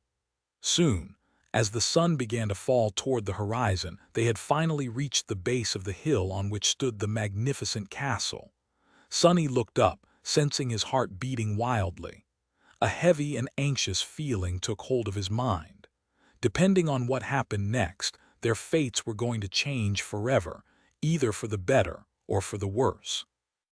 Chapter 132. End of the line. In the center of the cursed city, a tall hill towered above the ruins. At its base, an arch made of pristine white marble stood amidst the devastation. It was unscathed and spotless, as though protected from the entropic touch of the all-consuming darkness by some sublime force. Beyond the arch, a wide road paved with white stones scaled the hill. Sonny looked up as they passed beneath the arch, trying to imagine crowds of festively dressed people doing the same in the distant past. It was hard, and a little heartbreaking thinking about how the ancient city must have looked before the mysterious calamity. Not turning her head, Effie said in a wistful tone, "There are areas in the ruins that many nightmare creatures tend to avoid for some reason. The castle is one of these places. I was told that back when the original group of sleepers came here hoping to carve a foothold in the city, there was only a single spire messenger nesting in the throne room with no other monsters around. Those madmen actually managed to kill it." Nephi's gave her a glance. "Spire messenger," the huntress chuckled. "Big ugly bastards with black feathers and pale bodies. You must have seen them hunting in the labyrinth. They come from the spire." Changing Star hesitated. "What are their rank and class?" Effie shivered a little. "Fallen beasts. That's why I said that those guys were a little mad, but they were a powerful bunch." She grew silent and then added in a quiet voice, "It must have taken a lot to kill them in the end." Brought into a solemn mood by that last statement, they continued forward in silence. The stone road coiled around the hill, slowly climbing its sheer slopes. Here and there it was broken by long stretches of stairs and formidable but strangely graceful fortifications. No one was standing guard, though. The whole road was empty.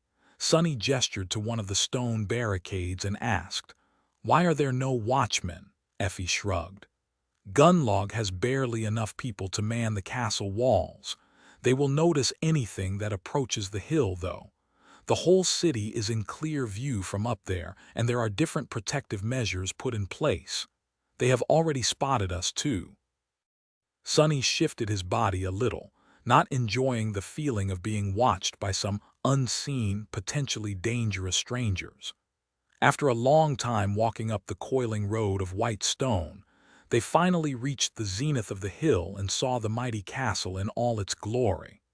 Up close, it looked even more magnificent. Built from the same pristine marble as the arch at the base of the hill, it stretched into the sky like a white mountain made by human hands. The frontmost tower was wide and imposing, with a tall decorated gate and a grandiose staircase leading down from it to a vast stone platform that the road ended with. On both sides of the frontmost tower, brought slightly forth, two others stood as bastions, connected to it with arched aerial bridges and accompanied by smaller companion towers of their own. Behind them, the main keep soared even higher, as though trying to challenge the menacing crimson spire that loomed above the world far in the distance. Smaller towers, spires, and wings stood here and there, forming a complex and strangely harmonious formation. The whole structure was incredibly beautiful, striking, and at the same time radiated a feeling of unassailable firmness. It was as though the castle was built for gods, not mortals. The only thing that spoiled the picture were dozens of human skulls hanging above the gates on rusty chains. Sonny grimaced, brought down to grim reality by this ghastly sight. His gaze fell lower, only now noticing dozens of crude, makeshift hovels huddled on the stone platform. They were built from fragments of rubble, rotting wood, and pieces of monster hides, chaotically clinging to the stones as if afraid to be blown away by the wind. An unpleasant, strangely familiar smell hit him in the nose a few moments later. It was the motley but unmistakable stench of the slums. That stench was nothing like the poisonous reek of the outskirts, and at the same time exactly the same. Sonny couldn't help but smile crookedly. "Gee, I'm home." Between the hovels, gaunt and empty-eyed people were busy eking out their pitiful existences. They were dressed in a strange mix of dirty rags and shiny memories, with those wearing armor standing out among the rest like rare oddities. Most of them were extremely young, barely older than Sonny himself. He could smell their exhaustion and desperation even from where he was standing. Sonny really wanted to laugh. After everything he had been through ever since becoming infected by the nightmare spell, the cycle had finally completed. He was right back to where he had started, only much worse off. Wasn't that the funniest thing ever? If this wasn't fate, then he didn't know what was. Oh, the irony! Changing Star's voice tore him away from his reverie. "Sonny, are you okay?" He blinked a couple of times, then slowly turned to face her and said after a brief pause, "Yeah, I was just reminiscing." Something in his voice must have sounded strange because she gave him a long look before turning away with a short nod. "Good, don't relax just yet." Then she turned to Effie and asked, "What do we do now?" The huntress looked around and shrugged.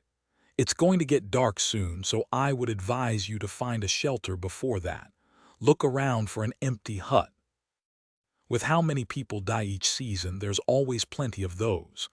Otherwise, two of you can pay the tribute and go into the castle, but the third one will have to stay." Changing Star lingered, then said, "What about you?" Effie grinned. "What about me? That luxury one-bedroom cottage over there is mine. Mind you, it was built from the best kind of crap you can find here, although it's still crap. Anyway, I am going home, preparing myself a hearty supper and then going to sleep. I'm dead tired from these last couple of days. Sorry, I don't host guests." Nephi stared at her, obviously wanting to say more, but then simply nodded. "I see. Thank you for everything you have done for us. I won't forget it." Effie smiled, patted her on the shoulder, and turned to Sonny and Cassie. "Bye, doofus, beau doll, see you around." With that, she began whistling a cheerful melody and walked away. The three of them were suddenly left alone, lost and unsure about what to do. The inhabitants of the outer settlement didn't pay them a lot of attention, only occasionally throwing an indifferent glance at the three young strangers. Only Cassie's beauty attracted a couple of intense, darkly fascinated gazes. After a minute or so passed in disoriented silence, Changing Star hesitantly took out the two soul shards that they had collected from the remains of the rolling stone and looked at the glimmering crystals lying in her hand. They had to make a decision. Chapter 133. Farewell. Nephi's held the shimmering crystals, looking at them with a heavy expression. Sunny was also staring at the shards, his head full of dark thoughts. The remnants of shattered souls glowed softly in the dim twilight of dusk. Around them, the inhabitants of the outer settlement were hurrying to get inside their pitiful hovels before the coming of night. The sun was already hidden behind the cyclopean silhouette of the crimson spire, drowning the world in its eerie shadow.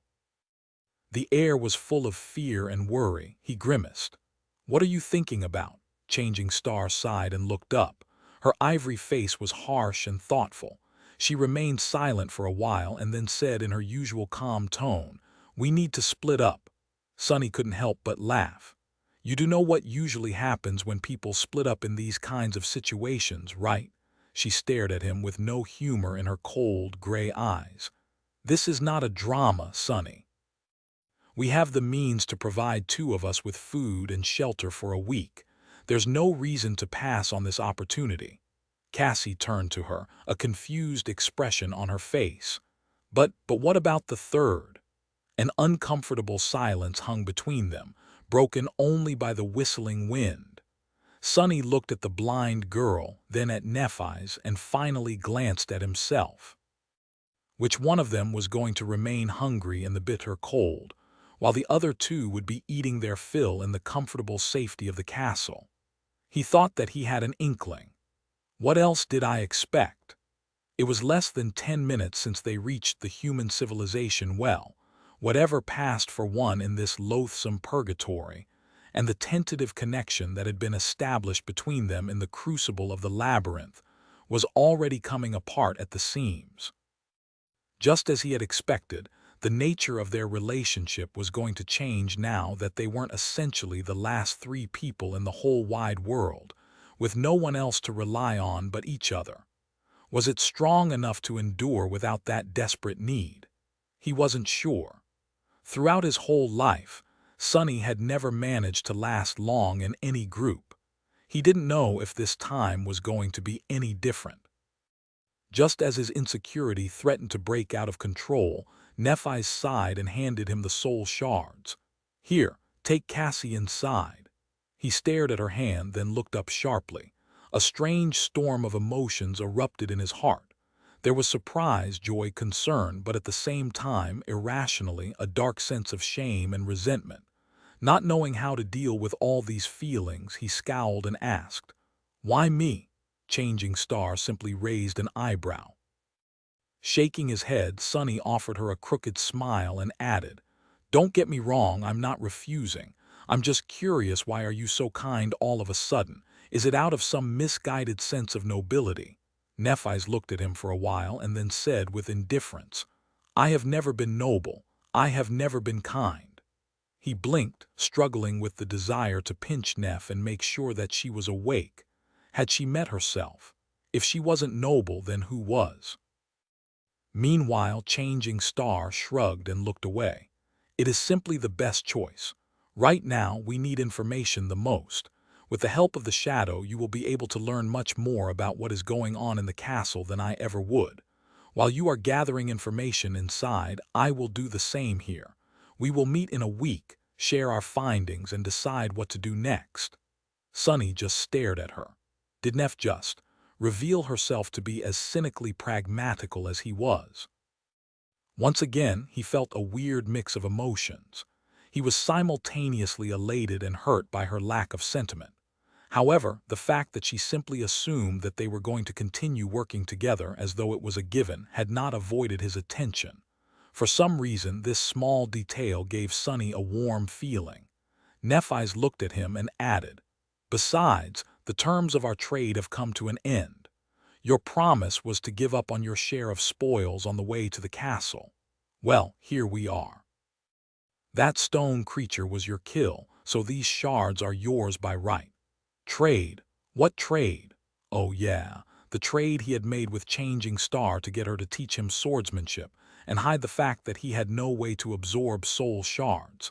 He has almost forgotten about it, but she didn't. Now that Sonny had been reminded of its existence and realized that it was over, he felt a sudden pang of regret. It was as though one of the few strings that connected them together had been suddenly severed. With a sigh, he took the soul shards from her hand and gripped them tightly. "All right, then I'll meet you in a week, I guess." Sonny opened his mouth, wishing to say something else, but then just turned away. Stepping aside, he gave the girls some privacy to say their goodbyes. Soon, Cassie's delicate hand found his shoulder. Sonny glanced at the blind girl, remained silent for a bit, and then asked, "Are you ready?" She hesitated before answering. When she did, there was a hint of sadness in her voice. "Yes." With that, they walked away and left Nephi's behind, standing alone in the surging darkness of the descending night. Guiding the blind girl, Sonny approached the grand stairs that led to the ornate gates of the magnificent marble castle. Out here, there was nothing but the howling of the wind and the encroaching veil of darkness. It seemed as though the dwellers of the slum were not allowed to build their hovels on the wide stretch of stone that separated the marble steps from the outer settlement. "Be careful, there are steps ahead." After warning Cassie, he sensed a cold feeling grasp his heart. For some reason, it felt as though once he stepped on these stairs, there would be no way back. Gritting his teeth, Sonny took a step forward and began his ascent to the castle. Soon, they approached the apex and stopped in front of a couple of unfriendly guards. Both of the young men, barring their way, wore armor-type memories and wielded their weapons in the open, as though trying to warn anyone approaching to not test their patience. They looked at Sonny without even trying to hide their disdain. "What do you want, rat?" Sonny hesitated, then held out the soul shards. One of the guards glanced at them and grinned. "Well, would you look at that? The rat has brought us a present." Chuckling, he took the glimmering crystals and waved a hand. "Come on in. Someone will meet you inside." Struggling to not glare at the armed sleepers with murder in his eyes, Sonny forced out a pale smile and cautiously walked past them. Then, looking up at the dozens of human skulls swinging above them on rusty chains, he sighed darkly and led Cassie through the gates of the castle. Chapter 134. Bright Castle. As they passed through the ornate gates, a large hall opened up before them. Hearing a strange rustle from above, Sonny raised his head and saw tall windows with stained glass panes soaring to the distant ceiling. During the day, the hall must have been filled with cascading rays of beautiful light. Currently, though, several young women were nimbly moving from one window to another, draping them with thick sheets of crude fabric. The makeshift wooden ladders they used creaked and cracked, creating a strange and almost melodic sound. It seemed as though the sheets of fabric were being fastened in a way that prevented even the smallest glint of light from escaping the castle during the night. Sonny suspected that every window in the marble fortress was currently being covered in the same way. Just as this thought appeared in his mind, a loud noise thundered behind their backs. Turning around, he saw the ornate gates closing. The two guards who had met them outside were already sliding a heavy iron bolt into the sockets, their faces red from strain. The massive bar must have weighed more than the two of them combined. The castle was now sealed from the outside world, ready to face the onslaught of cursed darkness. Suddenly, Sonny felt like an animal caught in a cage. Trying to calm himself down, he looked around and noticed an opulent wooden desk that looked completely out of place in the grand hall. It must have been dragged here from some other part of the marble citadel. Behind the desk, A gaunt young man with nervous eyes was writing something down on a piece of parchment. The whole thing looked strangely similar to a reception desk in a luxurious hotel, or rather, to what Sonny imagined such a thing would look like. He had never actually been to a hotel, of course. Hesitating for a few moments, he walked over to the desk and addressed the young man. "Hey, we've been told that someone will meet us inside." The castle receptionist flinched and looked up from his paper, a fearful expression appearing on his face. When he realized who was speaking to him, though, the fear disappeared, replaced by a tentative smile. The young man had a thin face and a pale, unhealthy complexion. He looked hungry and weak, much more like those poor souls in the outer settlement than someone who lived in the castle. His clothes, however, were clean and tidy, without any signs of wear and tear like that of the people outside. "Ah, guests. Sorry you gave me a fright there. Welcome, welcome to the bright castle. Whoa, you were just in time. A couple of minutes later and the gates would have been closed." Saying that, he threw a tense glance at the two guards and then quickly looked away. "Anyway, my name is Harper. I'm responsible for guest accommodations today. Let's get you. Oh, I don't seem to recognize you guys. Is this your first time paying the tribute?" Sonny stared at him for a couple of seconds, feeling Cassie squeeze his shoulder a little tighter, then said, "Yes." Harper smiled. "Congratulations. You might not even suspect it, but I was once in your shoes myself. In fact, it was just a few months ago. But ever since Lord Gunlaw graced me with his kindness, I've been living in the safety of the castle. You'll love it here too, I'm sure." "Right." Sonny didn't know if the young man was sincere in his gratitude to the local tyrant, or was simply saying these things for the guards to hear. And honestly, he didn't care. What piqued his interest, though, was that Harper did not seem as surprised by the timing of their arrival into the dark city as Effie had been. But then he realized that people living in the castle might not have known who came to the outer settlement and when. They would probably assume that he and Cassie had entered the dream realm close to the ruins, and then spent the last 2 months scrounging for soul shards to pay their way into the castle. This was a good detail to know, since Sonny didn't want to announce the true extent of their competence just yet.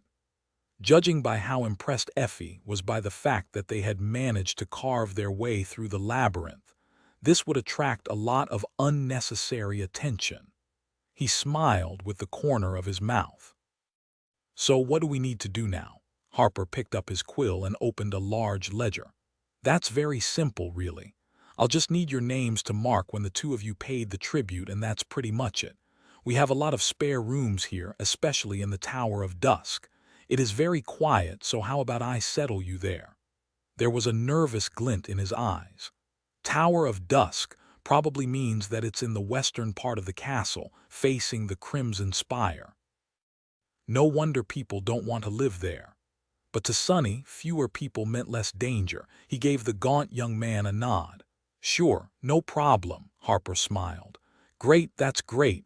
So your names," Sonny interrupted him, trying to avoid dangerous questions.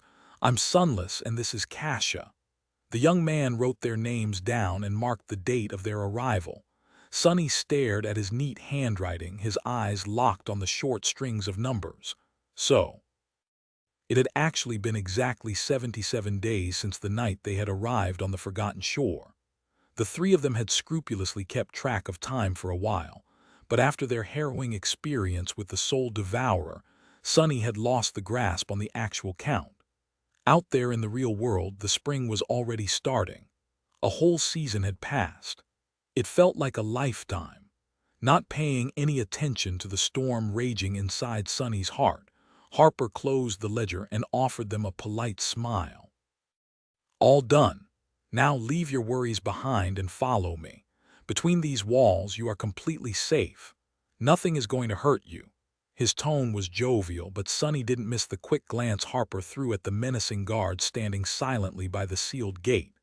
Chapter 135. Cohabitation. Harper led them through the castle, explaining small details about the rules and customs one had to follow once inside. He was a talkative and friendly guy, so Sonny quickly got the gist of it. In general, it was very simple. They were free to do whatever they wanted unless it broke the basic rules of cohabitation, with a few small caveats.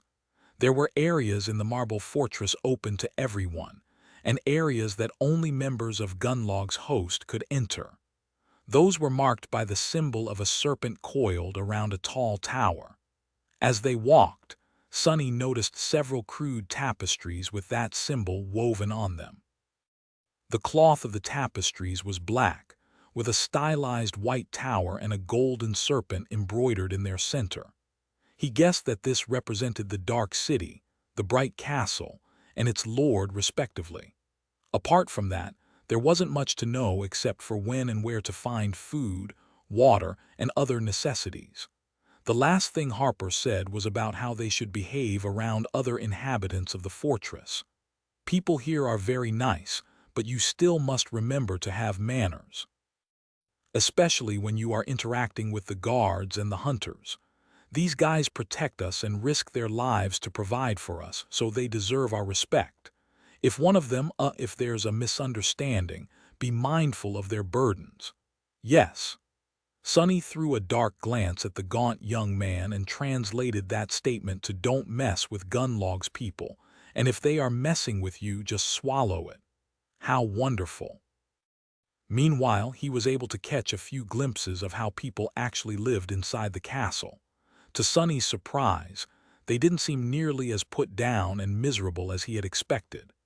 In fact, everyone seemed to be more or less fine, going about their business with mundane casualness. Of course, there were signs of worry, stress, and pressure on their faces, but the same could be said about people in the real world. All in all, the inhabitants of the castle looked surprisingly ordinary. I guess humans can adapt to anything, and as Changing Star had taught him, adaptability was the greatest strength. As long as there was some semblance of stability, humans would find a way, and it seemed as though the tyrannical master of the ancient fortress, hateful as he was providing the sleepers trapped on the forgotten shore with that stability. Effie's words about how the bastard was the only thing holding this place together echoed in Sonny's mind. Perhaps he's a necessary evil. Finally, they reached the westernmost tower of the castle. Indeed, it was mostly empty and quiet. Few people seemed to want to stay here, driven away by the unnerving vision of the crimson spire looming in the distance. However, for the two of them it was perfect. Cassie couldn't see at all, while Sonny was long accustomed to the presence of the spire because of his sensitivity to shadows. Plus, right now, all the windows in the tower were closed, hiding it from sight. Harper suddenly stopped and said in a somewhat embarrassed tone, I forgot to ask. Would you guys be needing one room or two?" Without thinking too much, Sonny and Cassie answered at the same time, "One, two." Then they froze and turned to each other with petrified expressions. Cassie blushed, while Sonny became even paler. He didn't mean anything untoward by requesting a single room for the two of them. It's just that over the months spent camping together, being close to Cassie in case she needed help with something had become his habit. More importantly, he was unwilling to let her leave his sight even for a second in this unpredictable castle. He didn't trust anyone here, but in these new circumstances, requesting a single room suggested a different meaning. But there wasn't. Clearing his throat, Sonny looked at Harper and said, "2 rooms if they're next to each other." That is not possible, then one." The skittish young man scratched the back of his head and then answered in a somewhat surprised tone, all right. I think I can find 2 adjacent rooms for you. Follow me." With that, he began walking forward. Sonny glanced at Cassie, then shook his head and followed behind Harper. "She won't misunderstand, right?" Soon they were standing in front of 2 sturdy wooden doors. Harper handed Sonny 2 iron keys and smiled. "Here we are. The rooms are not very big, but they're really cozy. Enjoy your first night of safety, guys. You must have not felt safe in a long time. I know I never did before entering the castle. Thank heavens that time is behind me. Anyway, food will be served 1 hour after sunrise tomorrow in the main hall of the keep. See you there." With that, he glanced at them one last time, smiled sheepishly, and walked away. Sonny and Cassie were left alone in awkward silence. Still feeling a little embarrassed, Sonny sighed and said, "I hope you didn't think that I was." Cassie suddenly giggled. "I know, I just didn't expect it. Let me guess, you distrust every single person in this castle and therefore are going to watch me like a hawk to scare them all away. Like an overprotective, mean, violent big brother. Right." With a smile, she turned her head this way and another and then added, "To be honest, I don't feel safe here either. So thank you. Although I must say, this place seems almost like a hotel. My parents took me on a mountain vacation once and we stayed at a really old hotel. What was it called? Overgaze, Overlook. Anyway, this place is exactly like that." Sonny grinned. "Right, I've never been to a hotel, but that was my first thought as well."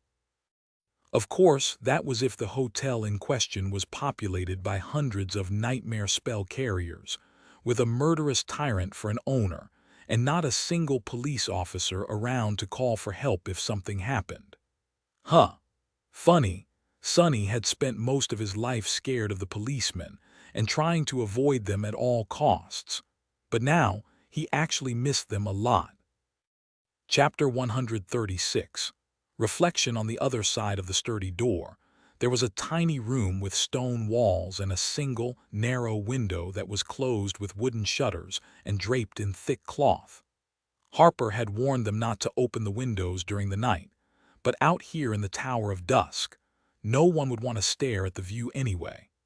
Allowing any amount of light to seep out of the castle at night was considered to be a severe crime, so he had been pretty emphatic on that point. Of course, the gaunt young man didn't know that neither Sonny nor Cassie required light to move in the dark. They could open the windows as wide as they wanted, not that they had any reason to.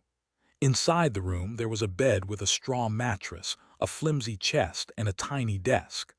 On the desk there was a basin filled with water, a few strips of clean cloth, and an oil lamp. There was even a small round mirror made of polished bronze. Sonny caught a glimpse of his reflection and flinched, as though seeing a stranger. In these past 2 months, he had seen himself through the eyes of the shadow plenty of times, but it wasn't the same. He had changed a lot. His face was much sharper and angular now, the last remnants of youthful roundness chased away from it by the harsh gauntlet of the labyrinth. Although Sonny never had a lot of that to begin with. It was thin and pale, with dark circles under his eyes and other signs of extreme exhaustion. His black hair was longer, falling over his eyes in a dirty mess. What changed the most, however, were the eyes themselves. Deep in their dark depths, there was a glint of calm, heavy, bleak coldness that had not been there before. With a startling realization, Sonny understood that he, too, now possessed the look of a seasoned fighter. The type of calculating coldness hiding in the eyes of such men was known as the murder math in the outskirts. Hero and Nephi's had that quality, too. Only in their case, it made them seem like true warriors. Sonny, on the other hand. Sonny had the eyes of a killer. And even deeper than that, visible only to him, golden threads of Weaver's inhuman legacy glowed mysteriously in the darkness. Staring at his reflection, Sonny grinned darkly and said in a strange, hoarse voice, "Looking good, Sunless." Leaving his shadow to guard the door to Cassie's room, Sonny fell on the soft mattress, wrapped himself in a blanket, and tried to get himself to sleep. Here in the safety of the mighty castle, surrounded by hundreds of people, lying on a real bed, it was hard to believe that just a few days ago he was traveling through the cursed darkness of the deadly sea on a rickety boat, fighting terrifying monsters in the bizarre landscape of the coral labyrinth, and losing his mind piece by piece to the gluttonous hunger of an ancient soul-devouring tree. It all seemed like a feverish dream. This isn't bad. With that thought, he fell asleep. In the morning, washed and refreshed, he waited for Cassie in the hallway. Even the puppeteer's shroud, which finally got a chance to return to the Soul Sea for a decently long period of time and restore itself, looked clean and tidy once again. That poor armor had gone through enough abuse to kill a dozen sleepers, yet it still held fast, saving his life on numerous occasions. Sonny was reminded of how lucky he had been to receive it. The blind girl did not make him wait for long. Soon she came out of her room, practically glowing with loveliness and freshness. It seemed as though Cassie had done the same things as Sonny. After months spent crawling through blood and dirt in the wilderness, they finally looked and felt like humans again. "Good morning," Sonny blinked. He had almost forgotten how stunning Cassie was. With her delicate features, bright blue eyes, and pale blonde hair, she looked like a beautiful porcelain doll. The blind girl had dismissed the enchanted cloak, leaving her dressed only in a light tunic with leather sandals on her feet. She was nothing short of breathtaking. He closed his eyes and sighed. "This smells like trouble." "Good morning, Cassie." She turned her head to him and wrinkled her nose. Sonny frowned. What?" The blind girl knitted her brow. "I don't know. You smell different." He stared at her for a few moments and then laughed. "If this is your way of saying that I used to reek, then thank you, I guess." Giggling, Cassie came closer and put her hand on his shoulder. "That's not what I meant. Anyway, let's go eat." The two of them were in a strangely good mood. Sonny guided Cassie to the main keep of the castle, following the route that Harper had explained to them the previous evening. On the way, he was careful to avoid any doors and corridors marked with the symbol of the golden serpent coiled around a white tower. His shadow was going to take a look at the forbidden areas of the fortress later, most likely. But for now, they had to keep a low profile and avoid trouble. Finding the keep was not hard, as many other sleepers were going there to partake in the breakfast too. Meals were served twice a day in the castle, once in the morning and once right before sunset. If you missed one and had no other way to procure food, you would have to remain hungry for the rest of the day. Sonny observed the sleepers with curiosity, sometimes describing them to Cassie in a low voice. The inhabitants of the castle were very different from the desperate dwellers of the outer settlement. They generally seemed healthy, or at least well-fed. The amount of armor-type memories here was also much higher, although many still wore clothes made of mundane fabrics. Almost all of them were young and beautiful, with only a couple of the people he had seen looking like they were past their early 20s. Despite that, few could compare to Cassie in terms of looks. Finally, they entered the main hall of the keep, where long wooden tables were placed to accommodate the morning crowd of hungry sleepers. Suddenly, hundreds of eyes turned to stare at Cassie and Sonny. Feeling cold shivers running down his spine, he gulped. Crap. Chapter 137. All eyes on me. The main hall of the mighty castle was grandiose and majestic in appearance. The gentle light of the morning sun was cascading through the tall windows and reflecting from the white marble walls, filling it with a bright radiance. The walls were decorated with intricate carvings that spanned dozens of meters, creating a regal tapestry. At the far end of the hall, a set of stairs led to a dark alcove. The back wall of the alcove had numerous small holes cut through it, and with sunlight shining through them into the deep darkness, it seemed as though a fragment of the starlit night sky was somehow locked within the castle. Beneath that light stood an empty white throne. Sonny stared at the throne for a few moments, then lowered his gaze and glanced at the several hundred people that were looking at them. Long wooden tables were placed along the length of the grand hall, with a motley crowd of sleepers sitting on crude benches behind them, busy consuming their food. There was some sort of hierarchy in how they were grouped, but Sonny couldn't understand it yet. Currently, most of them were staring in his direction. Sonny gulped. It took him a couple of seconds to realize that all these people were not, in fact, looking at him. They were all looking at Cassie, clearly startled by her loveliness. Crap. Just as he had thought, this smelled like trouble. The blind girl, meanwhile, was oblivious to the commotion her appearance had caused. Sensing the sudden tension in his muscles, she asked, "Sonny, why did you stop?" He narrowed his eyes, gave the crowd of sleepers his most menacing scowl, and answered in a flat tone, "Just taking in the view." Then Sonny walked over to the young women rationing the food, received 2 plates of steaming monster meat stew, and guided Cassie to a relatively empty spot at the end of one of the tables. He even got 2 cups of something that closely resembled tea. Sitting down, he put the crudely made utensils into Cassie's hand and stared at his plate. He didn't like all this attention one bit. "Look at that, Cass. They even got vegetables. I swear there's at least 2 pieces of a tomato in my stew. Or is it a carrot?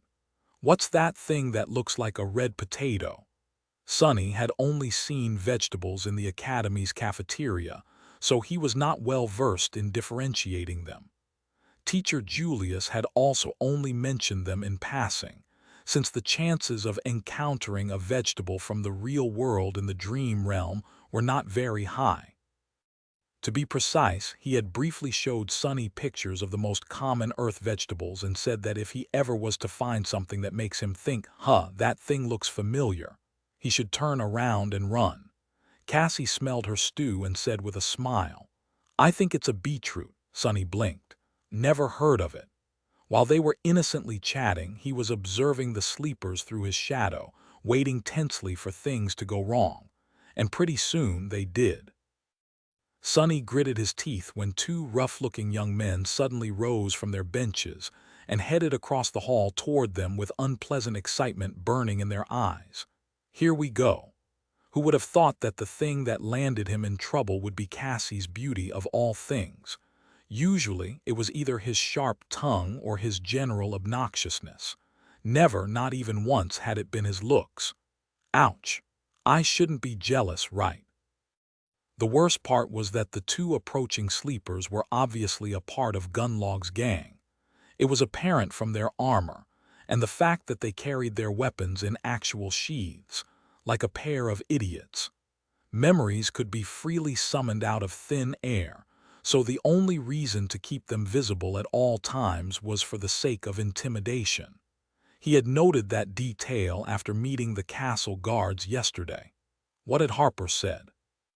If there is a misunderstanding with one of Gunlog's people, remember that these guys carry a heavy burden. Treat them with respect. In other words, swallow it. The young men approached their corner of the table with vulgar smiles. They were clearly undressing Cassie with their eyes. Sonny turned his head and looked up at them.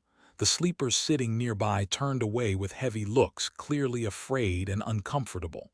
Maybe they just want to say hi. Sonny opened his mouth. "Respectful, remember, be respectful." And said, "What the fuck are you degenerates staring at?" The whole hall was suddenly enveloped in silence. Once again, Sonny had found himself in the center of attention. But this time, everyone was actually staring at him instead of Cassie. "I guess that's better." The few nearby sleepers who had pretended to not notice anything a few seconds earlier lowered their heads, as though trying to become smaller and disappear completely. Sonny glanced at them with disdain and turned back to the pair of young men who were currently towering above him, a dark and dangerous light dancing in their eyes. To be honest, his incendiary reaction had caught Sonny by surprise. The anger had taken the better of him for a moment, forcing the words out of his mouth. But the damage had already been done. It seemed as though his brotherly instincts were not only still alive, but also somewhat overwhelming. To hell with this. They want to see dark and dangerous. I'll show them. He glared at the 2 idiots, knowing that at this point there was no way back. Beside him, Cassie turned her head, an alarmed expression on her face. One of the idiots grinned. We were just hoping to politely introduce ourselves to this lovely little doll, but hey, we can get acquainted with the ugly little clown first. How about it?" He glanced at the other sleeper, who was looking at Sonny with no humor in his eyes whatsoever. Cassie frowned, then said, "Why are you?" However, at that moment the second young man took a step forward and growled, interrupting her. "What did you just say, clown? Do you know who we are, fool? We're Gunlog's men." His hand was resting on the pommel of his sword. Sonny knew that escalating the situation was not a wise thing to do, but at this point he didn't have a choice. Backing down now would only lead to a disaster. He knew this type of people well. The moment they felt a weakness, it was all over. They understood only two things: fear and strength. Outstretching one hand, he scowled, looked the young men right into the eyes, and said, "Congratulations. Now get lost before I make you dead men." Perhaps recognizing something in his voice, or maybe in his eyes, the sleeper who had his hand on the pommel of the sword hesitated. For a second, Sonny almost believed that his threat worked. But then the young man furtively glanced around, and this tiny hope evaporated. If they were alone, maybe the sleeper would have reconsidered his desire to antagonize Sonny any further. But with all these people watching, he couldn't show fear. Sonny failed to account for one crucial detail. All bullies were cowards, but what they feared the most was people finding out about their cowardice. Gunlog's man bared his teeth in a threatening grin. "Those are terribly big words coming from a puny weakling like you. You know what? I think your girl needs to keep better company." "Why don't we help her out by making you disappear?" Sonny smiled. "I guess I'm going to kill a couple of fools today." Cassie, meanwhile, was not happy with what was happening at all. The frown on her face deepened. "I'll decide what company to keep myself." "Now, please." However, they weren't listening to her. Sonny was already bracing himself for the worst-case scenario, prepared to summon the Midnight Shard at a moment's notice. But then, suddenly, a calm voice sounded from behind his back. "Leave them alone, please. They are my friends." Caught by surprise, Sonny hurriedly shifted his perspective to the shadow and glanced back. Behind him, a tall and confident young man stood calmly with his hands resting at his hips. He had brown hair and a gentle, handsome face. His eyes sparkled with friendly humor. It was Castor. Chapter 138. Unexpected Reunion. Without a doubt, it was Castor, the only person Sonny had ever seen defeat Nephi's in a fight, even if it was just during training. Back at the academy, Castor had been a star of their batch of sleepers. Handsome and friendly, he was not only popular but also respected. And although it pained Sonny to admit it, that wasn't only because of his lofty status of a legacy. Even other legacies looked up to him. Many even considered him to be the true king of the rankings, speculating that Changing Star had gotten her first place by mistake. Castor was powerful, skilled, and charming. He was also humble and had an amiable personality that made it hard for anyone not to like him. His background was impeccable and his future was unquestionably bright. Basically, he was the polar opposite of Sonny. Damn, I knew that voice sounded familiar. Sonny turned his head and stared at the handsome young man in utter bewilderment. What was that guy doing here? The two sleepers, who didn't even know how close they had come to tasting the sharp edge of the Midnight Shard, were doing the same. There was no more excitement on their faces. "Oh, it's you. That was my line." Castor looked at them with a silent smile. There was no apparent hostility in his eyes, but for some reason, Gunlog's men seemed to lose their desire to stir trouble. After glancing at each other, one of them said in a hesitant tone, "You know this guy, Castor?" He gave them a nod. "Yeah, we were in the academy together. Don't mind his rude behavior, guys, that's just how he is. Rough around the edges, but really nice once you get to know him well." "Since when do we know each other?" Sonny was irrationally angry at that statement, but forced himself to keep his mouth shut. He understood that Castor was just trying to defuse the situation. Actually, his arrival had been very timely. Sonny was sure of his ability to dispatch a couple of thugs, but what would happen next? He doubted that other members of Gunlog's host would just sit and watch. Becoming involved in a conflict with the masters of the castle on his first day here would have been less than ideal. The thugs in question, meanwhile, had given up. Trying to keep the appearance of being in control, they glared at Castor darkly and backed down. Teach your friend some manners, Castor.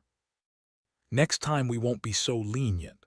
With that, they turned around and retreated back to their seats, throwing menacing looks at anyone who dared to stare at them. Soon, the grand hall was once again filled with the hum of voices. Castor followed them with his eyes and then turned to Sonny, his smile becoming a little somber. "That wasn't a very smart thing to do, my friend," Sonny scoffed. "Yeah, well, who says that I'm smart? Wait, no, that didn't come out right." The tall young man stared at him for a few seconds and then sighed. "In any case, it is very nice to see you, both of you." With that, he sat down as though somebody had invited him. Well, admittedly, there was some connection between them. Wishing to talk to people with whom you had attended academy was sort of understandable. Still, Sonny didn't like it. Throwing a quick glance at Cassie, he smiled coldly and said, "What? Are you very shocked to see us alive?" Castor hesitated. "It is good that you managed to survive." It seemed that this was his way of admitting that yes, he was surprised, but in a pleasant way. It wasn't a secret that Sonny and Cassie had been seen as two walking corpses by all the other sleepers in the academy. Just like Nephi's and Castor occupied the top two positions in the rankings, they were dead last. Because of that, the two of them had been shunned and ostracized. Of course, when it came to Sonny, he not only welcomed the cold treatment of his peers, but had actually been the one to engineer it. In any case, no one had wanted to be around them, as though afraid of becoming infected by the invisible aura of death that followed them wherever they went. Sonny himself had been guilty of avoiding Cassie as much as he could in the past. It must have been very strange to see the two of them alive, and well after months spent among the horrors of the Forgotten Shore. Cassie smiled. "Thank you." Castor reciprocated her smile and asked, his tone strangely warm, "You are Kasha, right? And you are Sunless." Sonny gave him a curt nod. "Right. Although I'm surprised that you remember our names, don't think that we've forgotten how you guys used to treat us."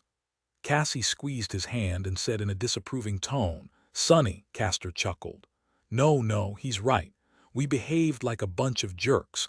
Looking back, there were a lot of things we did wrong. If only we had known better."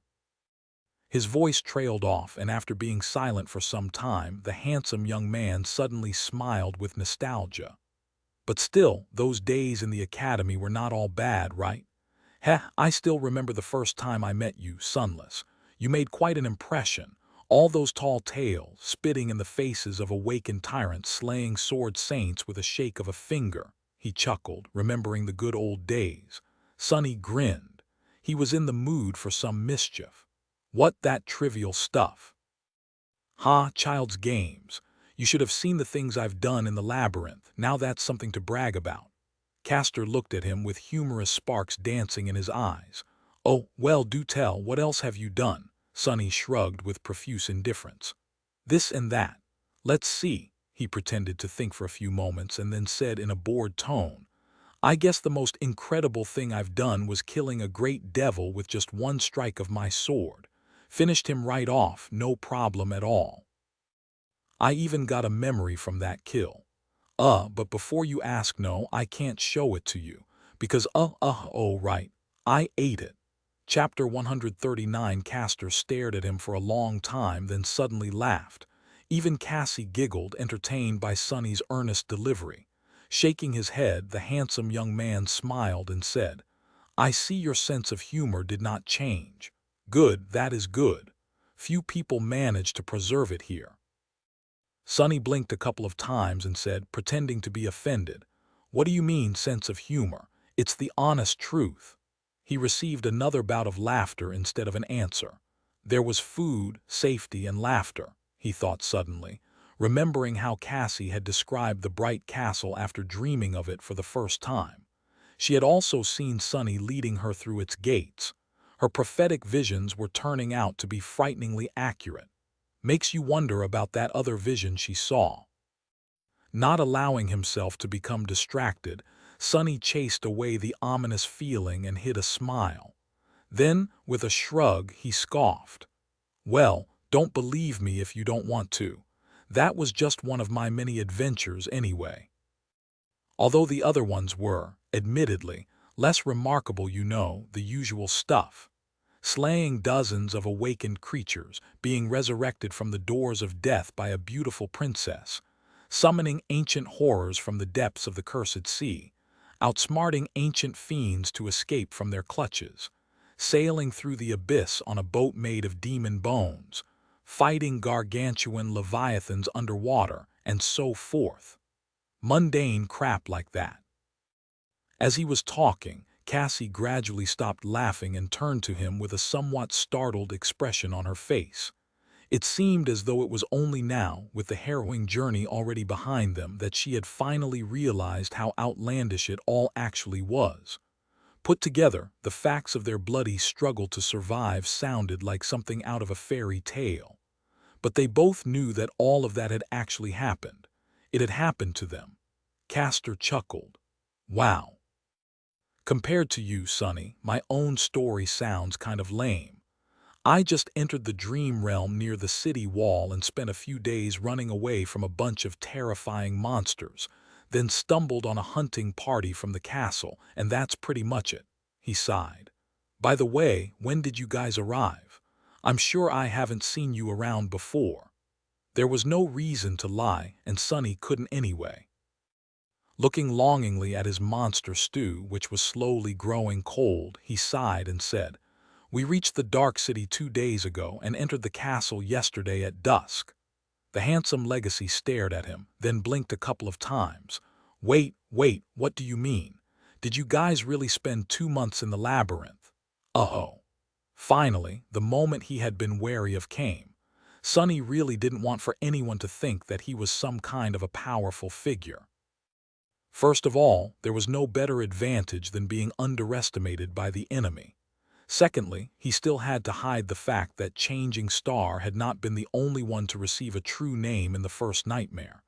Luckily, he had long thought of an exceptionally convincing excuse. When in trouble, blame everything on Nephi's. Laughing inwardly, Sonny pretended to shiver and sighed. Yeah, I don't even want to think about it. That place, it's pure hell. Honestly, if it wasn't for Changing Star, both of us would have been long dead. She wouldn't have survived without his help, too, but Castor didn't need to know that.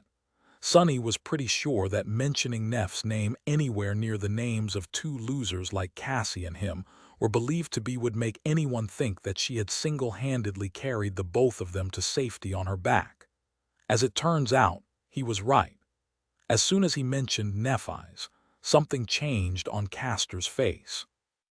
With a strange look in his eyes, the handsome man leaned forward a little and asked in a deceptively calm tone, "Changing, Lady Nephi's is alive. She is here." He had already forgotten all about how unlikely it was for someone like Sonny to survive a long journey through the deadly nightmare of the labyrinth. Sonny narrowed his eyes slightly. Castor's reaction was a little bit more intense than he had anticipated. It was on the border of being weird. But then again, the tall and handsome legacy had seemed to be strangely enamored with Nephi's even back at the academy. "You bastard!" Enraged for some unknown reason, Sonny gritted his teeth and said, "Yeah, she's around." Turning her head slightly in his direction, Cassie hesitated for a moment and then added, We only had 2 soul shards when we came to the castle, so she is staying in the outer settlement. For now."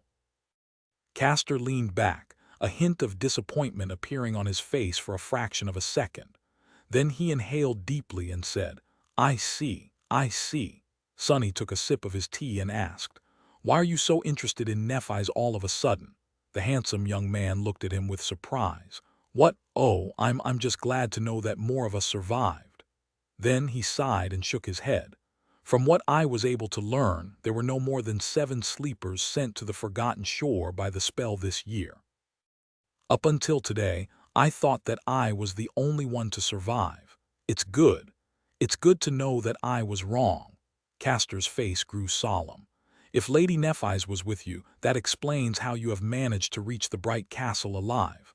But the other 3, I'm afraid that they are long dead. May their souls rest in peace." Sonny and Cassie lowered their heads, coming to terms with this new information. It was true that they had not been treated well by the rest of the sleepers in the academy. Still, it was also somewhat heartbreaking to know that several of the kids they had known, even if it was just for a short amount of time, were now gone, killed by the vicious crucible of the dream realm. The cruel and ruthless nightmare spell had taken its first victims. Who would be next? Without having to look at each other, they quietly repeated Castor's words. May their souls rest in peace. Chapter 140. True Legacy. Some time passed in silence, with each of them thinking about what their own fates would be in this cursed place. Finally, Sonny extricated himself from this dark reverie and asked, "So you've been here all this time. How are you able to afford to live in the castle? Don't tell me that you have joined this Golden Serpent's army." Castor sighed. "No, no, I didn't. Although I'm going to lie if I say that I haven't been tempted to. One way or the other, all roads here lead to Gunlog and his men. I don't think there's more than a handful of powerful sleepers who have managed to remain independent. Currently, I'm one of them." Sonny stared at him and repeated his question. "How so?" The handsome young man shrugged. "My aspect ability gives me a certain advantage when it comes to escaping the clutches of the nightmare creatures. Not so much with killing them, though. I went on a few hunting expeditions with other independent hunters. But that was a mistake. We barely escaped alive. Still, it landed me a few soul shards. The rest I got from selling a couple of memories." Right. Unlike them normal people, the proud Legacy had entered the dream realm with an entire arsenal of memories that his clan had prepared for him.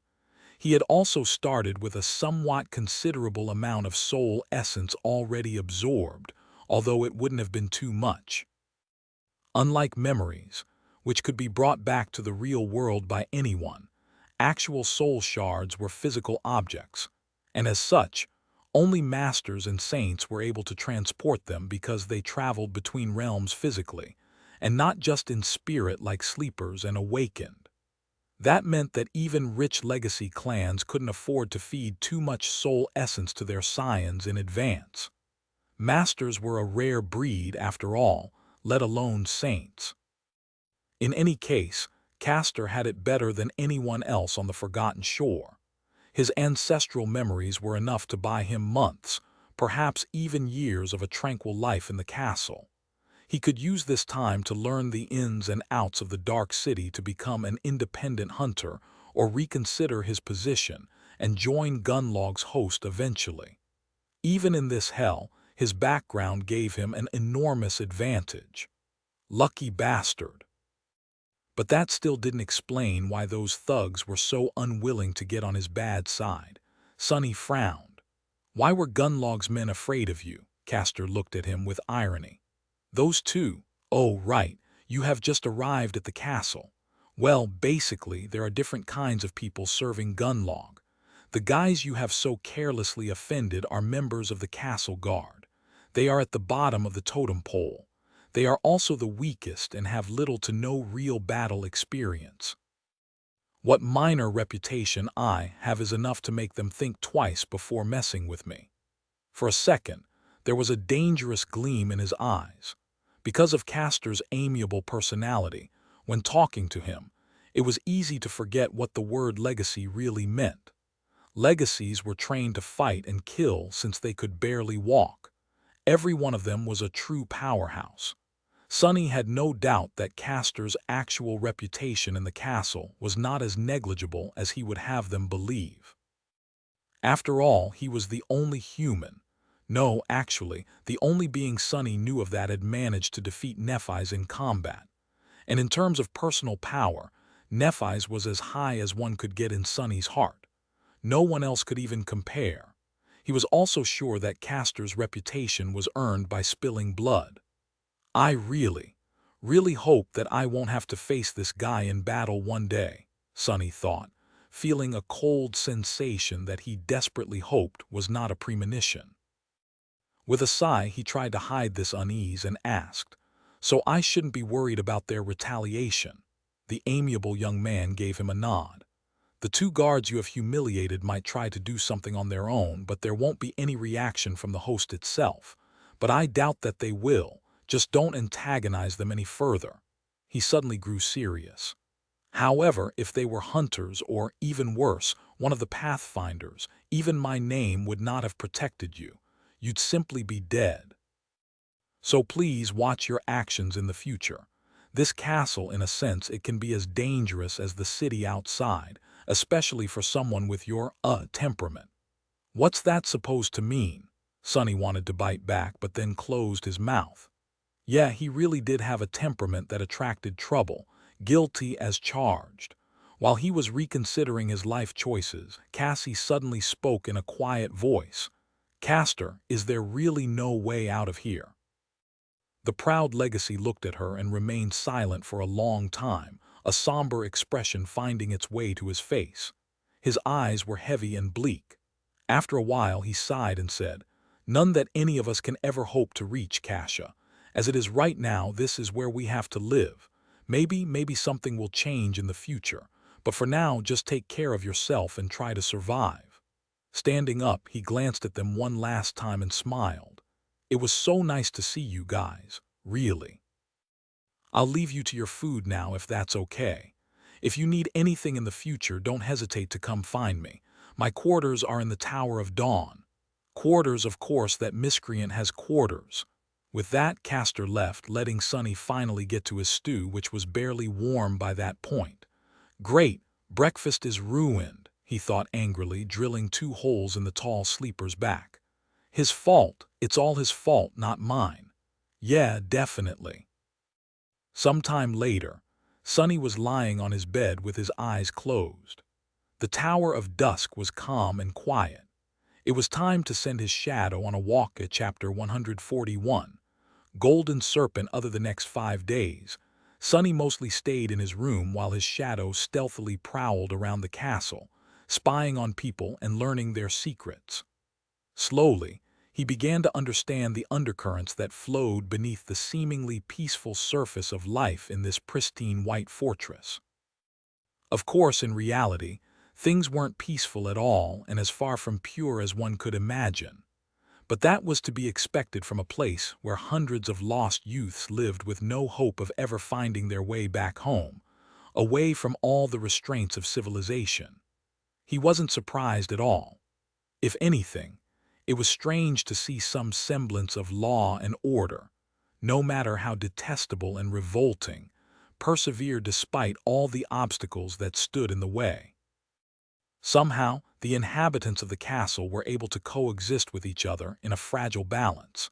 The system was cleverly built in a way that allowed the abused to dream of a better life and restrained the abusers from going too far. Better life meant winning Gunlog's favor, while going too far meant losing it and being banished into the cold darkness of the outer settlement. Both fear and hope were created and firmly grasped by the Bright Lord. Their mere existence kept people in their places. Sonny suspected that the same dynamic, just substituted for a different kind of reality, reigned in the slum outside of the castle walls. The outer settlement seemed to exist separate from the castle, but in fact, both were simply parts of one large ecosystem. People on the outside longed to be allowed inside, while people on the inside dreaded being exiled to the outside. Because the possibility of a better life or a worse one existed, they were distracted from the fact that, no matter what happened, they would still be spinning in a circle. Like a serpent biting its own tail, the bright castle and the outer settlement created a closed cycle of exploitation and abuse that, paradoxically, kept everyone in the dark city sane and alive. It was nothing short of ingenious. Of course, Sonny wanted no part of it. He didn't know how many people were currently surviving in the slum, but there were somewhere around 500 sleepers living in the ancient stronghold. However, not all of them shared the same status. There was a complex hierarchy in place, separating people into different castes. Some of these groups had a distinct place in the hierarchy, while others were less clearly defined. Most of the inhabitants of the castle, unsurprisingly, were directly serving Gunlog. They were guards, hunters, pathfinders, artisans, and handmaidens. Ruling over them were 5 lieutenants who answered directly to the Lord himself, each responsible for their own aspect of the day-to-day life of the fortress. The castle guard was the largest of these groups, consisting of around 150 men. They were in charge of guarding the stronghold and enforcing Gunlog's laws. Just like Castor had said, they were near the bottom of the totem pole in terms of power and status. Anyone with a remotely useful aspect ability could join the guard, and although their training was rather rigorous, actual opportunities to experience combat were few and far between. That was not to say that their job was not dangerous.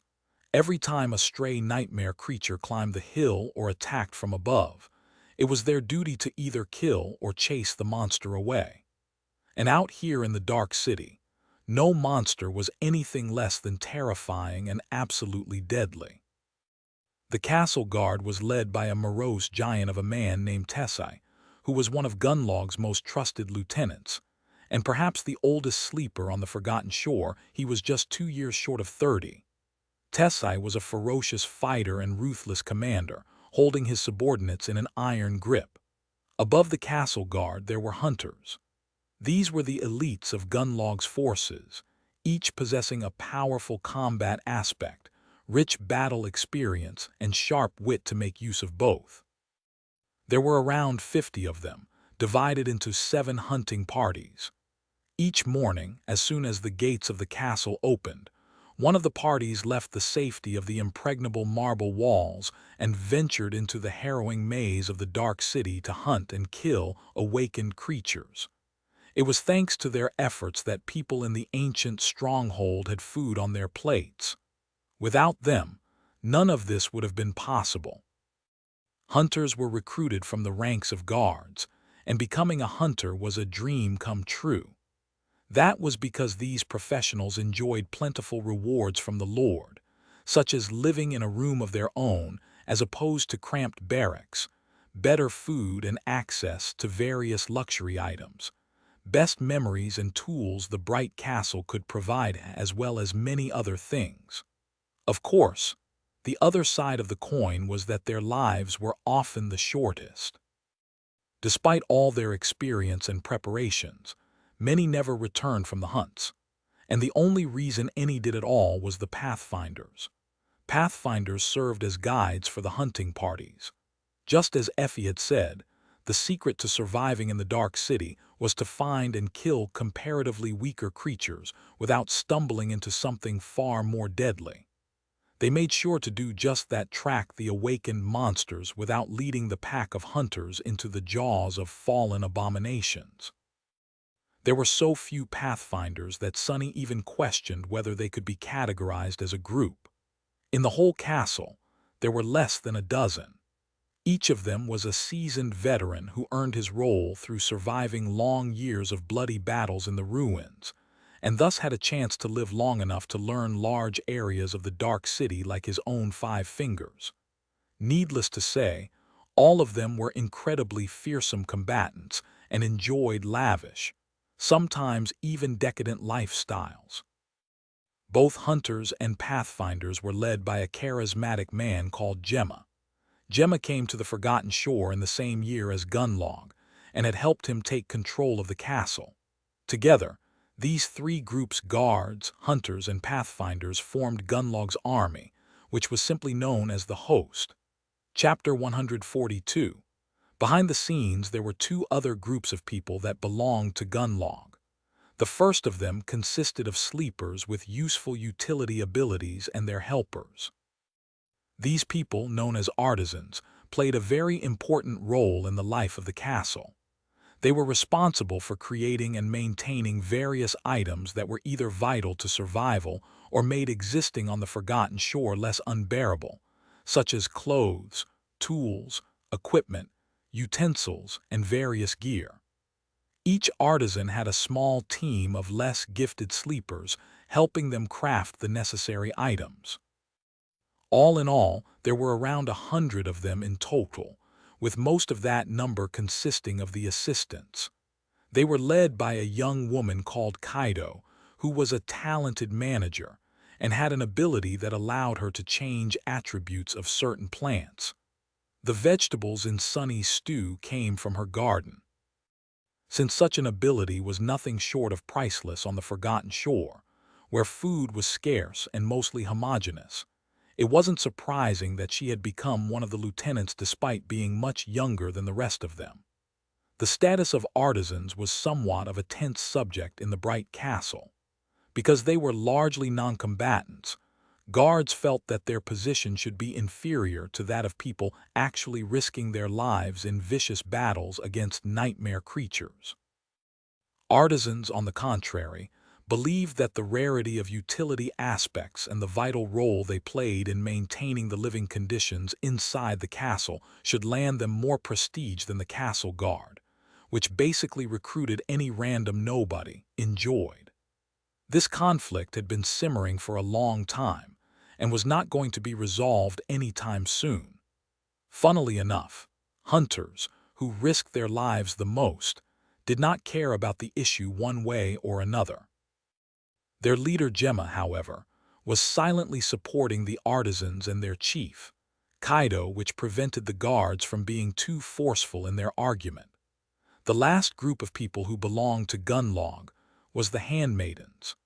These were the young women Sunny had seen quietly performing various chores around the castle, like making sure that windows were properly closed before the onset of the night, or preparing and handing out food during mealtime.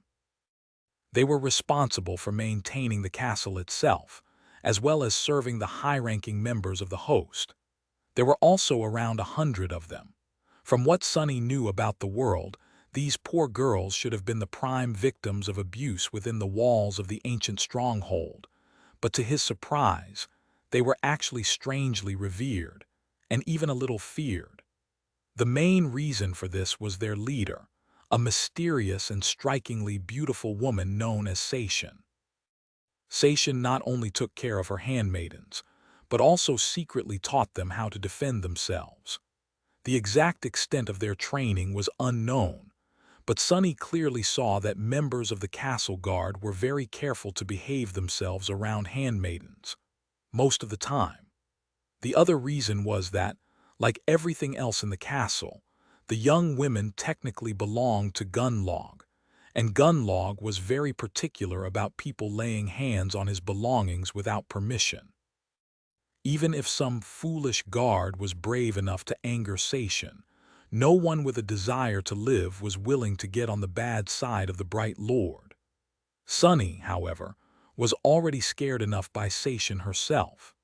The first time he had sent his shadow to take a look at what the handmaidens were up to when no one was watching, it had almost gotten caught. That was the first time someone managed to sense his shadow.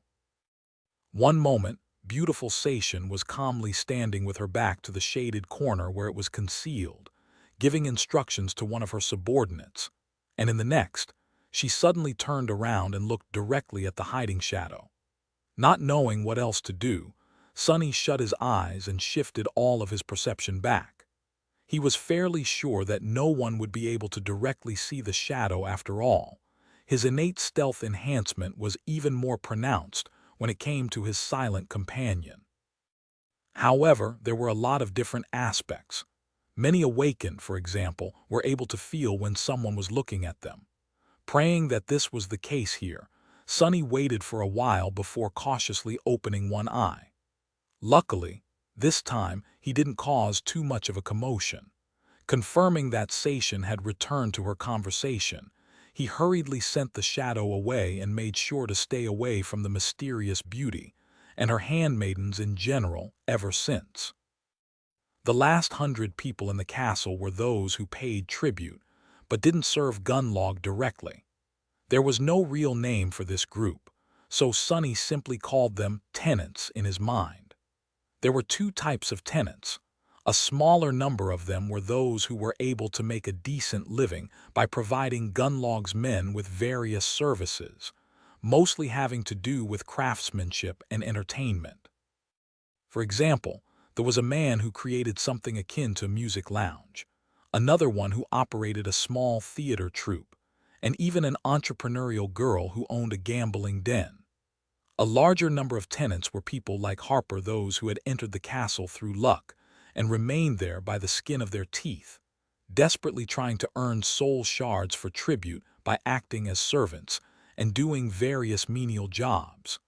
These poor folks were at the very bottom of the social hierarchy of the castle.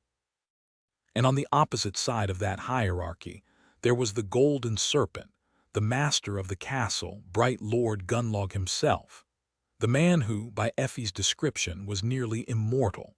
On his 5th day in the ancient stronghold, Sonny had finally laid eyes on this loathsome tyrant. He didn't like what he saw at all. Chapter 143. Gunlog. Despite the fact that Gunlog's heavy presence permeated every centimeter of the castle, the bright lord himself was strangely elusive. He didn't show himself often, preferring to rule through his 5 proxies. Whether it was out of arrogance, paranoia, or some other reason, Sonny did not know. After the incident with Sation, he was afraid to let his shadow walk too freely and tried to avoid going anywhere near the fearsome master of the ancient stronghold. Because of these precautions, he had not seen Gunlog until their 5th day in the castle. As it turned out, when Golden Serpent did show up, he liked to leave an impression. Sonny and Cassie were about to receive their usual breakfast when the whole grand hall suddenly grew deathly silent. Feeling that something was wrong, they turned to the entrance just in time to see a torrent of guards pouring inside. Sonny's heart skipped a beat. What's this? Fearing for the worst, he tried to think of the best way to escape, but luckily, the menacing soldiers of the host paid them no attention. Instead, they quickly dispersed around the hall and moved the long tables to the walls, creating a large open space in the middle. Cassie grasped Sonny's shoulder and whispered, "What is going on?" He hesitated, then answered uncertainly, "I'm not sure." Suddenly, he caught sight of Castor standing among the crowd. The handsome young man had a solemn look on his face. His gaze was turned to the dark alcove at the far end of the hall. One by one, all the sleepers turned to face the same direction. Sonny followed their example. Slowly, 5 figures stepped out of the darkness of the alcove and stood at the steps leading up to the throne. They were Gemma, Tessai, Sation, Kaido, and the last of the 5 lieutenants.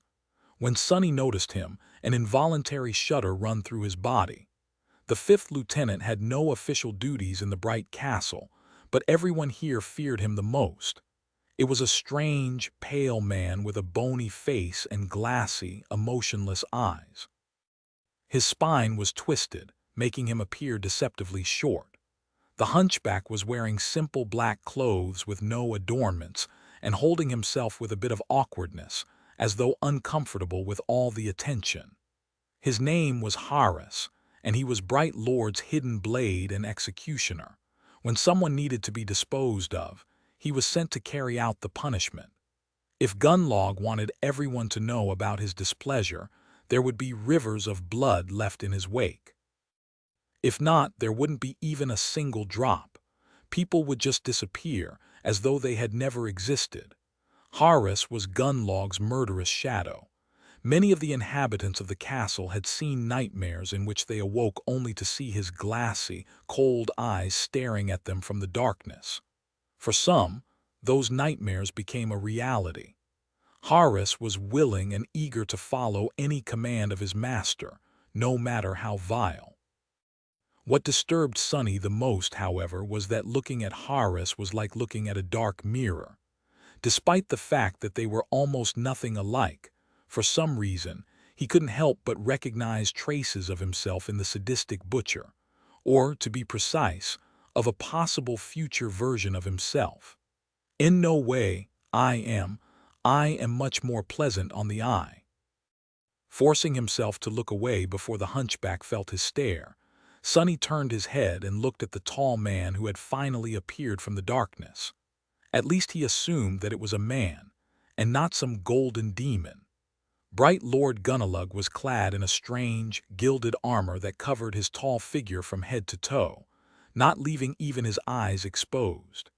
It seemed simultaneously solid and liquid, almost flowing over his mighty muscles and broad, powerful shoulders. In the place where his face should have been, a smooth and empty expanse of polished gold reflected the frightened faces of hundreds of sleepers back at them. Sonny saw his own reflection staring at him and suddenly realized how small and weak he was in front of this brilliant giant. His legs trembled. The pressure Gunlog exerted on the space around him was almost palpable. All the people near Sonny were going through a similar kind of experience as him. Their faces were pale, their eyes wide, drops of sweat appearing on their temples. Even the lieutenant seemed slightly uncomfortable, affected by this oppressive aura just like the rest of them. God damn it, that's not an aura, that's a mind attack. Protected by the doubtless trait of the puppeteer's shroud, Sonny was more resistant to such attacks than most. Gritting his teeth, he shook off the effects of Gunlog's psychic pressure and drew in a deep breath. Then he glanced at Cassie, concerned about her well-being. To his surprise, the blind girl was doing absolutely fine. Unlike the rest of them, she wasn't showing any signs of distress. Sonny stared at her and blinked a couple of times. The reflection, this all started when I saw my reflection in the visor of that bastard's weird armor, but Cassie is blind, so it seemed as though Gunlog wasn't actually attacking them. It was just an enchantment of that strange golden armor of his. Whoever looked at its mirror-like face was immediately assaulted by a crippling feeling of awe, dread, and the crushing desire to submit. What kind of a memory can practically paralyze several hundred people just from its passive effect? Sonny thought, astonished.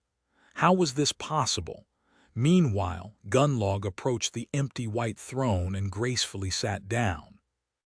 The light falling from the numerous holes in the back wall of the alcove reflected from his armor, making it appear as though he was enveloped by a bright radiance.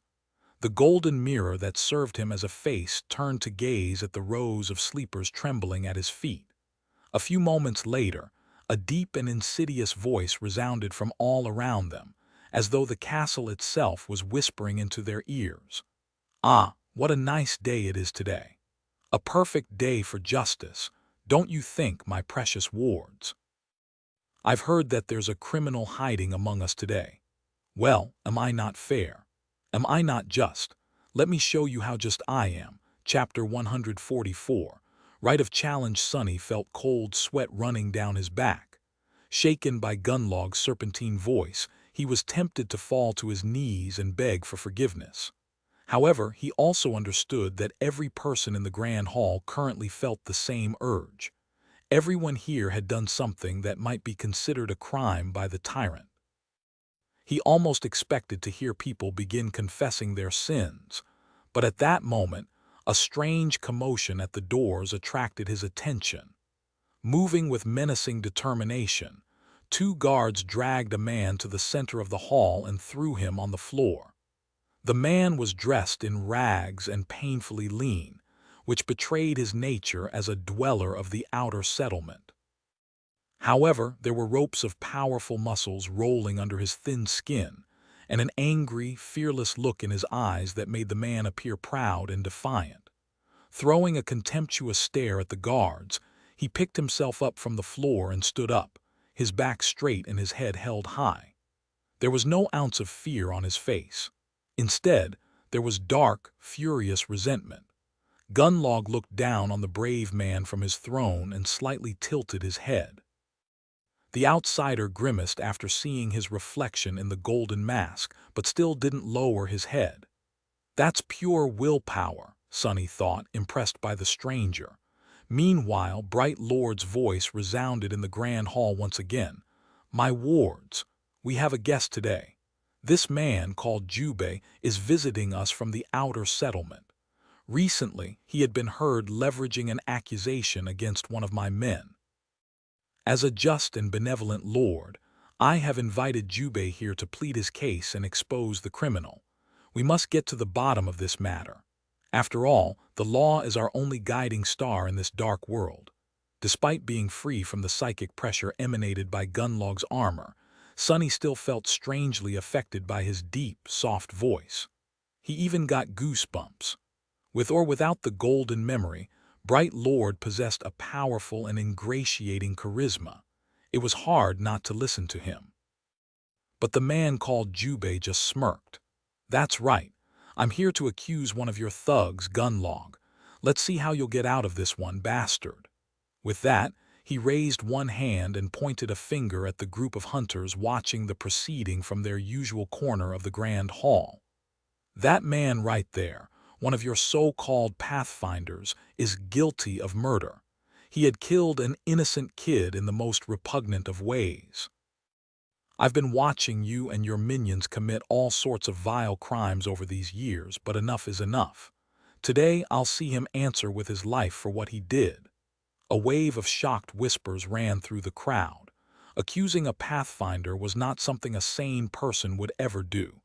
Due to their venerated status, these men were nearly untouchable, and yet Jubei seemed unrelenting. Gunlog spoke. "Is that so?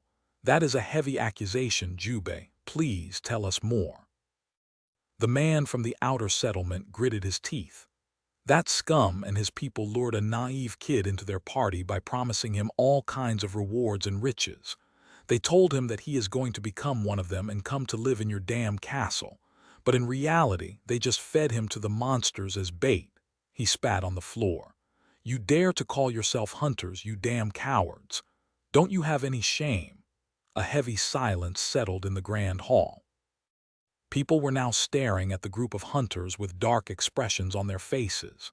The inhabitants of the castle were used to pretending to be blind to all kinds of wicked deeds, but all those deeds were committed by humans against other humans. What they couldn't forgive was a human being betraying another of their kind to the nightmare creatures. In the dark city, this was tantamount to sacrilege. Gunlog turned his head to face the hunters, who shivered under his gaze. "Is this true?" The oldest of the group, the Pathfinder, glanced darkly at Jubei and scowled. "There must be some kind of a misunderstanding, my lord. The boy in question was a highly valued member of my party. We all had high hopes for his future. His death saddened all of us a great deal." His voice was steady and calm, perhaps even a little too calm. Jubei snarled. "Lies. I happened to be hunting on that day myself and saw everything with my own 2 eyes. I know what you did, bastard." Gunlog turned to face the crows and sighed. After some time had passed, he solemnly said, "What an unfortunate situation. It seems that it is your word against his, Jubei. What to do, what to do? I trust my brave men wholeheartedly, of course. Who would be so ungrateful as to distrust these heroes when they are the ones keeping you all alive? Surely, there's no one that vile and wicked among you, my precious wards." Sonny held his breath, feeling singled out by the insidious voice. The chilling threat hidden behind these words was not very subtle. Gunalug was silent for a few moments, battering the crowd with his oppressive psychic aura. Then he turned away, letting the people breathe, and said, "But it would be unbecoming of me to play favorites in such a grave matter. And this matter, oh, it is grave indeed. What a dilemma! How do we uphold justice, my wards?" In the ensuing silence, Gemma, the leader of both hunters and pathfinders, suddenly spoke. "My lord, if I may speak. Isn't there a law that suits this situation perfectly? It has existed for as long as humans lived in this ancient castle. I'm talking, of course, about the right of challenge." He glanced at Jubei and smiled. If this brave hunter has any shadow of doubt about his accusation, he should step down. If not, he can challenge the criminal and prove it with blood. Of course, the real culprit here is me. As the person responsible for these men, any crime they commit in their roles as hunters is my fault. Gemma's charismatic smile was wide and friendly. "So how about Jubei? Will you step down, or do you want to challenge me?" The hunter from the outer settlement glared at him for a while, his eyes burning with fury and contempt. Finally, he spat. "Do you think I'm afraid of you, lapdog? Sure, why not? I challenge you. Chapter 145. Just as the whole spectacle was so smoothly orchestrated that Sonny was almost tempted to believe in it. Of course, he knew better. The only thing he didn't know was whether the bits performed by the Pathfinder and Gemma were rehearsed in advance or improvised on the fly to fulfill their lord's desire to maintain appearances, while having the man who had dared to speak openly against him publicly executed. And that was what this was, an execution. Sonny didn't believe for a second that Gunlog was going to give the brave hunter a chance to leave the Grand Hall alive.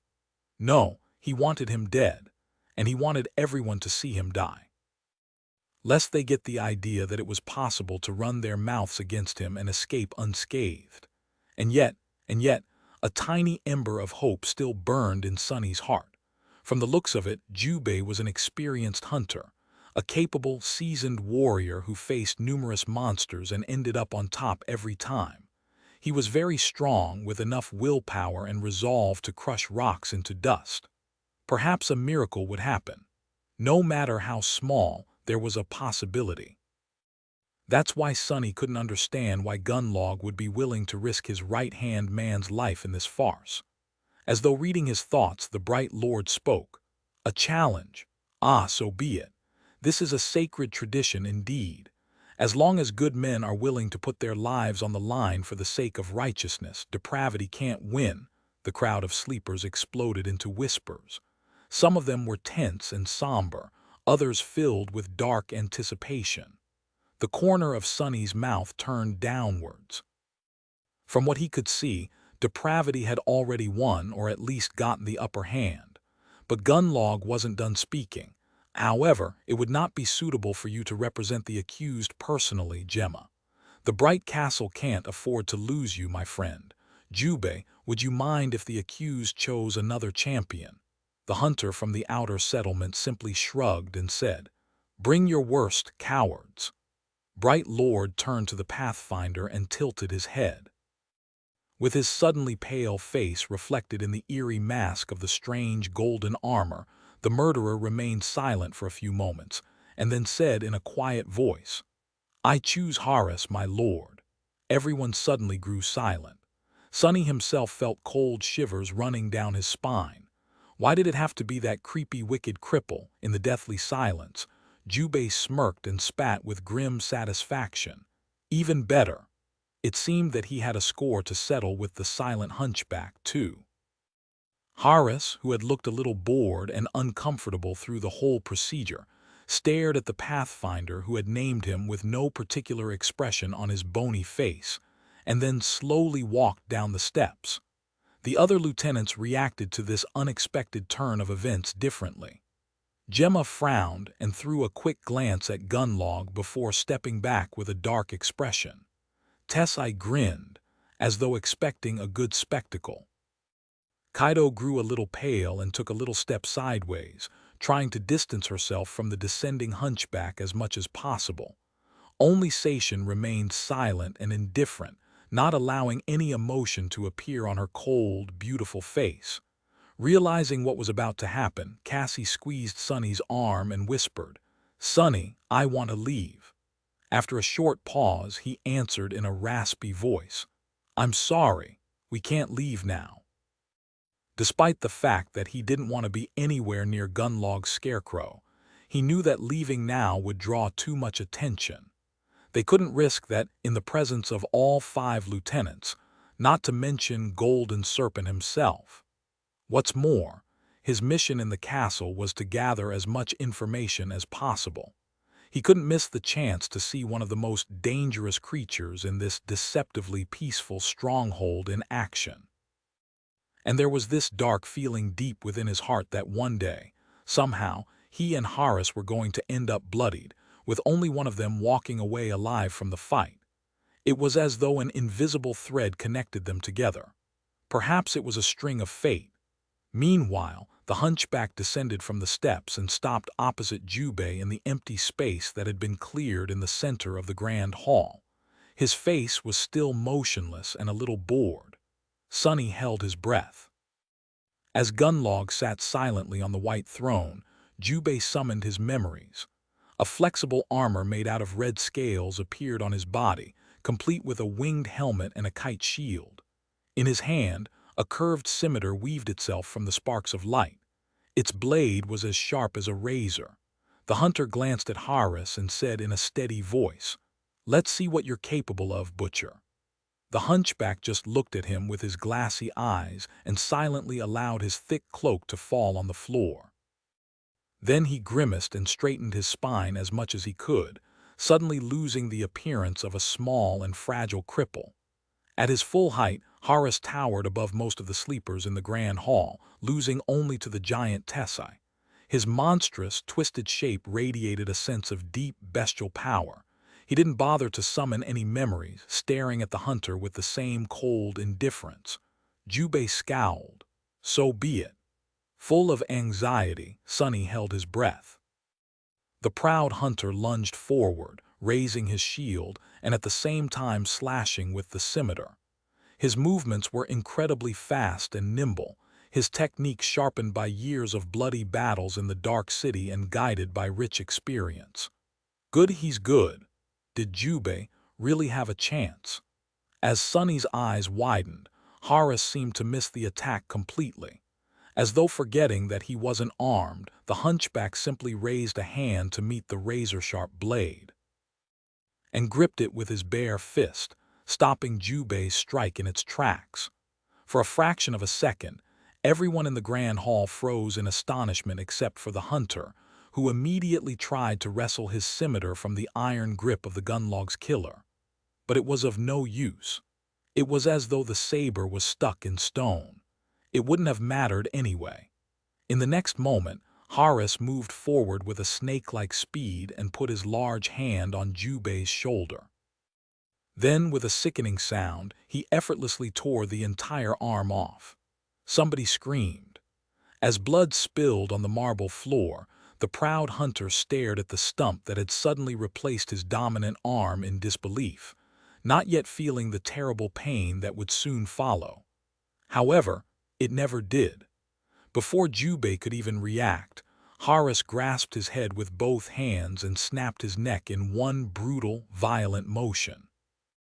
Then he hit the hunter in the chest, shattering his ribs and sending the body flying back a dozen meters.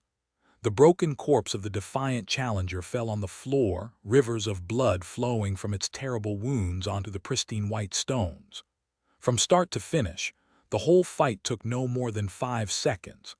Horus looked at his hands, shook a few crimson droplets off, and then silently returned to his place beside the master of the castle, his expression still cold. However, it wasn't bored anymore. Instead, it was full of subtle glee. After all, he had just helped his lord pass down judgment. This was law, this was tradition, this was justice. Chapter 146. Power. Several hundred sleepers stared at the disfigured body, horrified. Jubei's scale armor disappeared in a rain of light, leaving him dressed only in torn, bloodied rags.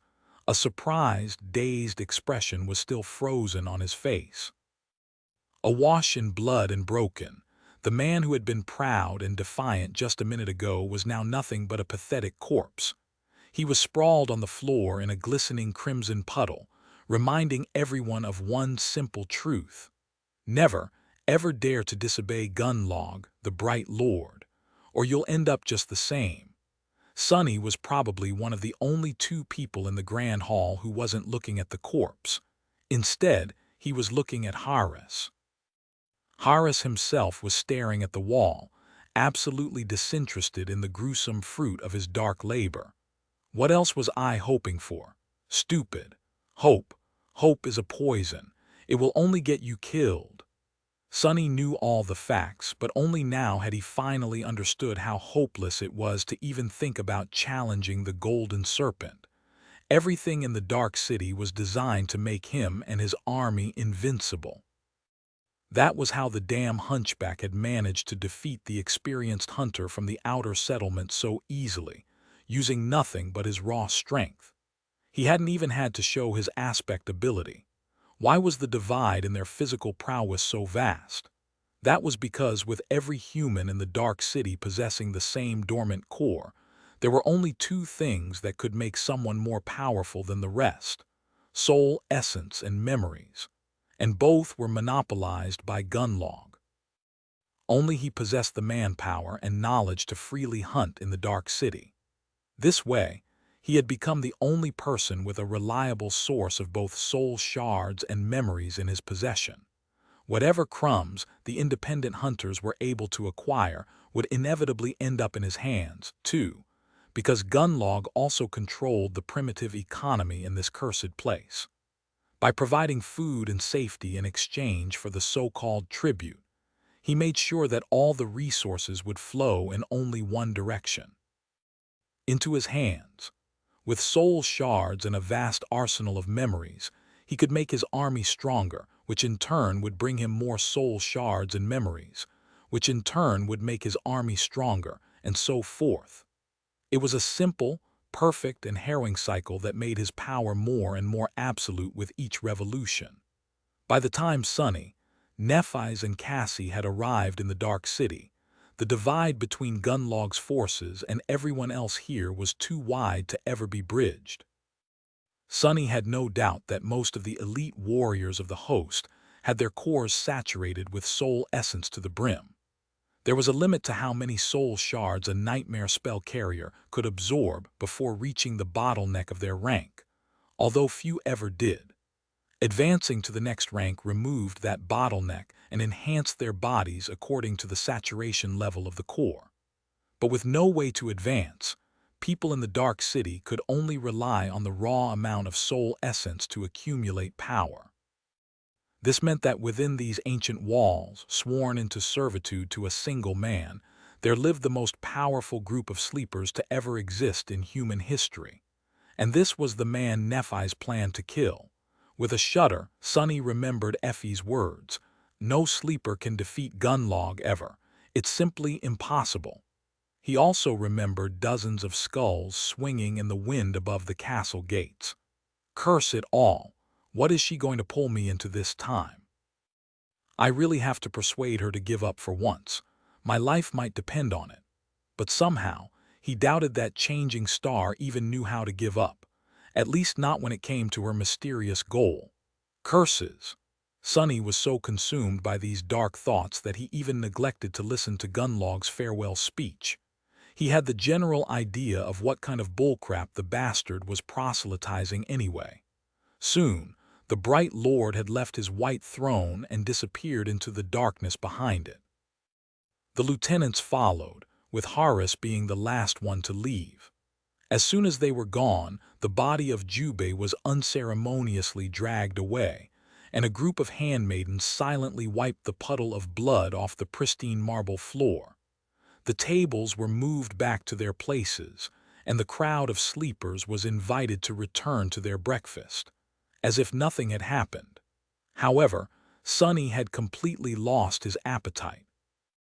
Leading Cassie away, he glanced at the plates full of food and thought without humor, "I guess there's a first time for everything." For the remaining 2 days, Sonny had done nothing but frantically gather information. Knowing that he will be leaving the castle soon, he became a little bit bolder in where to send his shadow. He spent a lot of time spying on the hunters and pathfinders, learning their tactics and secrets. He observed how guards were trained. He learned which artisans were important and which were not. The only caste he tried to avoid was the handmaidens. He even studied various engravings and stone carvings that decorated the walls of the castle. Finally, the week they had paid tribute for came to an end. On the dawn of the 8th day, Sonny and Cassie once again appeared in the large hall with beautiful stained glass windows and saw the gates of the castle.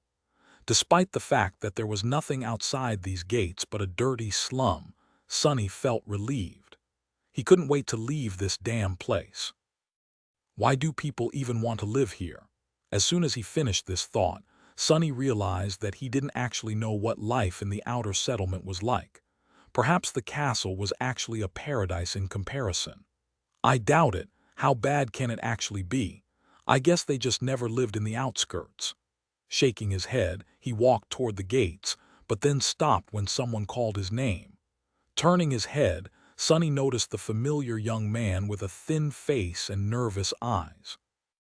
Today, Harper seemed to be especially distressed. His clothes were a bit less tidy, and there were a few ugly blotches of ink on his parchment. "Ah, son, Sunless and Kasia, right? Goodness, it has already been a week. Ah, where was I? Oh yes, are you guys here to pay tribute for the next one?"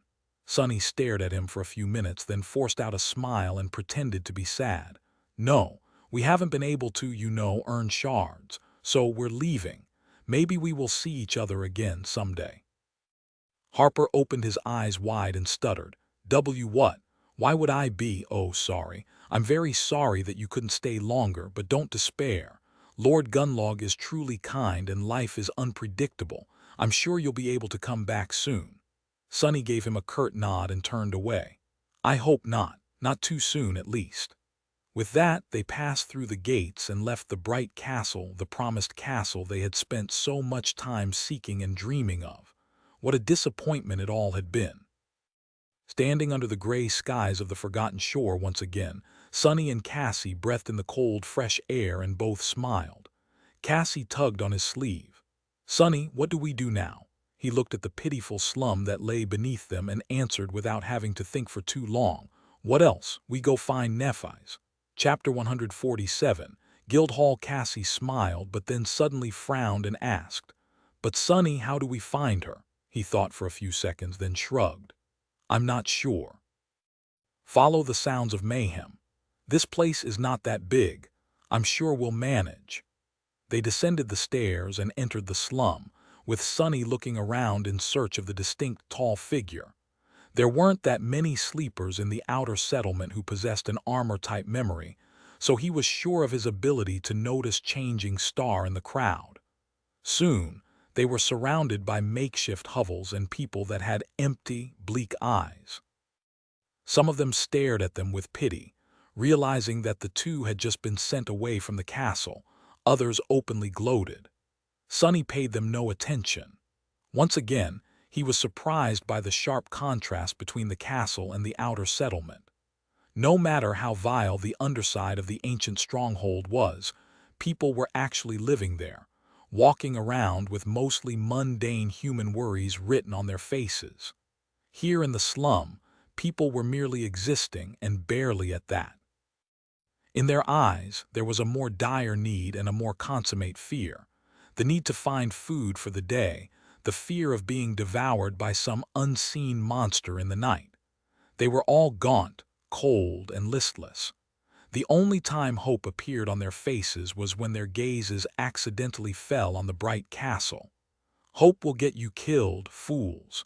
You have it better here than those poor souls in the fortress." All in all, it was not so different from the outskirts, with the added terror of nightmare creatures waiting somewhere in the shadows. But then, there were monsters in the real world as well. They just wore human skin. Sonny was once again reminded of how surprisingly well prepared he was for the trials of the nightmare spell, his lack of education not included. Surprisingly, there was no sign of Nephi's anywhere. They walked through the entire settlement before finally catching the glimpse of her. At the very edge of the slum, perched precariously above the vertical fall from the stone platform, stood an uncharacteristically spacious dwelling. It was crudely put together out of slabs of stone that had been unceremoniously scavenged from the ruins, with many of them still bearing the intricate carvings left behind by the original inhabitants of the Dark City. This barbarous atrocity was the closest to the road of white stone out of the entire outer settlement. Perhaps that was why it seemed to be a bit sturdier than the rest of the hovels. The lodge even had a small addition built on top of it, somewhat resembling a second story. Changing Star was sitting on its roof with her legs crossed, gazing at the rising sun and the cursed city below. In the pale light of dawn, her ivory skin and silver hair looked beautiful and eerie. She had dismissed her armor and was wearing a crude tunic, with a piece of rope tied around her waist. Sensing their approach, Nephi's turned her head and glanced in their direction.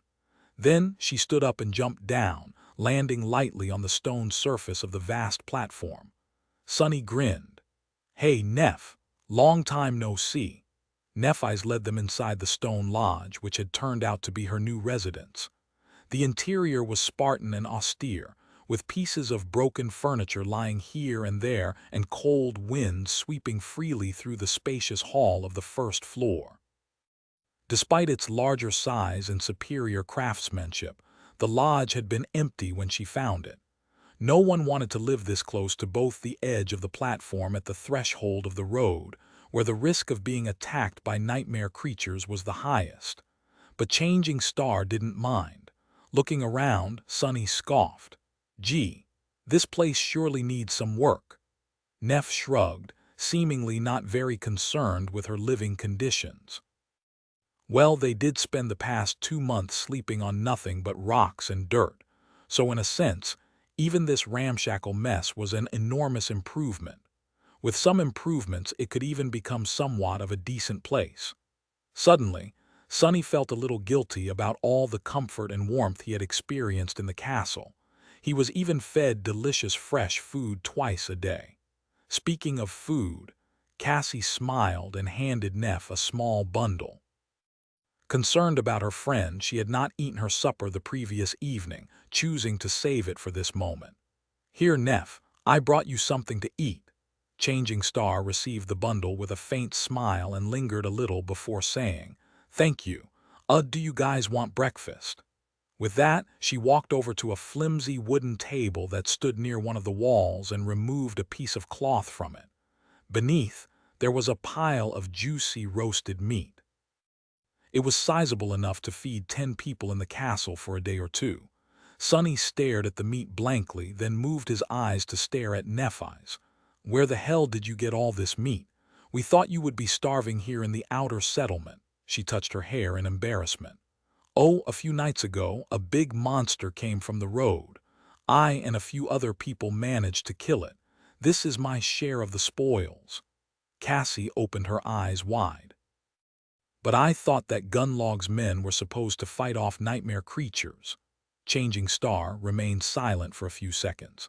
"They do if the castle is attacked, either from the slopes of the hill or from the sky. If the monsters come from the road, they usually don't bother to do anything. So that's why all the nearby hovels were empty. Who would want to live in the direct path of attacking nightmare creatures, especially since people who were supposed to fight them weren't going to move a finger to help?" Sonny smiled darkly. "That's the glorious castle guard for you. Wait," he blinked, then glared at Nephis. "If that is true, then why on earth, dream realm, would you choose to live in this pit of all places?" She stared at him for a while, then said in a flat tone, "It's quiet here." Then a small smile appeared on Neff's lips. Turning to a window, she added, "I like it." Chapter 148. Last harvest. Behind the window, a striking vista of the cursed city sprawled far below. The morning sun washed the ruins in a pale light, making them look menacingly mysterious. Nephis smiled. "Besides, what can compete with this killer view?" As though answering her words, a ghastly wail resounded from somewhere far away, echoing in the wind like a dying scream. Sonny trembled. I guess she meant it literally. With a sigh, he put Changing Star's strange choice of habitat at the back of his mind and approached the pile of meat. "Let's eat first." The three of them sat on the stone floor and ate monster meat, passing around Cassie's beautiful glass bottle between each other. It was just like the good old times, provided that those times were not actually that old, and there had certainly not been anything good about them. Almost. When all three of them were satiated, Nephis looked at Sonny with calm intensity. For some reason, he was reminded of the unseen waves of pressure that Gunlog created anywhere he went. "What have you learned in the castle?" he sighed. This was going to be a long conversation. Sonny started by describing the general order of things in the ancient stronghold. He told Neff about the 6 different castes and the complex relationships that existed between them, as well as briefly explaining how the members of each caste lived their lives. Sometimes, Cassie would add a few details of her own. Changing Star frowned. "Wait, did you say that there were 500 people living in the castle?" Sonny gave her a nod. "Yes, somewhere around that. Why? She thought for a bit, then said, that doesn't make sense. There are almost as many people here in the outer settlement, perhaps even more. That would put the human population of the Dark City at around 1,000.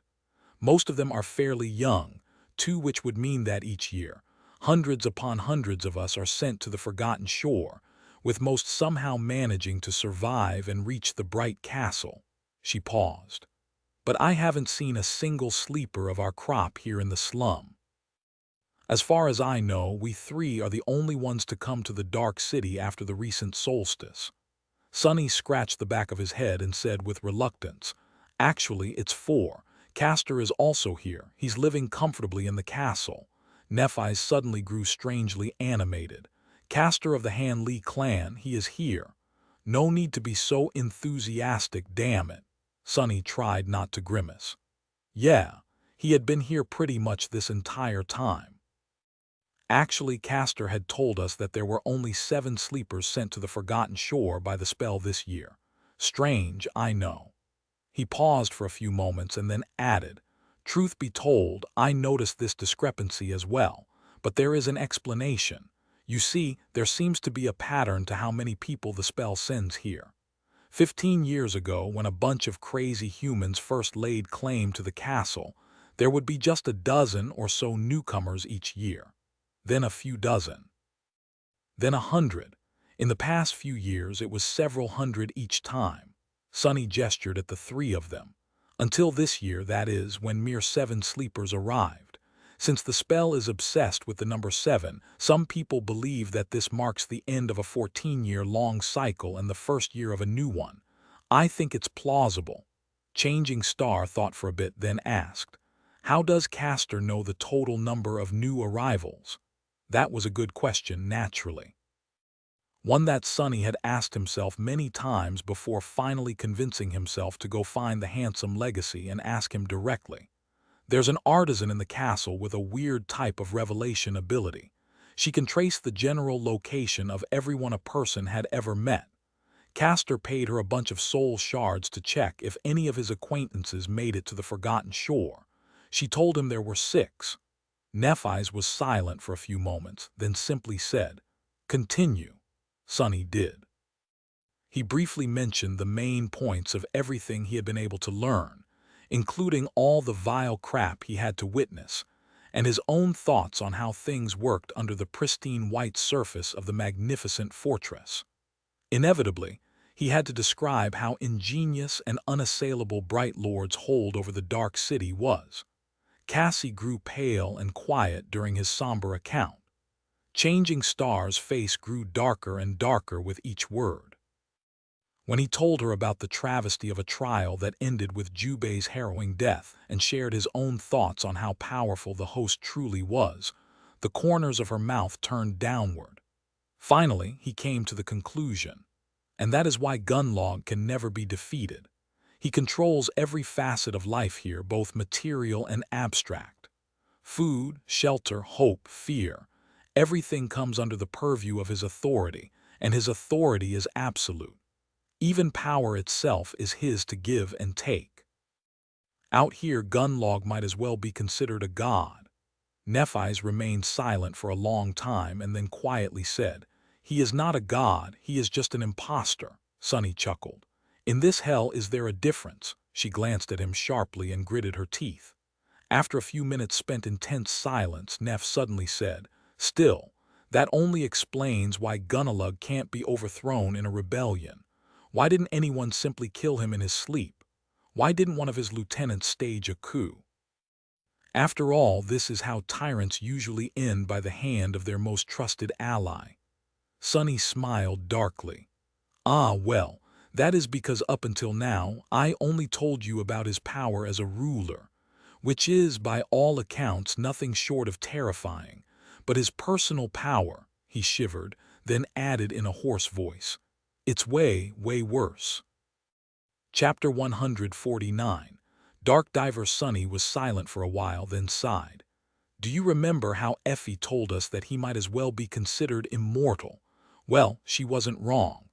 Apart from the fact that Gunlog has probably absorbed more soul essence and has more experience fighting both nightmare creature and awakened than anyone else on the Forgotten Shore, there's more to him than that. Nephi's frowned. Is his aspect ability uniquely powerful? Sonny shook his head. His aspect ability is that he is able to breathe and move with incredible speed underwater, but it is connected to what I am about to tell you. He hesitated. You see, Gunlog came to the Dark City around 8 years ago.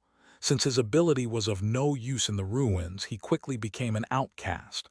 From what I was able to learn, things were even darker in the castle back then. Strength decided everything, and anyone without strength wasn't even considered to be human. Sonny shuddered. He could imagine it vividly. This was by far the most cruel and bloody time in the history of the Bright Castle.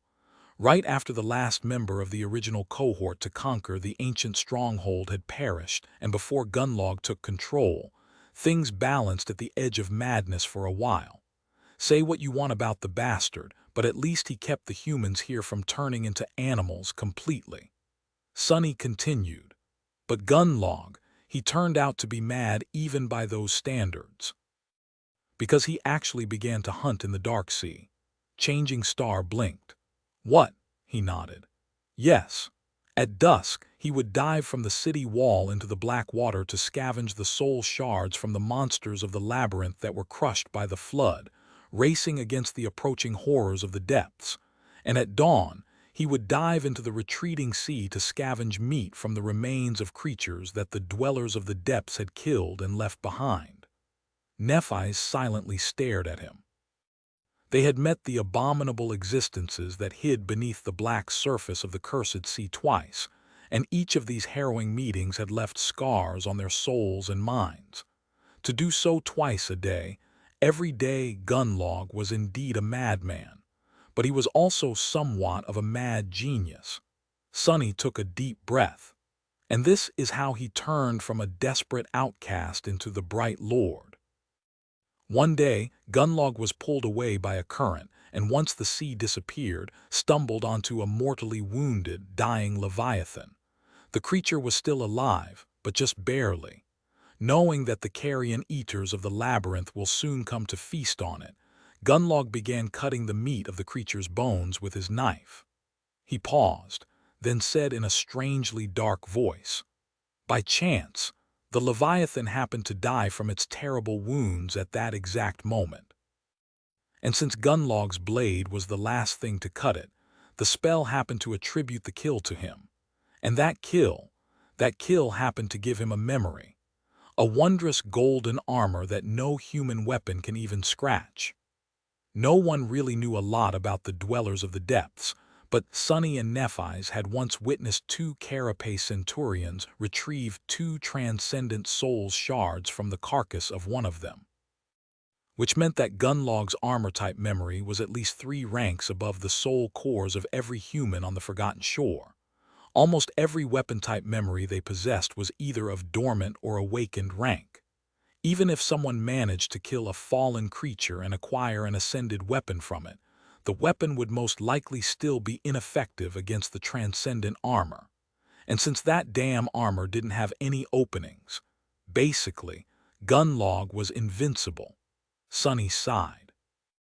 With that armor, he returned to the Dark City, gathered a few supporters, killed everyone who stood in his way, and took control of the castle.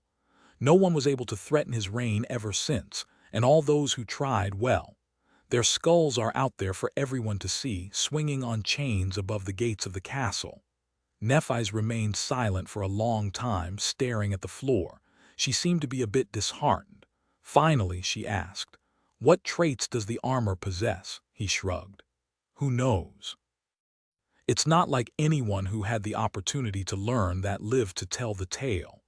The only thing widely known about the golden armor is that it is made out of some strange liquid metal, and that it emanates a field of crushing psychic pressure. But even that is not entirely true.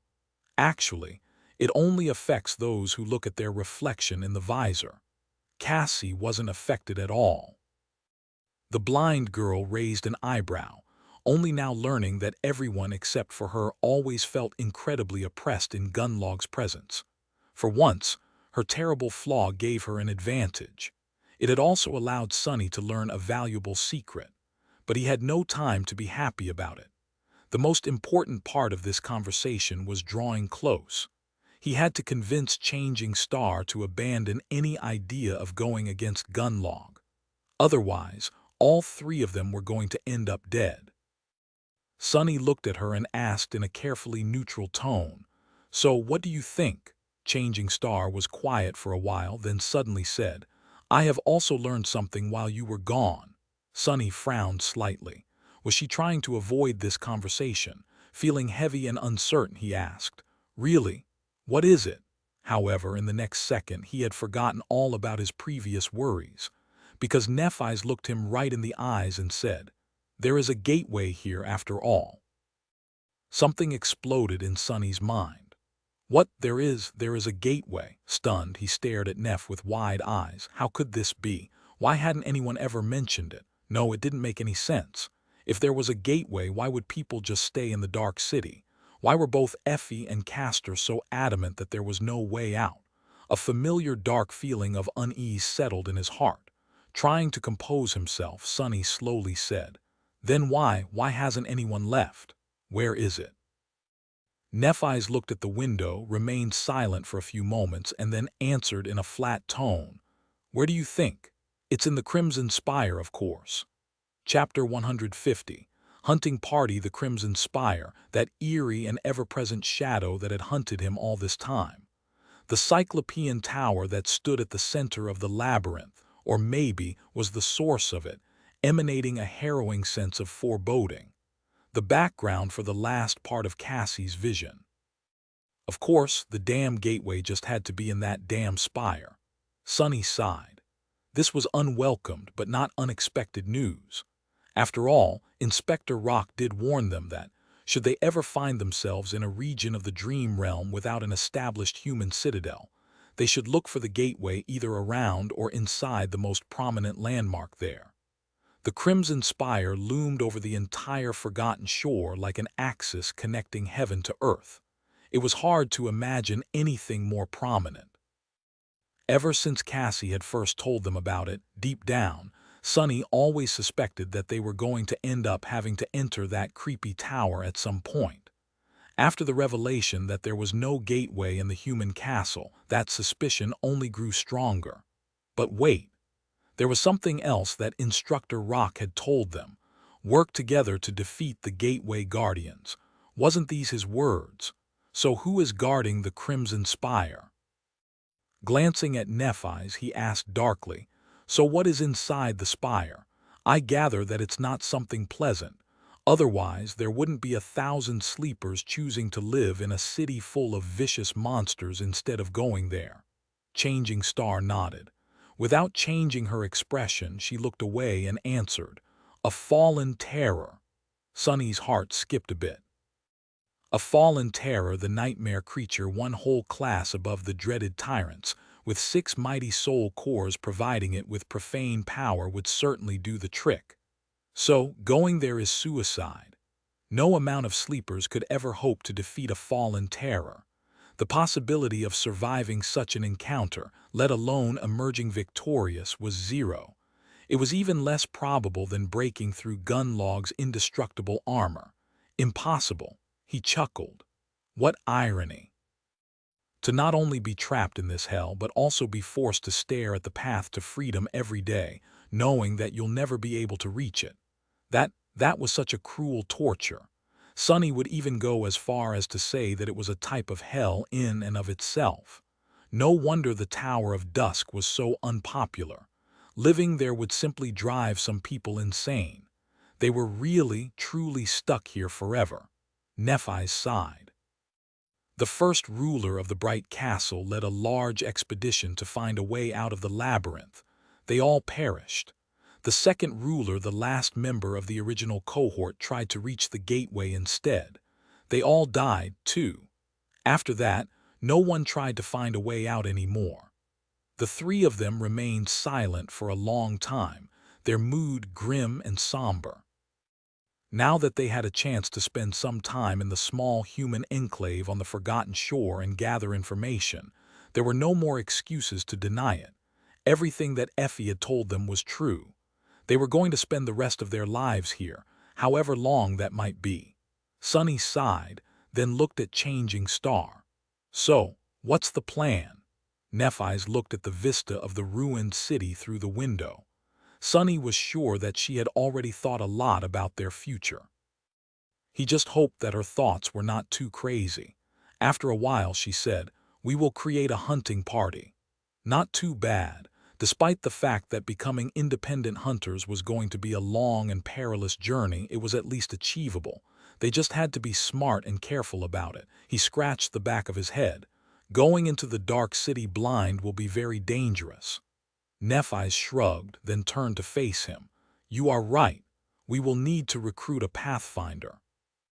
Someone who was already experienced and could teach them the ropes that would certainly speed things along and make the whole process safer." Good thinking. "Do you have someone in mind?" She gave him a nod. "As a matter of fact, I do. We will go see her later, but first." Her eyes gleamed with intensity. "Tell me every detail of what you have learned in the castle. Every name, every aspect, every ability and flaw you've been able to glean. Every grievance people have and every agenda they're hiding." "I need to know it all," Sunny smiled. "Sure, no problem, but be warned, this is going to take a while. I've been very busy snooping around, you know." For the first time since receiving his aspect, Sunny had been able to do what he had planned to do from the start: gather information without risking his hide, as a real spy should. After months of bloody battles and open confrontations, it was strangely rewarding. Changing Star gave him a nod. "There's no hurry." Several hours later, Sunny was finishing his winding report, his voice hoarse from all the talking. "Is actually the same pathfinder who the hunter from the outer settlement, Jubei, accused of using another human as monster bait. A real nasty fellow. He is an incredibly formidable fighter and is good at his job, but his personal habits, well. The man is a degenerate gambler. He spends all his shards in Aiko's gambling den, then refuses to pay and hurts anyone who dares to object." He took a breath, then added angrily, "Some people even say that this whole challenge happened because he wanted to hunt a powerful monster and pay off a part of his gambling debt. The bastard." Then, Sunny thought for a while, scratched his head and said, I think that covers pretty much everything. Of course, there are a lot of things I wasn't able to learn at all." Nephi's was in deep thought, digesting the mountain of information that Sunny had thrown at her. Her face was cold and distant. Feeling that her friend wasn't going to react, Cassie patted him on the shoulder, smiled, and said, "You've done a very good job, Sunny. This is amazing." He blinked and looked aside, slightly embarrassed. "Well, of course it is. That is what my aspect is actually for, remember. The whole monster-slaying thing is nothing but an unfortunate misuse of my talents, honestly. Yeah, I would much prefer to stay hidden somewhere safe and let my shadow do all the work." The shadow slightly turned its head and threw a menacing look his way. It was not amused. Sunny smiled, then looked at Nephi's. "So, who is the pathfinder you want to recruit? There can't be a lot of experienced hunters in the outer settlement, right? And each of them must have their hunting party already. How are we going to persuade one to join us?" Changing Star lingered, then said in a strangely tense voice, "Yes. Everyone who is worth something has their own party except for one person. But persuading her won't be easy." She sighed, then added, "Actually, you already know her, it's Effie."